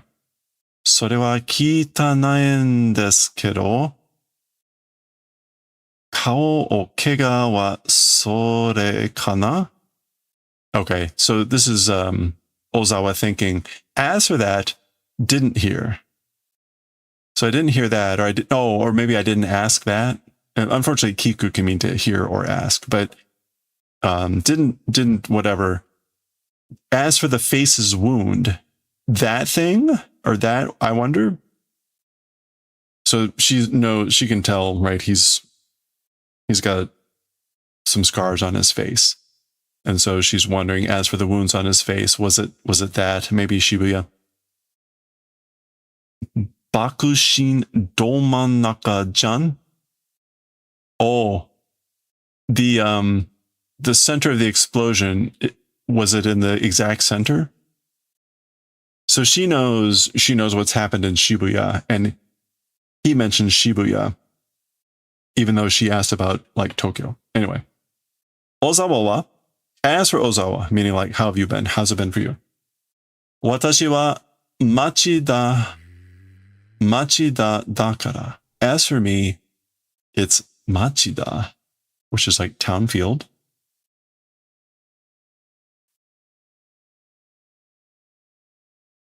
It's Machida.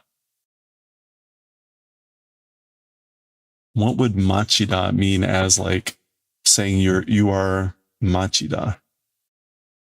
Jisho.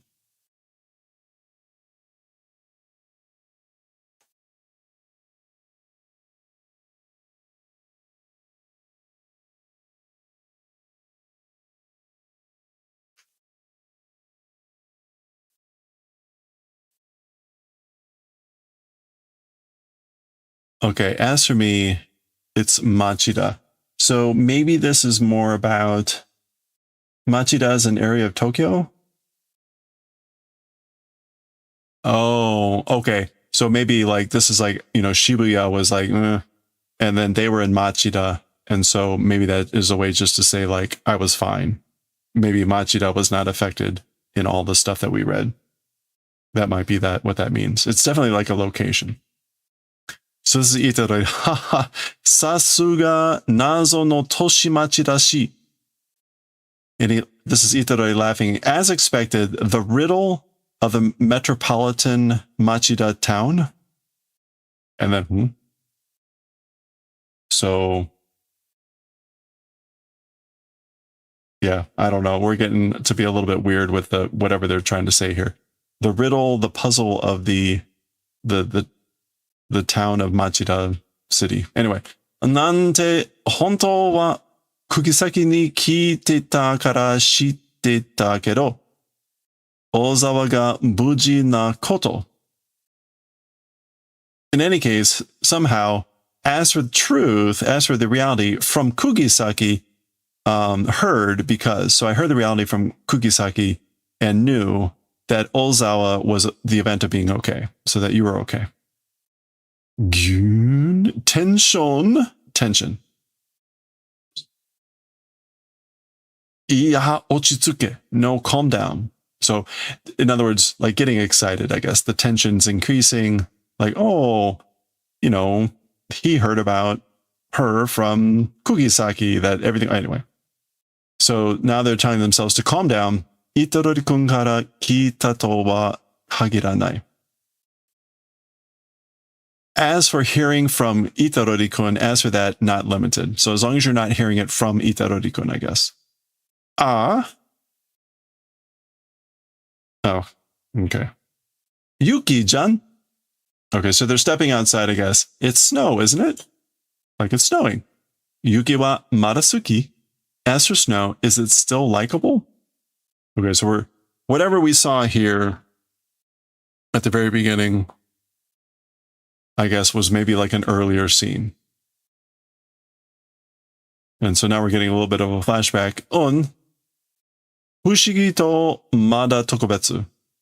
Yeah, it's like mysterious, special, and still special.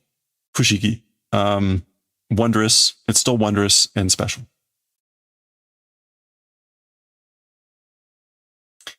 Watashi mo yuki wa suki. I also, as for snow, likable. So that's Ozawa. I still like snow too. Mabushi no ka no ga. It's mabushi, which is not dazzling.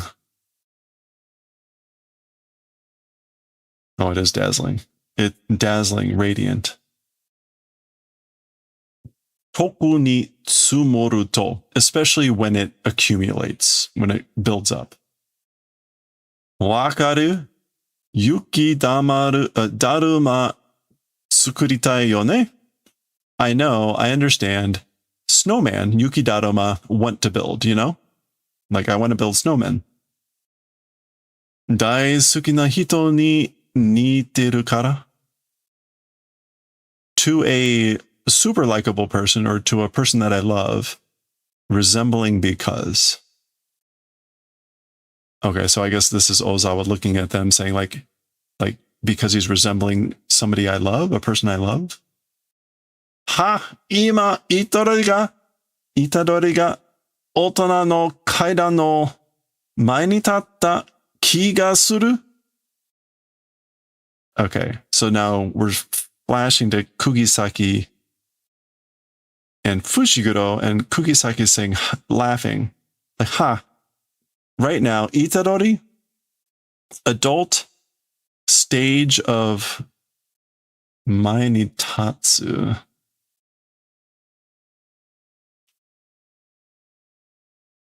Kaidan no mae ni tatta.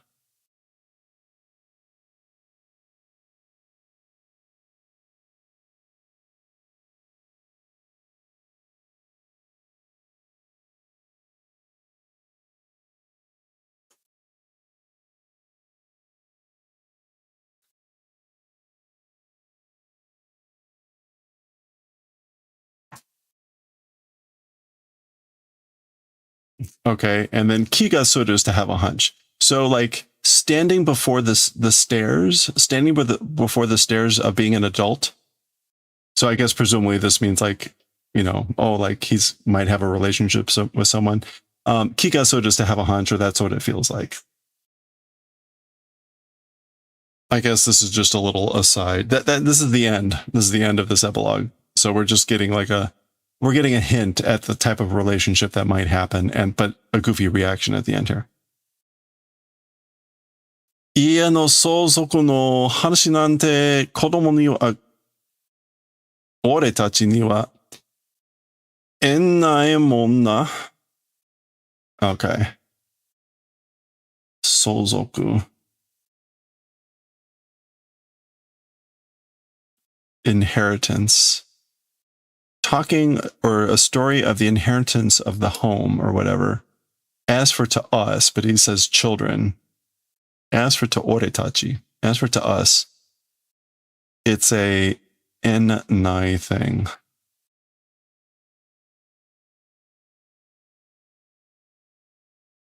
N here is like fate, not existing thing, like not fated. It's not fated to like we children like us, talking about inheritance of the home, of the house, of families. I don't know. He's on the phone, maybe I don't know what this is supposed to be in reference to.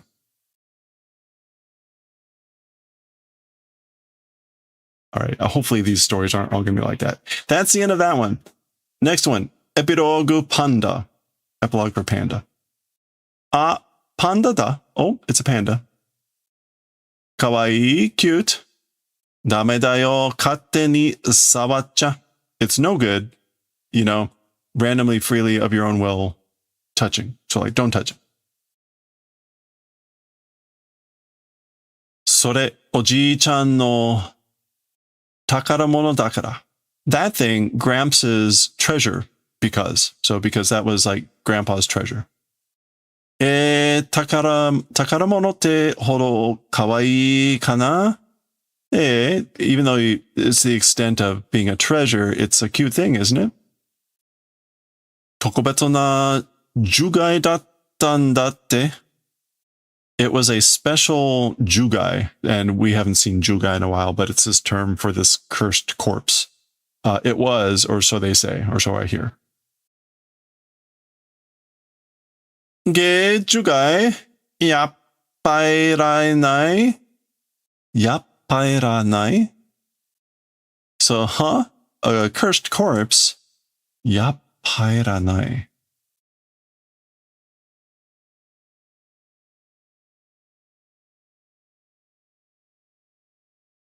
Yappa. Oh, is that like as expected? Yappa? It's not needed? Yappa iranai? Engachio? What is, all of the like really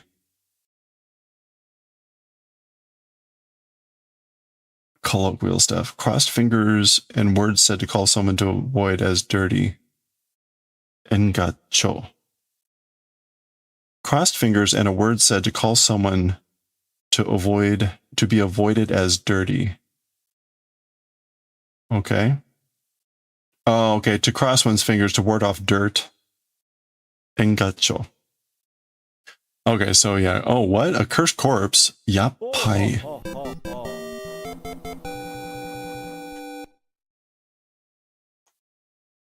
Yappairan.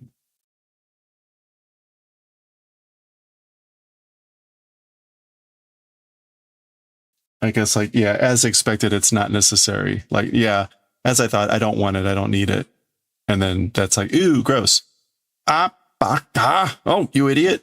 So B, they toss it. Bash, he grabs it.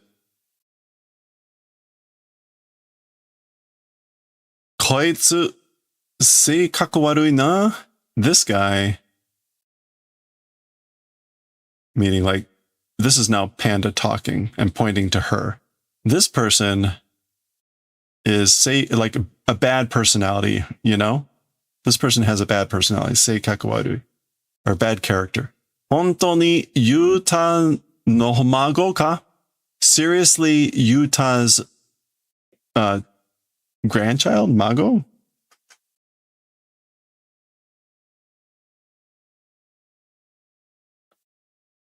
Yeah. Okay. So we're clearly now several generations in the future. Like, so is this person seriously, honestly, Yuta Okotsu's grandchild? Yeah, okay. So Totsuzen Heni Jugai Panda. Totsuzen. Like sudden? Abrupt, sudden, Heni. Oh, mutation. Right. Mutation cursed corp panda. 2018年11月, November of 2018, Jujutsu Tero Shimitsu Kayu ni te Sogo Kanso Shiki Jiritsu se Risei-gyo o Ushinao. In the sorcery terrorism of the Death Annihilation rotating game, the Sogo Kansoku. So this is the narrator coming in with some explanation. Sogo, mutual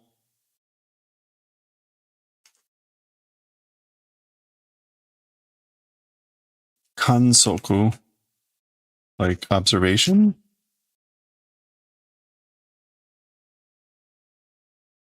Mutual observation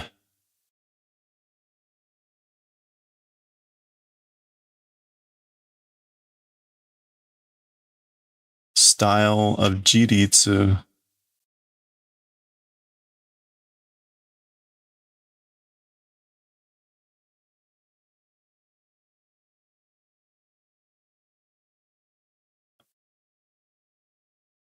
Oh, okay. Oh boy. Mutual observation style, independent, autonomous control. Jiritsu Seigyo. Yeah, autonomous control, losing. Oh, okay. So losing this mutual observation style of autonomous control. Presumably that means he lost the ability to control himself on his own. Yeah, that's her screaming at him speaking. Nisan Sanjugo nen Jugatsu. So in October of 2035, Katsudo o Teishi, cancellation of movement. Oh, this is sad. Yeah, cancellation, suspension of activity, meaning like not moving anymore. Gojo ke no kiko ni toroku go shoyu ke no toshudairi okotsu yuta no kizoku to suru. So the Gojo family's warehouse, the Kiko,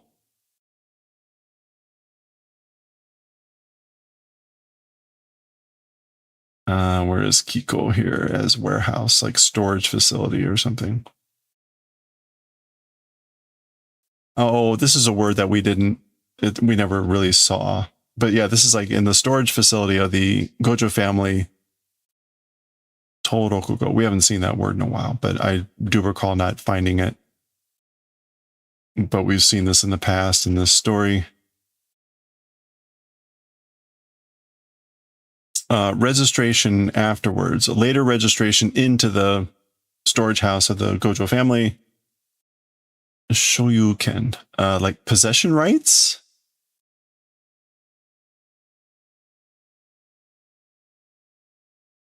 Yeah, ownership rights, property rights. Toshudairi, as like head of the family, acting as an agent.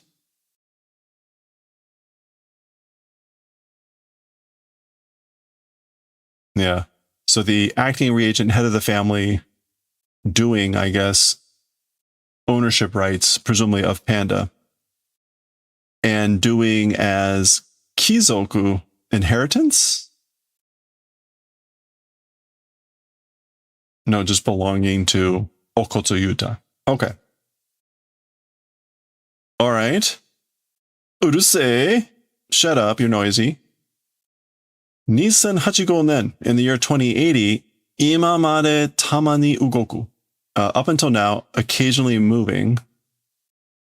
Mimimoto de sakebuna. Don't scream to the origins of the ears. Mimimoto. Oh, so close to the ear. Don't scream so close to my ears. All right, that's it for Panda. So a little snapshot for poor Panda. Epilogue Kugisaki no Bara. So here's Kugisaki's epilogue. Yo, hey. Huh? Nobara-chan? Nobara? Nani? Mama ni ae ni kita no?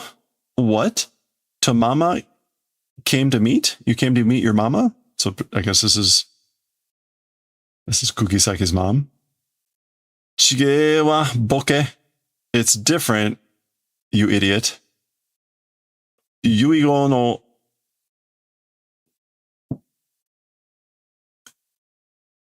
no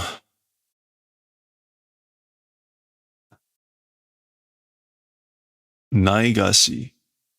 Naigashiro ni shitara batsu ga warui te dakke. Okay, Yuigon is like last will.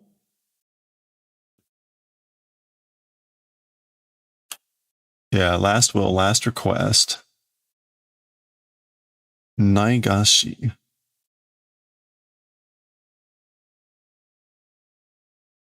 Naigashiro. A slight? If doing towards a slight or like ignoring? Last will request. Punishment being bad, it's just that. Okay. Yeah, so something about it's just because it would be a bad punishment. The results would be bad if I made slight of, ignored a last request. Okay. Soka tanoshiku yatteru nda. I see. Is that so? Like you're looking forward to it? You're doing like enjoyment? Yappa mukatsuku.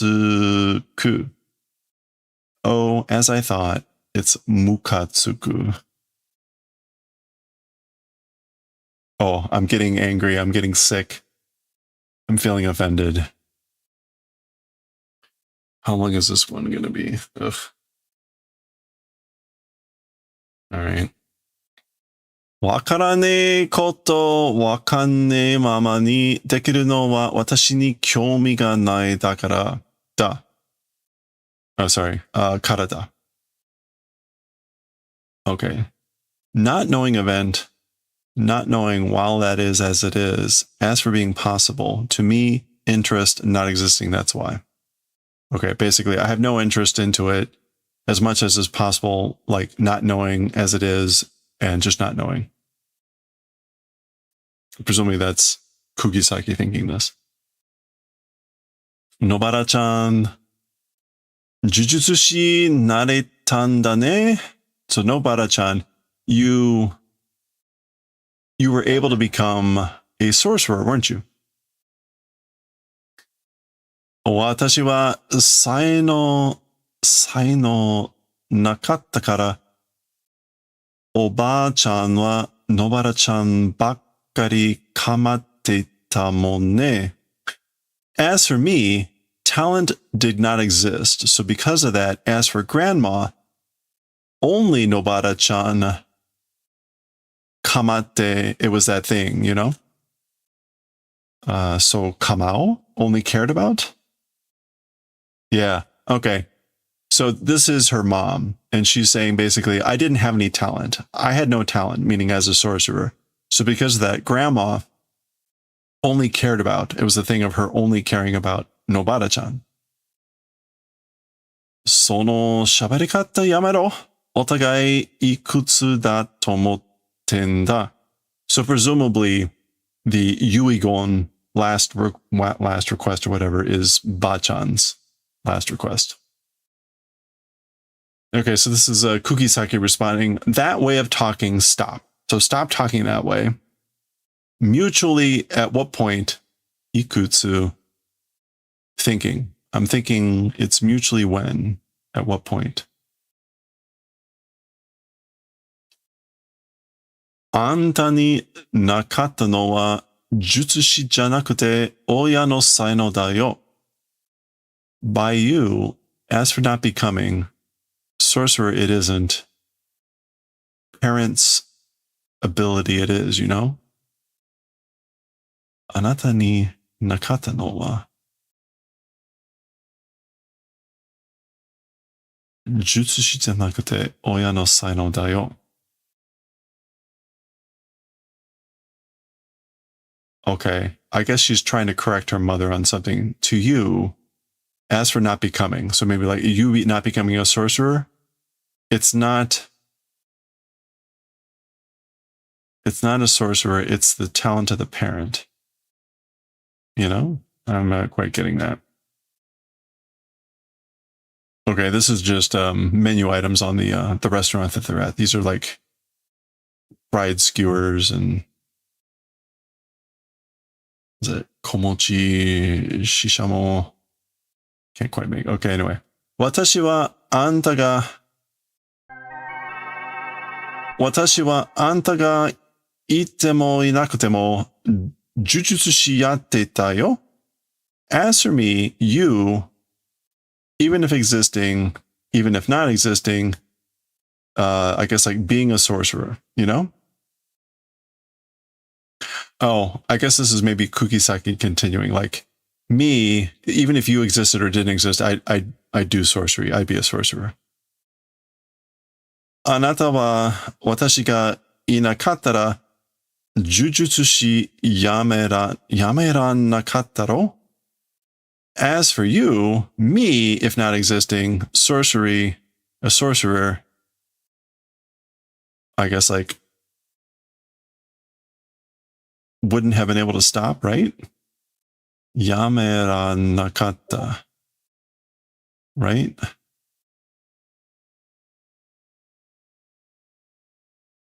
Okay. Anata ni nakata no wa jutsu shite nakute oya no saino da yo. It's the talent of the parent, the skill of the parent. As for me, you, even if you existed or didn't exist, as for me, I'd be a sorcerer. I do sorcery. You, if I didn't exist, sorcery, I guess like wouldn't able to have yameran nakattaro. Wouldn't have been able to stop. Right? Anyway, all right, whatever. Motomone na. Or mitomone na. Mitomone is just like how annoying, how shameful, disgraceful, unseemingly. Sonna ni baba ga kowakatta ka? That much grandma was scary? Like you were afraid of grandma that much? Baba? Kachi? Okay, that's I guess someone lighting a lighter. Oh, it's her.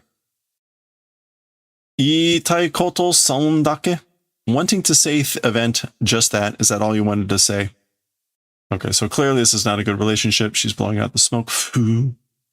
Nobara. Anta watashi ni mitomerare takatta tan desho?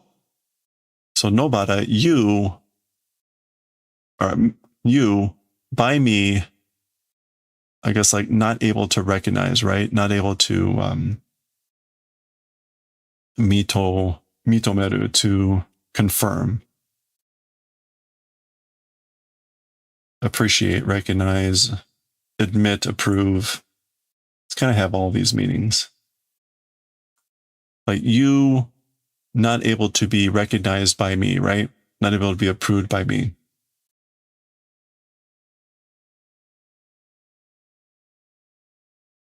All right. Ano toke wa gomen ne. As for that time, sorry, you know? So I'm sorry about that time. Rippa ni natta ne. Splendidly became. You've like grown up to be a splendid, you know? Sugoi natte itte hoshikattan desho? Oh, it's amazing, isn't it? Saying wanted, right? You wanted me to say like, oh, you're amazing, aren't you? Kyoko no naka no oroku de nashi no hahoya o skoshi demo mashi ni shitakattan desho? So this is the mother saying like, this is all the things you wanted me to say, right? Oh, you become splendid. You've grown up so wonderfully, blah, blah, blah. In the middle of memories, oroku de nashi, which is like no good. Yeah. Even good for nothing grandmother, even a little bit preferable, shitakattan desho, wanted to do, right? Zannen. How sad, how unfortunate, how regrettable. Watashi wa bitaichi kawate nai wa yo. So how sad, how unfortunate, how regrettable. As for me, I haven't changed, like bitaichi a little bit.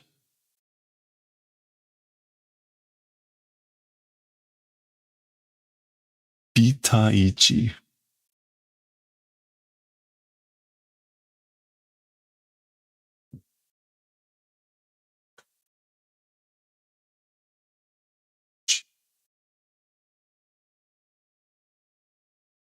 Yeah, that's like not a single bit.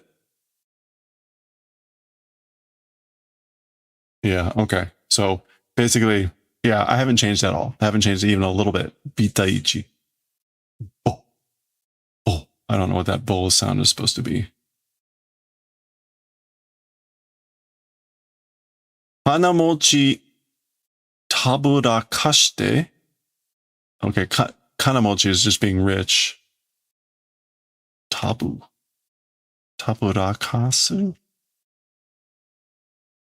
Like tricking the rich? Tricking rich people? Sake nonde, drinking sake. Wakai otoko asate.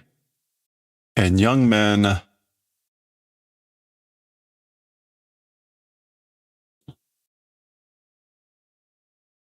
fishing for, looking for young men. Okay, so this is like what she does. Chou tanoshi, lots of fun, super fun. Jinsei saiko te kanji, the feeling of like the best of humanity or the best of life. Yeah, like the highest thing, the best things in life, that those feelings. Identity, so identity no neko ni itsumademo oya o sumawaseru nante anta mo taigai mitomonai wa ne. Okay, so neko here is like to the root. Yeah, the root of identity. Itsumademo. Always. Forever. Forever to the core, the stump, the root of identity. Sumawasaru. How could you live the parent? How could you make the parent live forever as the like core of the identity? You also Taigai in general are incorrigible. Mitomonai. You know? Okay. So she's reverse chastising. Whatever. Suge, amazing. 同じ惑星の重力とは思えない軽い説教だったわ. Okay, so she's saying, wow, amazing. The same planet's gravity, as for with that, not able to think. Like, I can't even believe that we're in the gravity of the same planet. Light sekkyo it was. That was a karui sermon. Light meaning like not trivial. It was full of nothing. Huh? Anta nante shinsoku dou demo ii wa yo? You or whatever. Shinsoku, whatever is fine. I don't care. Your innermost depths, the bottom of your heart, like, I don't care. So this is Kugisaki saying that to her mother, who is clearly not happy with that. Datta koji no tatete yatta no to mechakucha omoshiroi mon ga mireru to omotta kara kita dake. Simply Koljin, again, old person We want this Kojin, the deceased old friend. Tatete yatta no to. Tatete yatta.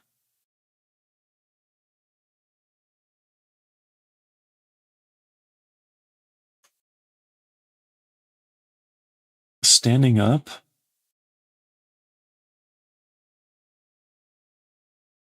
Okay. She's describing just what she's doing. Something about standing up just for an old friend or just an old friend. Meaning, again, the deceased. Again, probably following through with the wishes. Crazy, interesting thing being seen, thought. So because of that, just came. I just came because I thought I would be able to see something crazy interesting. Nani iten. So this is nani iten dayo or something, but like, what are you saying? Ne oba-chan. Oh. And so she continues here now, says like, isn't that right, Grandma? And she leans over and looks behind her. Okay. All right.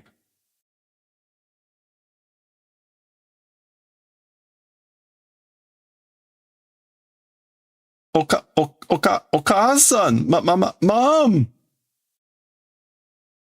Goyukuri. Goyukuri meaning like at leisure. Take your time. Okay. All right. That was the end of that one. Epilogue Uraume. Uraume. That was the ice person. That was the ice person. This is the last one. Let's go. Korewa, as for this. Okay, so this appears to be maybe like back 1,000 years ago.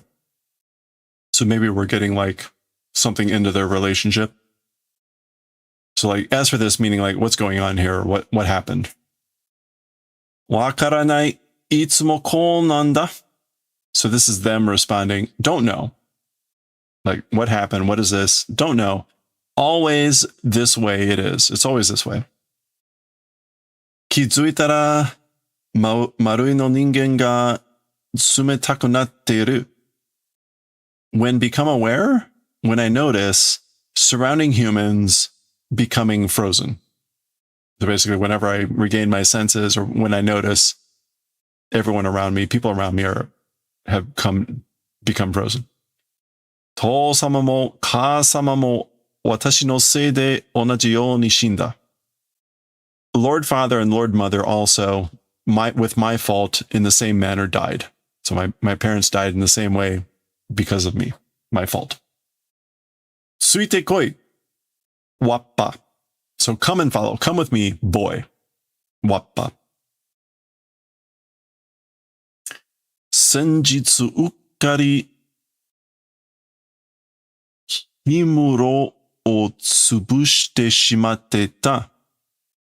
So the following day, ukkari, carelessly, thoughtlessly, the himuro crushing the himuro.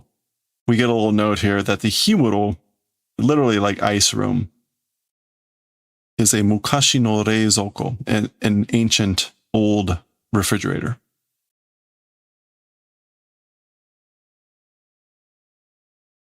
Or basically an old ice storage, cold storage. Himuro. Yeah, an old ice house. So again, and shimatta, right? Oops, crushing the ice house carelessly the following day. Or the other day, a few days ago, I guess. So that's the... Oh, okay, so the ice house got crushed. Niku kusarasen yo ban oshiro. Meat, in the manner of making not rot, do turn. So like, do your duty, do your job in the manner of making the meat not rot. Huh? Mina tsumetaku narun daro? Everyone will become frozen, right? Yare, do it. Or everything, I guess, will become frozen, right? Do it. So that's Sukuna saying, yare, do it. Ah, demonai, ko demonai.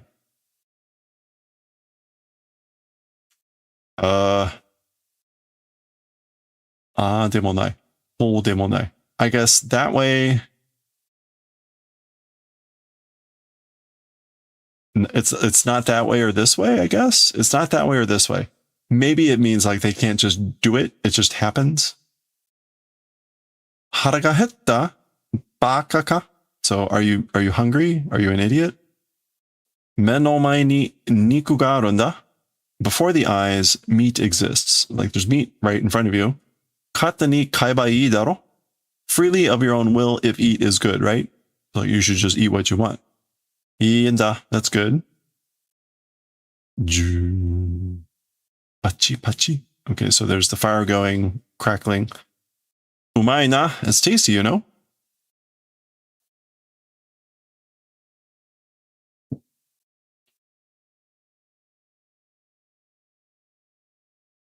Akami niku o teion de hiyashinagara kaze o atete kansou saseta mono desu. Okay, I guess this is the kid explaining that, like red meat. Akami. Yeah, lean red meat. Akami niku o.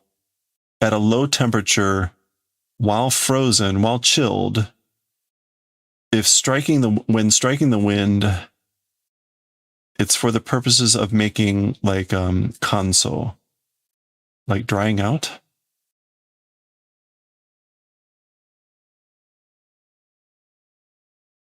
Yeah, making dry, dehydrated. So basically dehydrating the meat. So making like a jerky, I guess. Kaze o atete, striking the wind? I guess that's what that means. Okay, so making jerky, basically. Dare ni osowatta? By somebody taught? Like, were you taught that by someone? Iya, toku ni wa hime datta node? No, as for especially free time it was. I was just like, I guess, figured out in my free time.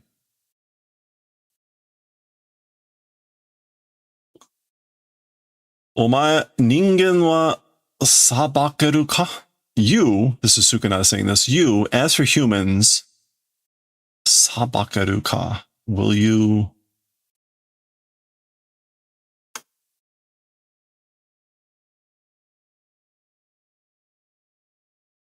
This sabaku is to handle well.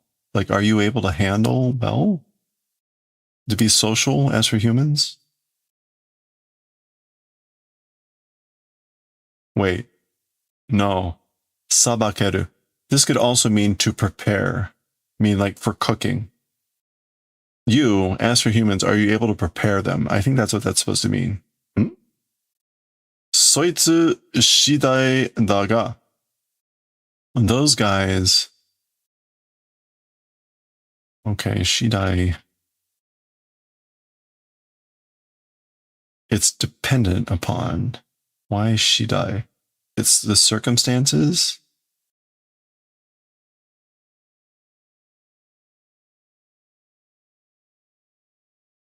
Or that thing. That thing, it's dependent upon that thing. But, ma chinmi no tagui da.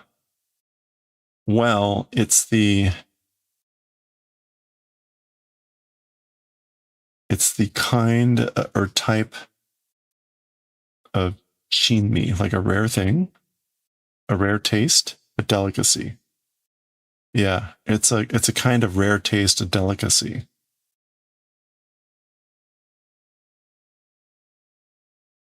Okay. Sukuna-sama wa naze watashi no chikaku ni ite mo tsumetaku naranai no desu ka? Okay, so I guess now time is passing. And then, as for Lord Sukuna, why, even when existing next to me, not becoming cold is it? Okay, that's kind of like more like a romantic statement, right? As for Lord Sukuna, why, even when you're next to me, is it becoming not cold? Why am I not cold? That's him laughing. それはお前も同じだろう? As for that, you also, it's the same, right? So it's the same for you, meaning like when you're next to me. He's not cold. Uraume. So, 俺のそばにいて冷たくならなかったのは existing next to me, by my side, as for the thing of not becoming cold. So he's basically saying it's the same for me that when you're next to me, I become not cold. Aww. Okay, and that is the formal end of the chapter. So I will not link back the obvious when he said the second chance in the end of the previous chapter, but there we go. All right, well, there we go. That is the actual end. There is a atogaki here, which is like an afterword, after writing. If you want to learn more, you know, use your favorite visual translator, I guess, and see how close it gets. There you go. Okay. And that is the end. That is the end. This book was originally published at the end of 2024. It's a first printing. We get a final crow. And then we have no other art, but we do have this little booklet. We look at these occasionally, so let's take a look. I don't always get these. A little advert book for some manga. What is this? Kakarabachi? Something? Kraimaksu. Okay. Book 5. I don't recognize that one. Maybe it's a newer series. Actually, here, let's look. Here's the latest from Jump. Smother Me. Okay. What else have we got here? Oh, Chainsaw Man. This is what we're going to read next after Jujutsu Kaisen. So there was Chainsaw Man book 19 coming out. Nigejozu no something kun. Like good at running away. This person who's good at running away. Okay, there we go. Another series. What else have we got here? Boku no Hero Academia. Okay, My Hero Academia, which I think is, yeah, final season. Phantom Bastazu. Phantom Busters? Phantom. All right, what else have we got here? Some baseball thing. Battery. Okay. I don't recognize most of these things. There's a Super Dragon Ball Heroes Metaomission. Metaomission? Heroes Metaomission. What is that supposed to be? Or like Meteo Mission? Meteo Mission? Nagayama Nani. Okay, well, anyway. Book 2. Did they start a new series for Dragon Ball? Oh, whatever. Anyway, there you go. That is the end of that booklet. So that is the end of Jujutsu Kaisen. We're done. All 30 books. That's it. Again, that's the end of the series. We will likely be reading Chainsaw Man next. So just stay tuned and keep an eye out for that. Thanks for watching. All right. That's it. We made it. Done, and done.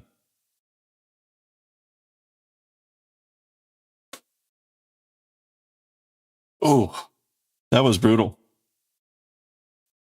That was brutal.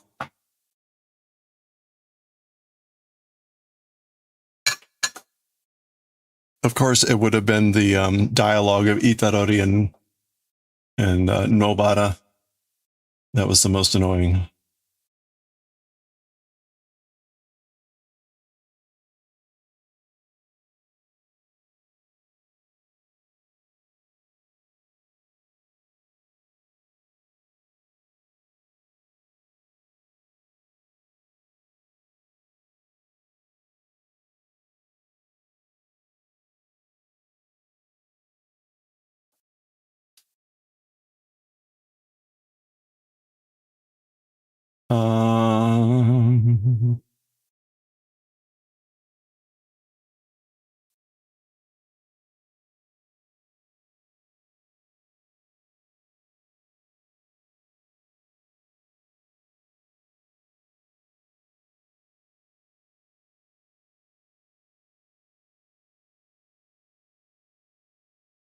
Okay, I'm gonna take. How? Okay, I'm sorry. I'm looking at something. I'm trying to figure out like how this is even possible.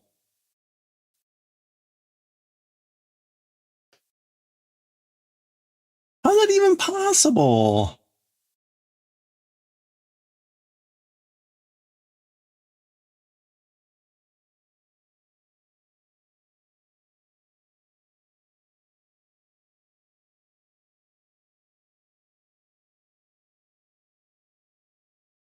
What? I'm shocked. I am shocked. My mind is blown. My mind is blown on how this could possibly have happened. I've been shipping the tea in these glass jars that are very tightly sealed. And apparently one of them popped open somehow. And so I need to ask this person more, because like the fact that the jar opened is like incomprehensible to me. The amount of force you have to apply to get them to open is not trivial. So I need to find out what happened there. Yeah. Well, I definitely want to get them some actual good stuff. But like, I don't know if you've seen these jars, there's almost no way that they would pop open on their own. So I'm just kind of curious. Like how the hell that would even possibly happen.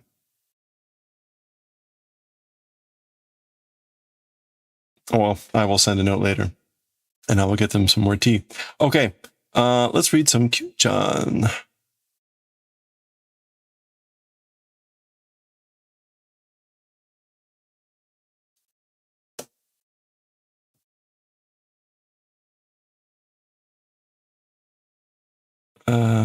Okay. Volume 5, and we're going to be reading like 8 through something.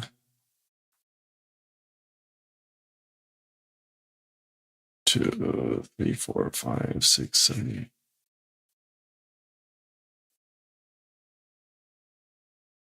8. Okay, yeah.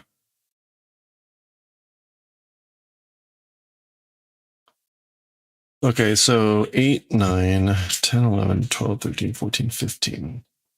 So this is going to be 8 to 15 and part 2.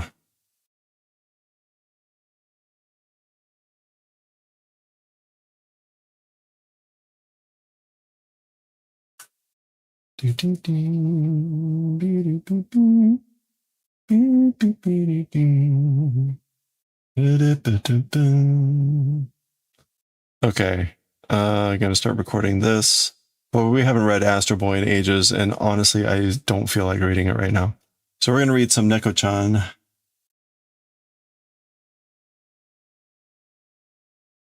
Part 2, 8 to 15. May 8 to 15.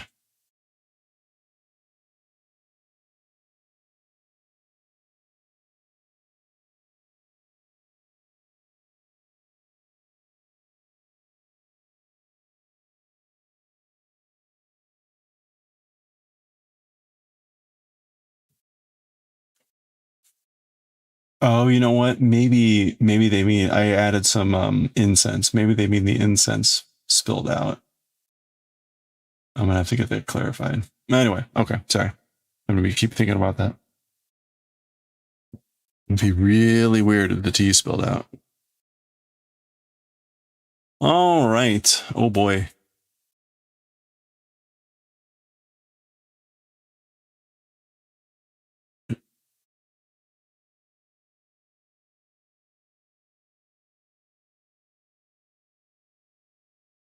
Shuka. Yeah. Collection of cargo. All right.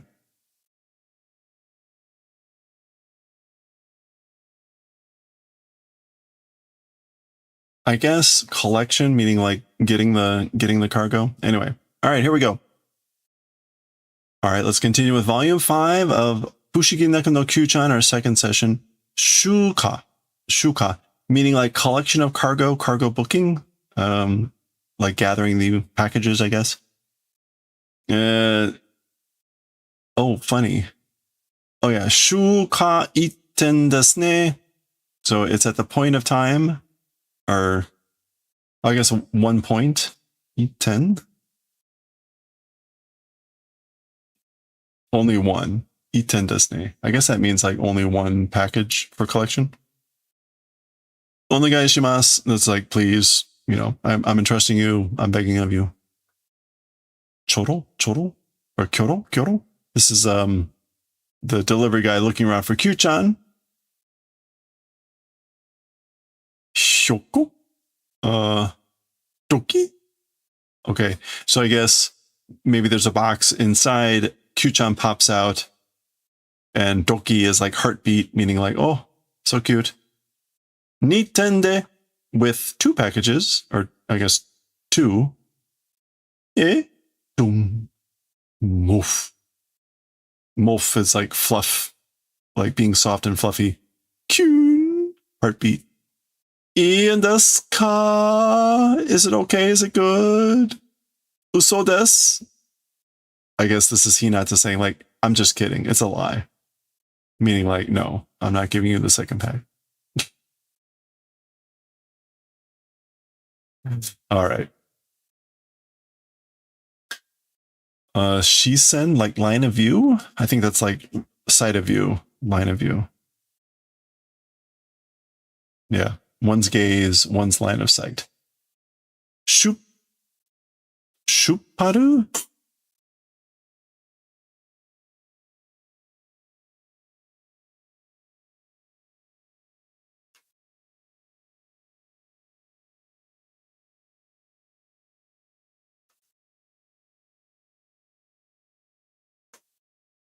Okay, I'm not sure what this is. It's not Chol. Oh, it is Chol. Oh, official tour, business trip. Shuchou.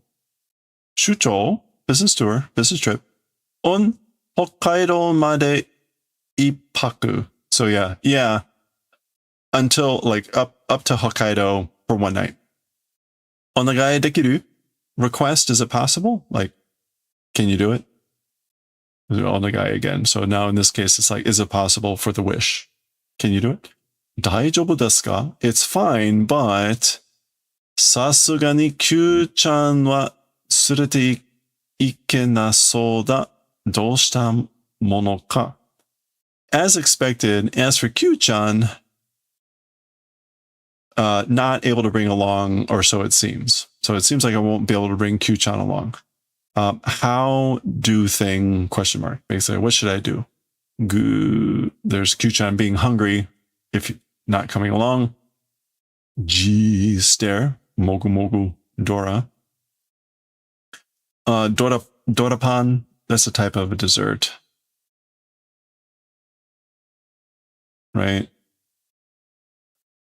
I think.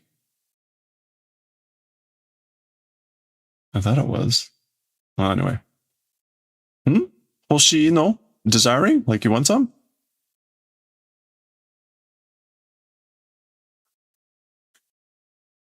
I guess he was thinking maybe of leaving some Dorapan out, or maybe giving to Kogura. Oh, yes. Okay. Is that Kango?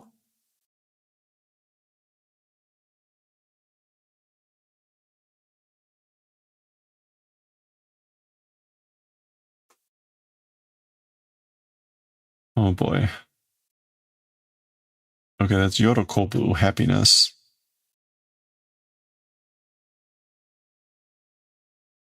So let's take a look at this.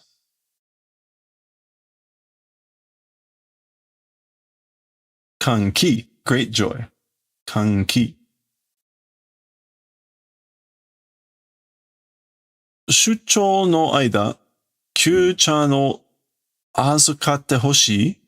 Okay, so this is Kogura saying, period of official trip, period of business trip, Kyuu-chan desiring and trusting. So you want me to take care of Kyuu-chan during your business trip? Iyo, it's good. Makasate, leave it to me. Tasukaru yo. Tasukaru, you saved me. You've helped me. Thank you. Iyone Mona-chan. It's good, isn't it, Mona-chan? That's the dog panting. Shibaraku issho datte. A while together it is. So they say, or so I'm telling you. We'll be together for a bit. Bavoom. Batan. Ureshisugite tawareta. So that's Kogura saying, too happy, fell over from too much happiness. And this is Hinata. Ai karawazu genki dana. As always, robust and energetic, healthy, isn't he? Or isn't Mona? Okay. Great joy. That was the great joy, falling over from too much happiness. Tenshon. Tension, which actually we just saw it in the very end of Jujutsu Kaisen, being used as more about like romantic excitement. But in this case, tension can mean a variety of things. So in this case, highness of spirits is what we want. Itterashai, basically, see ya. Yugata made ore mo shigoto dakara. Okay, so he's saying, like up until evening, I also work because. So I've got work until evening. So, ii ko ni shitete ne, be good kids. Koku, nod. Batan, that's the door. Pyon, pyon, gororororo. So jump, jump, rolling around. Oh boy. Oh boy. It's not Tiki Geki. Enemy attack? Wait, what is this?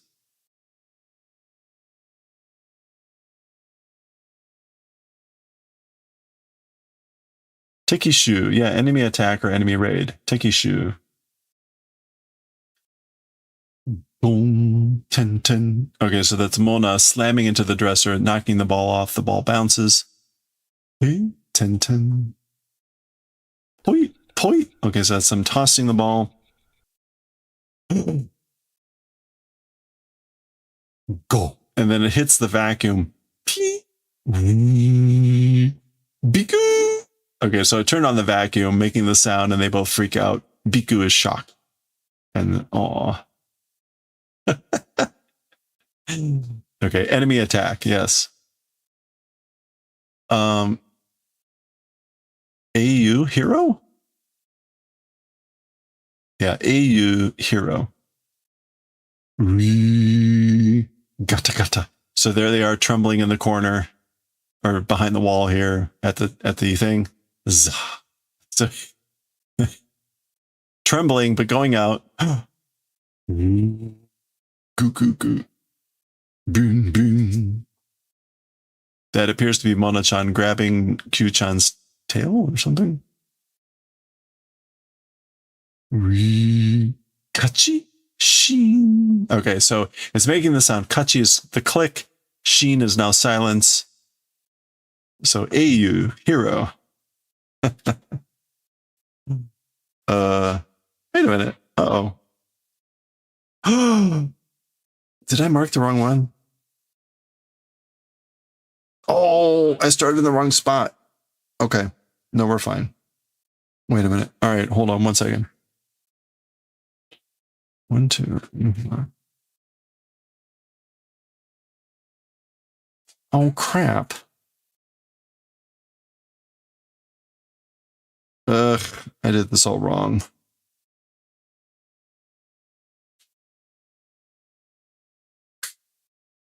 Oh. Damn it. All right, I got to start over.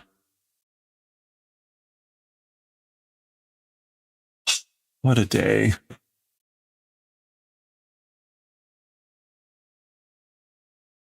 Okay.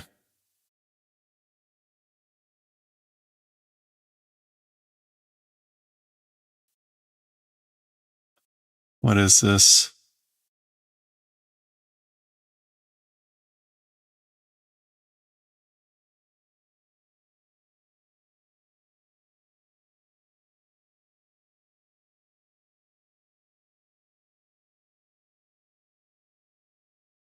Really?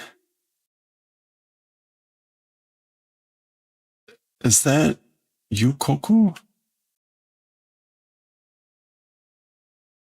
Yakoku?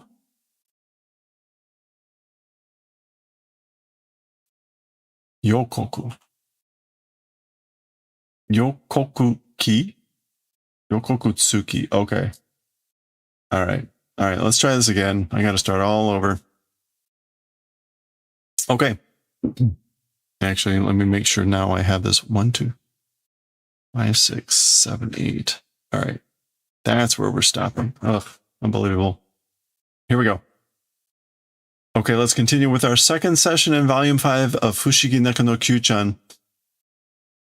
Yokoku Tsuki. Yokoku Tsuki. So Yokoku is like advance notice and Tsuki like with advance notice. So the ghost has appeared. Ya, boku da yo. Hey, it's me. Hisashiburi da ne. It's been a while, you know? Ha. That's Kyuu-chan being excited. Jitsu wa shugyo o shite tanda yo. As for the truth, reality, doing some work. I'm doing work. Shugyo.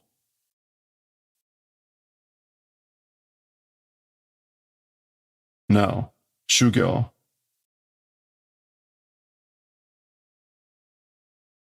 I'm doing pursuit of knowledge.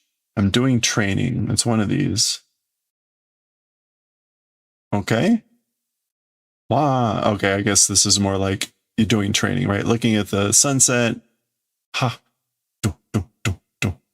Not sure what this is supposed to be, but Machinai kai no bikkuri contesto ni mukete reiryoku o takameru tame no ne. Okay. Machinai kai. Like,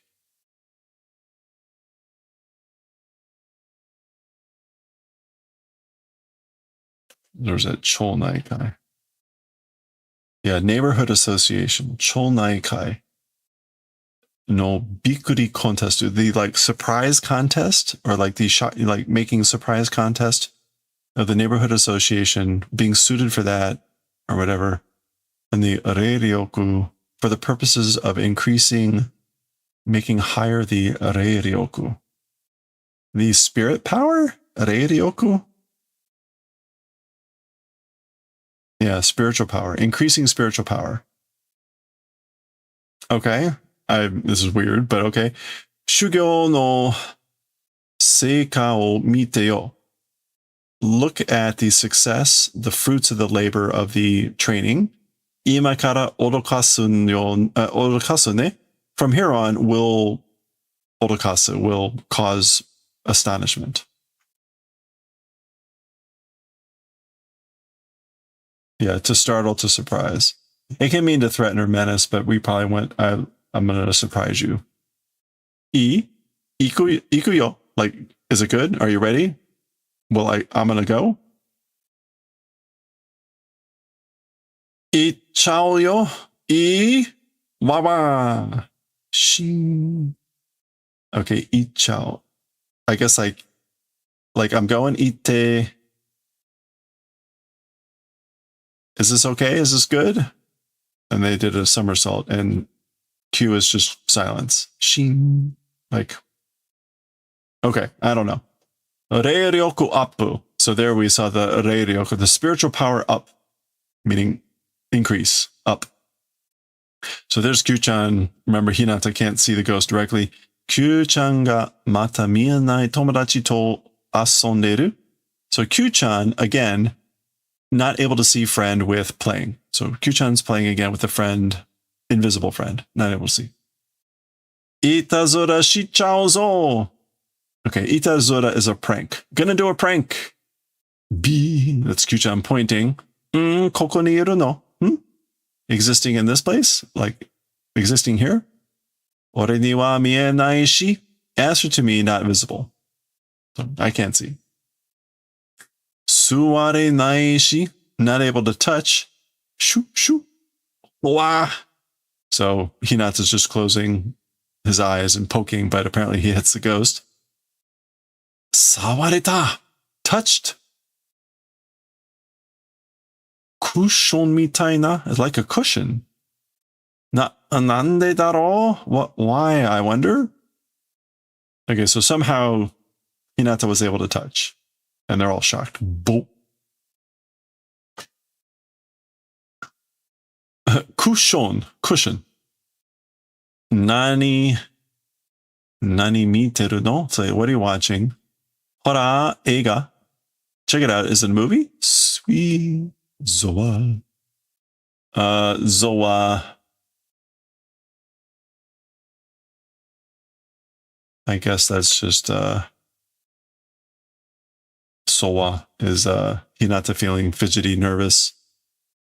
Ningen te fushigi da yo ne. Talking about humans, they're weird, they're mysterious, strange, aren't they? Konna no de kowagaru nante. This much being scared, how could it be? How could they get this scared? Okay, so presumably they're watching a scary movie. That's why he's trembling like this. So the ghost is wondering, like, how could they get this scared? Humans are weird. Kya! Wah! Dwa! Of course, the ghost also gets scared. Opake wa kawaii. As for monsters, they're scary. And gyu, that's grab. Oh, that's cute. Bikkuri contesto. So there's the shocking surprise contest. Entry number 7 dozo. So entry number 7, please. Bikkuri contesto, surprise contest. This is the number 52 kai, the 52nd surprise contest. Why?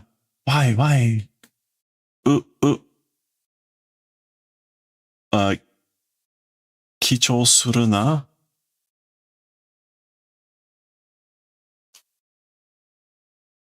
No, not K.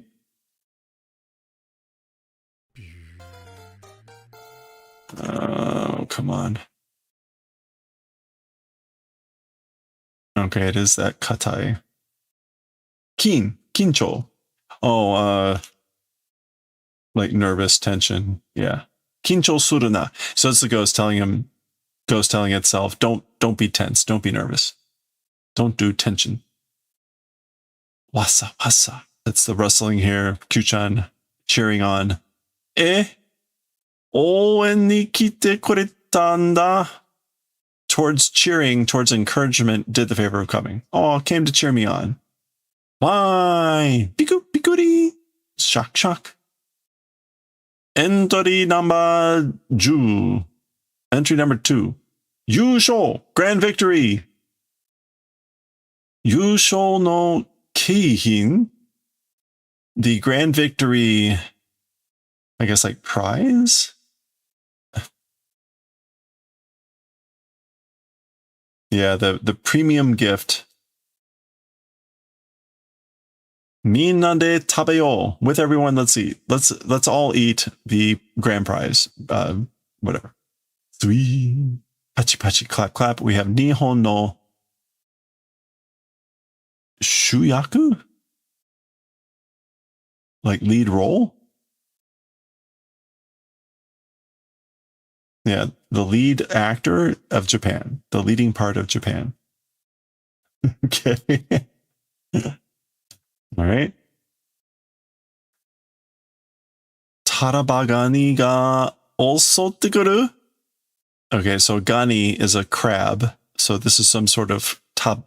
A taraba crab? Tarabagani. Red king crab is also, I guess, floating?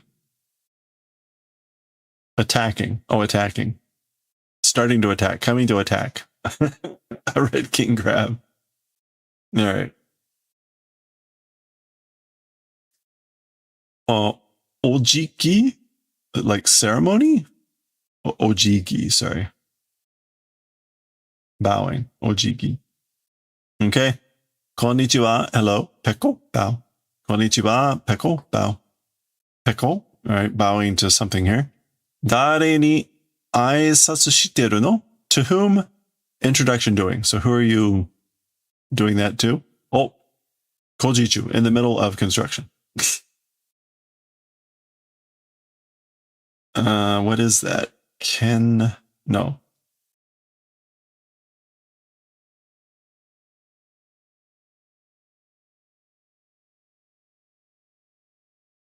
Ritsugi?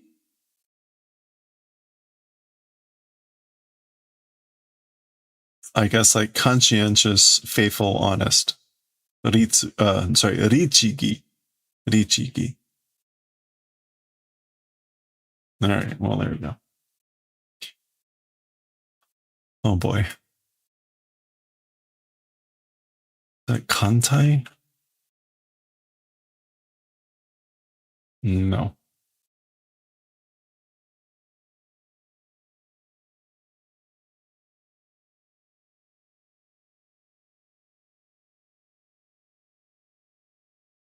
I want Kuruma and no moving.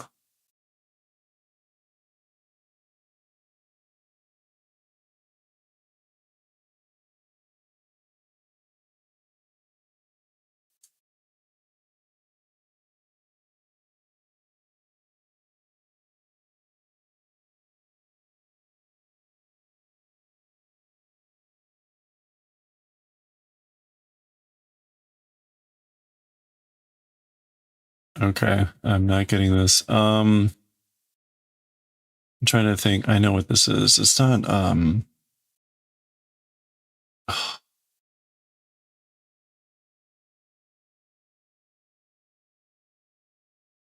right, it's escaping my brain.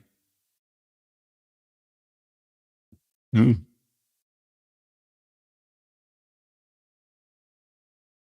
want to say dry. Yawarakai. Nantai. Soft body. Okay.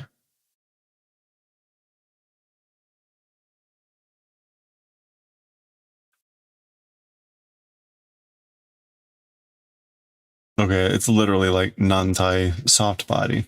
So we'll see. Soon. I guess that's just sliding along. Kasa. Okay, this is Hinata rattling this thing. It says kashi, which is that like okashi, like candy? I think it's supposed to be like candy. Kashi. Oyatsu taberu? Will you eat a snack? Oh, it's a hole there. It's a hole there. And now this is Kyuu-chan squeezing out of the hole. Goo. Nururin, sliding out. Hina is like terrified. One, aharu yo ne? Bones exist, don't they? Like you do have bones, right? Sawa. Pori. Okay. The soft body. Cats be like that. All right. I accidentally started here earlier, so I've already seen this. Shuka, which is collection of packages. Shuka.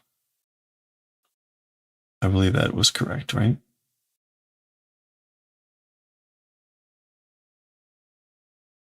Yeah, shuka. Shuka iten desu ne. So collection of packages, it's one, right? Onegaishimasu. So it's doing a wish, doing a request. In others, please do it. Koro. So the package guy is looking around for Kyuu-chan. And then Kyuu-chan pops out of the box there.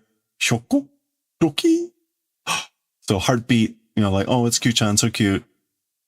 Nitende. It's two packages. Don. Mofu. Like fluffy. Kyun. Heart. Ian desu ka? Like, is this good? Is this okay? Uso desu. It's a lie. Meaning Hinata saying, no, I'm just kidding. He just brought out Kyuu-chan so the delivery guy would be able to see it. She said, line of sight, gaze of view.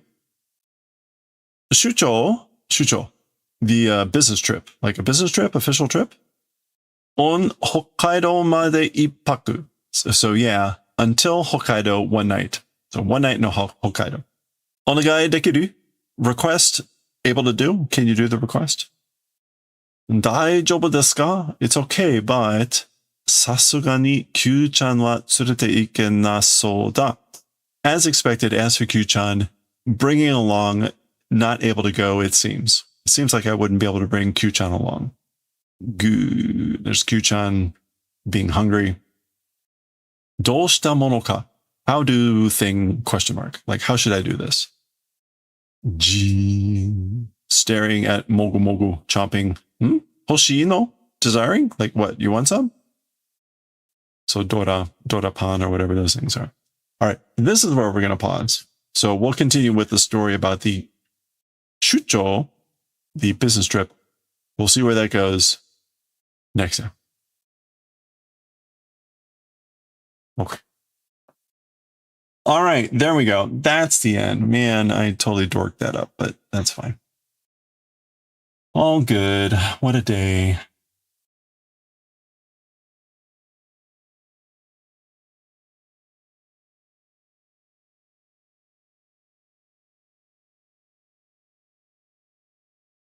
All righty then.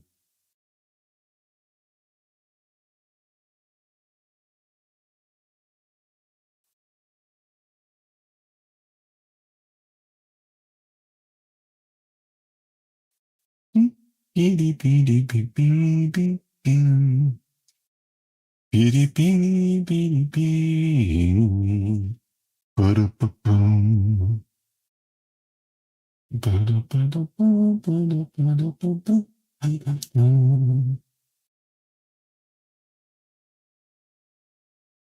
right. Well, hey, everyone, thank you for sticking around through the manga reading. I hope you all have a good rest of your weekend here.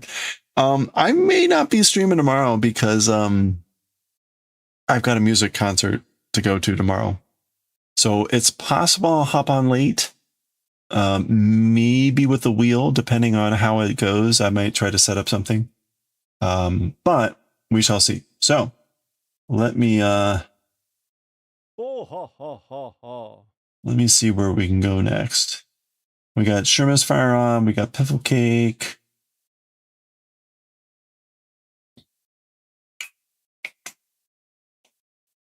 You know what? We don't get to raid Sherman's Fire much, and when she shifts back to her